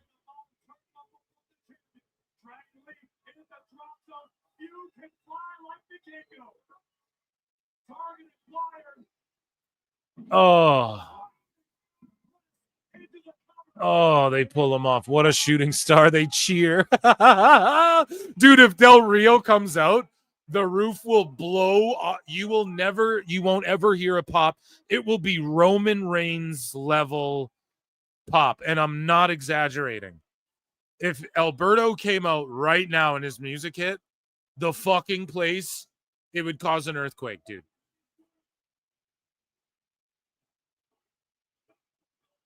Oh, and that's one of those WWE announce tables too. Just slam Vikingo through it.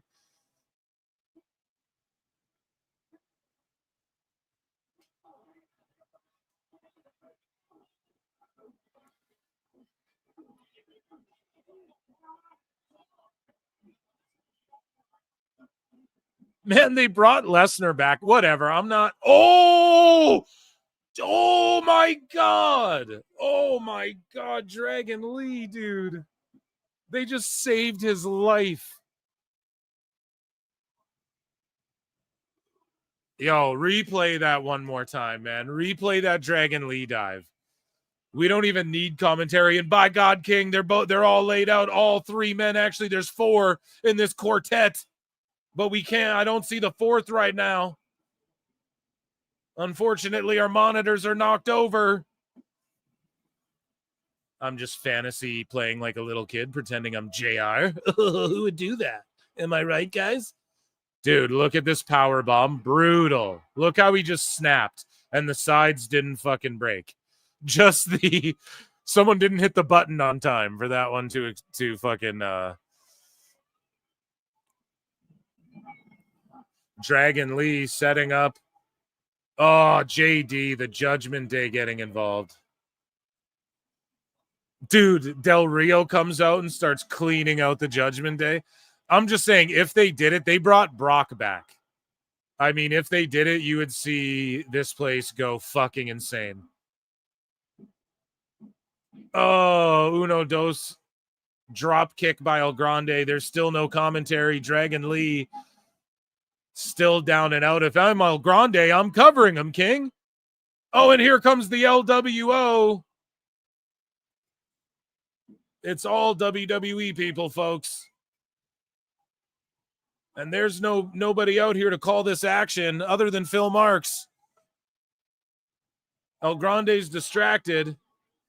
And Dragon Lee with the roll-up. 1, 2. Oh, I thought we had a new champion, King. Oh, and the running knee that barely touched him. Arrivederci.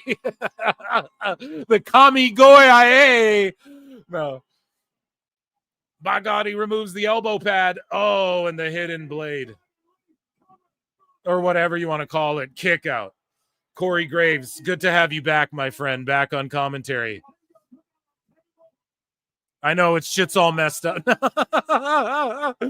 Oh my God. Wait, it's El Grande Dos and Trace. Is this El Grande Dos and Trace out here?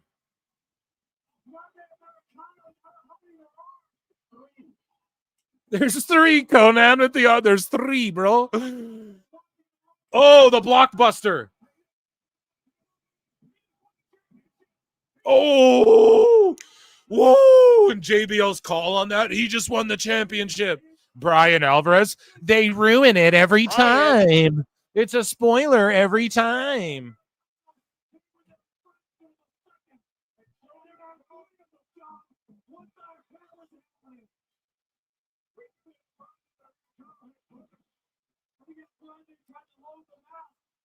El Grande tried to load the mask.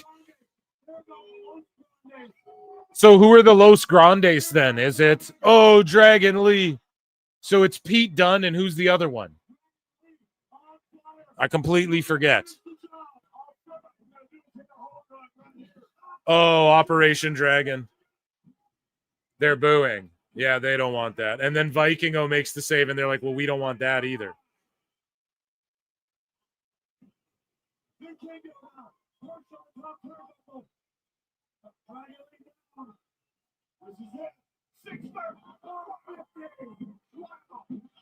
Oh, yes, he kicked out. Now I'm against Vikingo.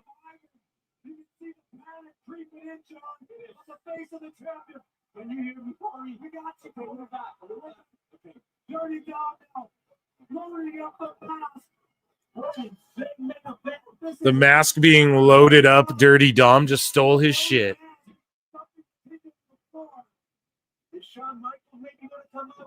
Is Shawn Michaels gonna come out? Who else? If Del Rio comes out, the place goes nuts.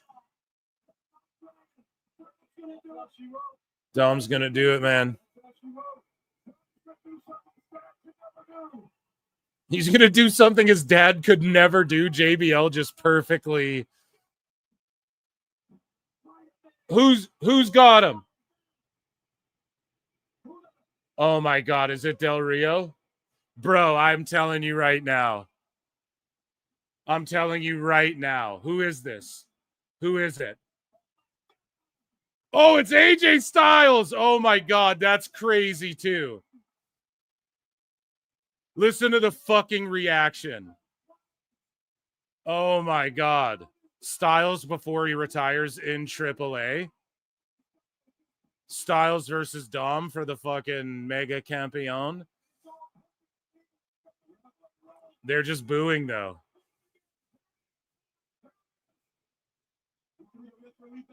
Oh, they don't want Dom. They don't want Vikingo to win this though.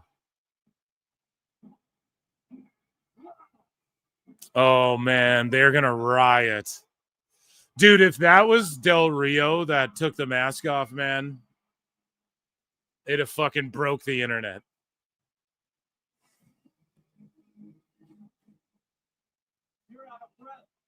Yeah, they're not feeling it. They're like, fuck this dude, man. They're gonna riot.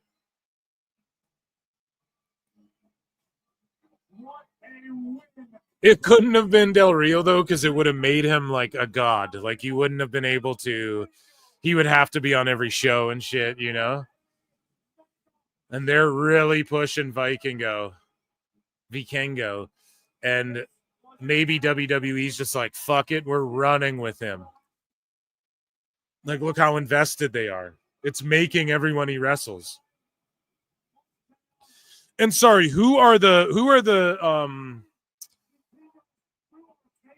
Tyler Bate? Yeah, it's Dunn and Bate, right? They're the Americanos.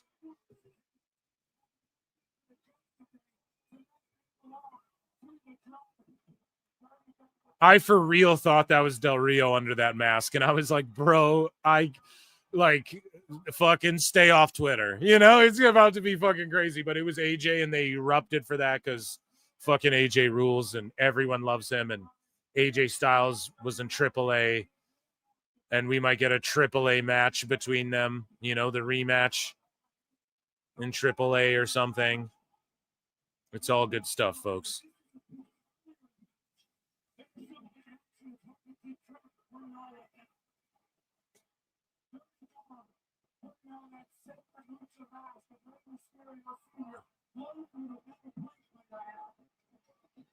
It's crazy that Dom just stole Americano shit, loading it with the metal plate, you know?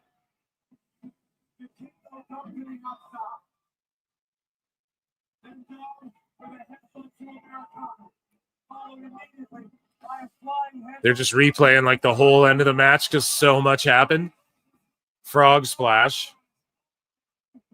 They want Dom to be champ. And then as Dom was about to win, JBL goes, and Dom's about to do something his father could never do.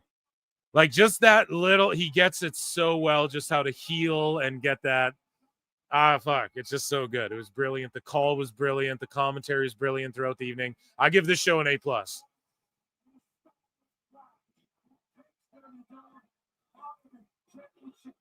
This might be one of my favorite shows of the year so far. Both of the AAA shows and I think I like this one more than the last one. Evolution was good too. SummerSlam was bopping. When you really look back, it was good, man. Mania was pretty lit too. Just everyone boo-booed on it because it wasn't as good as the last one, but it's like, what do you expect? But yeah, this was an awesome event overall.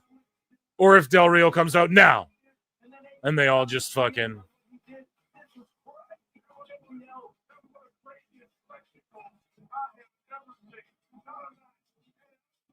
Del Rio comes out now and Brock Lesnar's his ass. No? Yeah, hit the like button, you fucking fools. Worlds Collide is going to be awesome in September.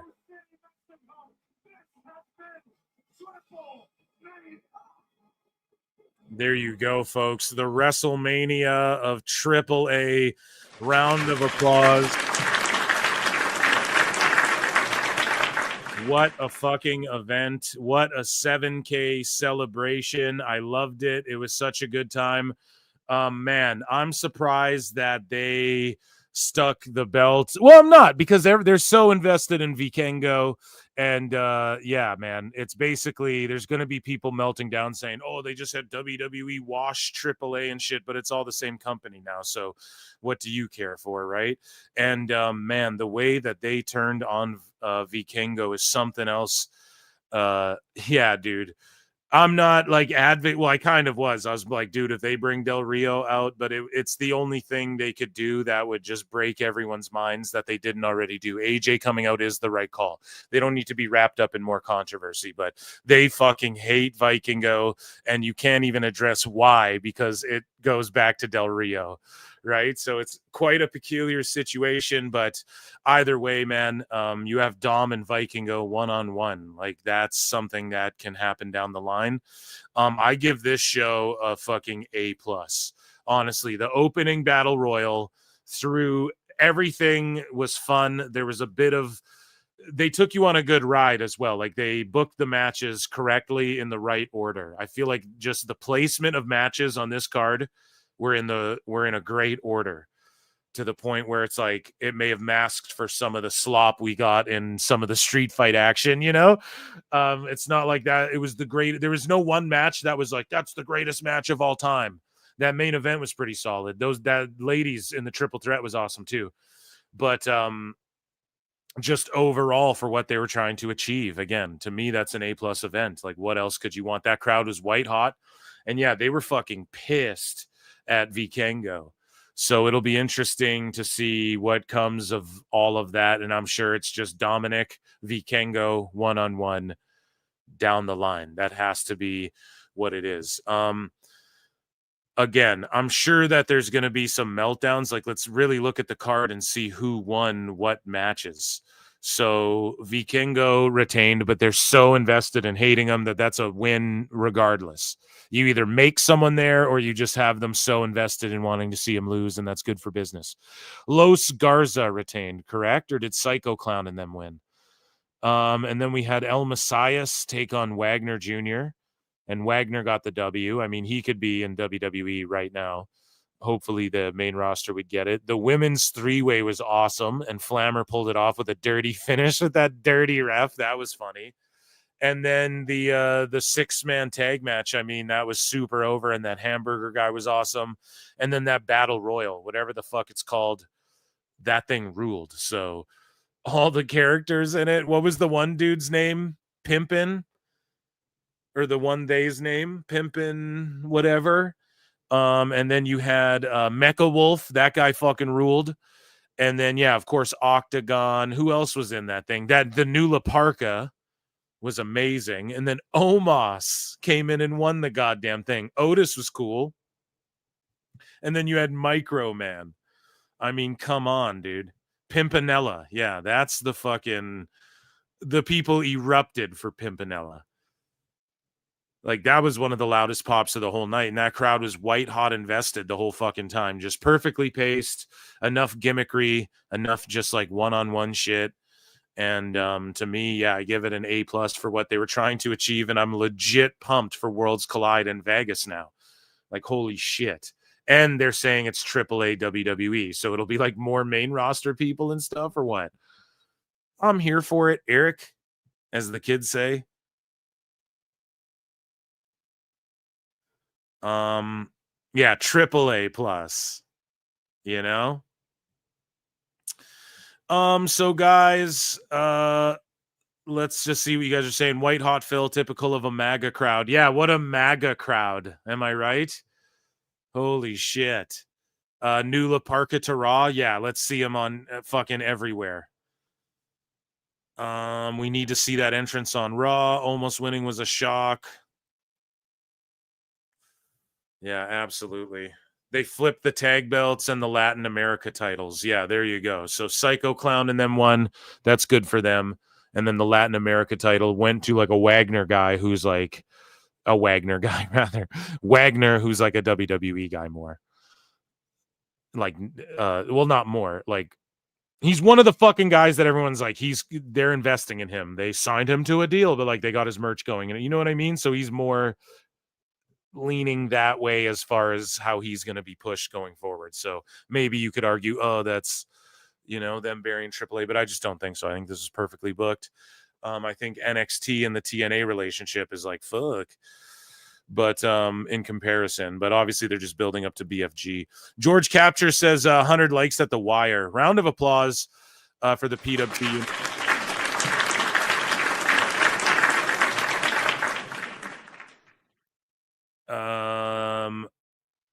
I have no idea why the crowd booed Vikingo so much. It's because WWE used him to get the belt off Del Rio when Del Rio was like the hottest heel in Triplemania, and now they're just getting rid of Del Rio. They got rid of him entirely, and so the fans are just rejecting Vikingo.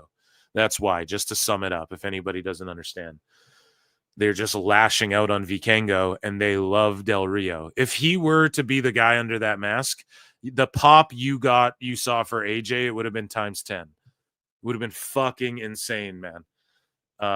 And he's doing like other shows and working behind the scenes and shit, but he's not going to be like featured on these crossover shows, at least if he ever comes back to AAA, quote unquote, because he like had to leave or was forced to retire from AAA or whatever. But he's beloved out there, and Vikingo's fucking hated out there because they forced that switch.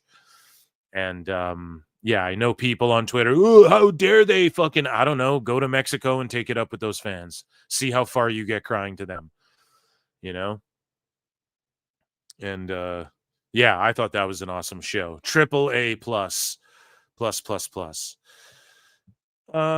Ladies and gentlemen, listen, I want to thank you all for being here. It's past 10 where I'm at, and I want to watch some UFC. And there's a banger main event going on and stuff. And I appreciate you all. I got to do some editing and shit for being here. Throwing that in as I'm appreciating you guys. I'm just dreading it. Guys, make sure you hit like and subscribe. Thank you for 7K subs, over 7K subs on the one channel. Thank you for over 2K subs on the other. Let's get to 10K and 3K. Let's fucking do it. We can do it. Share it. Like it, subscribe it, all that good shit. Become a member, get access to Monday shows. Monday shows, we're doing a super sicko segment, okay? And we're going to make fun of Dave, and we got AEW news. It'll be jam-packed, so you don't want to go anywhere. We don't phone them in on the member shows, okay? Go enjoy your evenings. Peace and love. Until next time, I'll see you in the Upside Down. Thanks for being here tonight, guys. Peace. It is a fast-acting viral strain that infects the host immediately, and upon getting sick, the infected will become racked with coughs, sweat profusely, and start to get the shivers and chills. There he is, the legend. The man, the myth, the legend. Yeah. You can't literally run a promotion just for the AEW, what do they call them, sickos? Thank you very much, TikTok and AEW. See you tonight.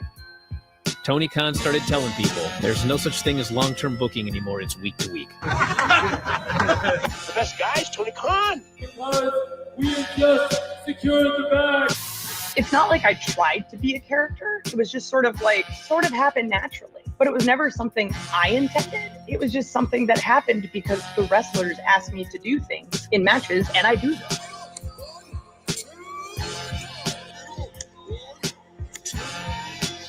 If you run a promotion just for the sickos, you're going to do 400,000 viewers eventually. Effing melts. You know that SmackDown actually went over and everything? Yeah. You know, What's the point? the point of SmackDown. What are you getting at here? That the DVRs didn't pick it up. Did they not pick it up? Mine didn't. Let's get into everybody's favorite moment, and it is called Dave Meltzer's Dumb Moment of the Week. What would you like to listen to in your ears? I'd like to hear the flute. Well, if you'd like to flaunt your flute, then we can find you a flautist. We just secured the bag. It doesn't help me. Okay, so complain, but I will complain. Let me have my misery. And when I heard that, I was like, what? Thank you, fuck you, bye. Boom.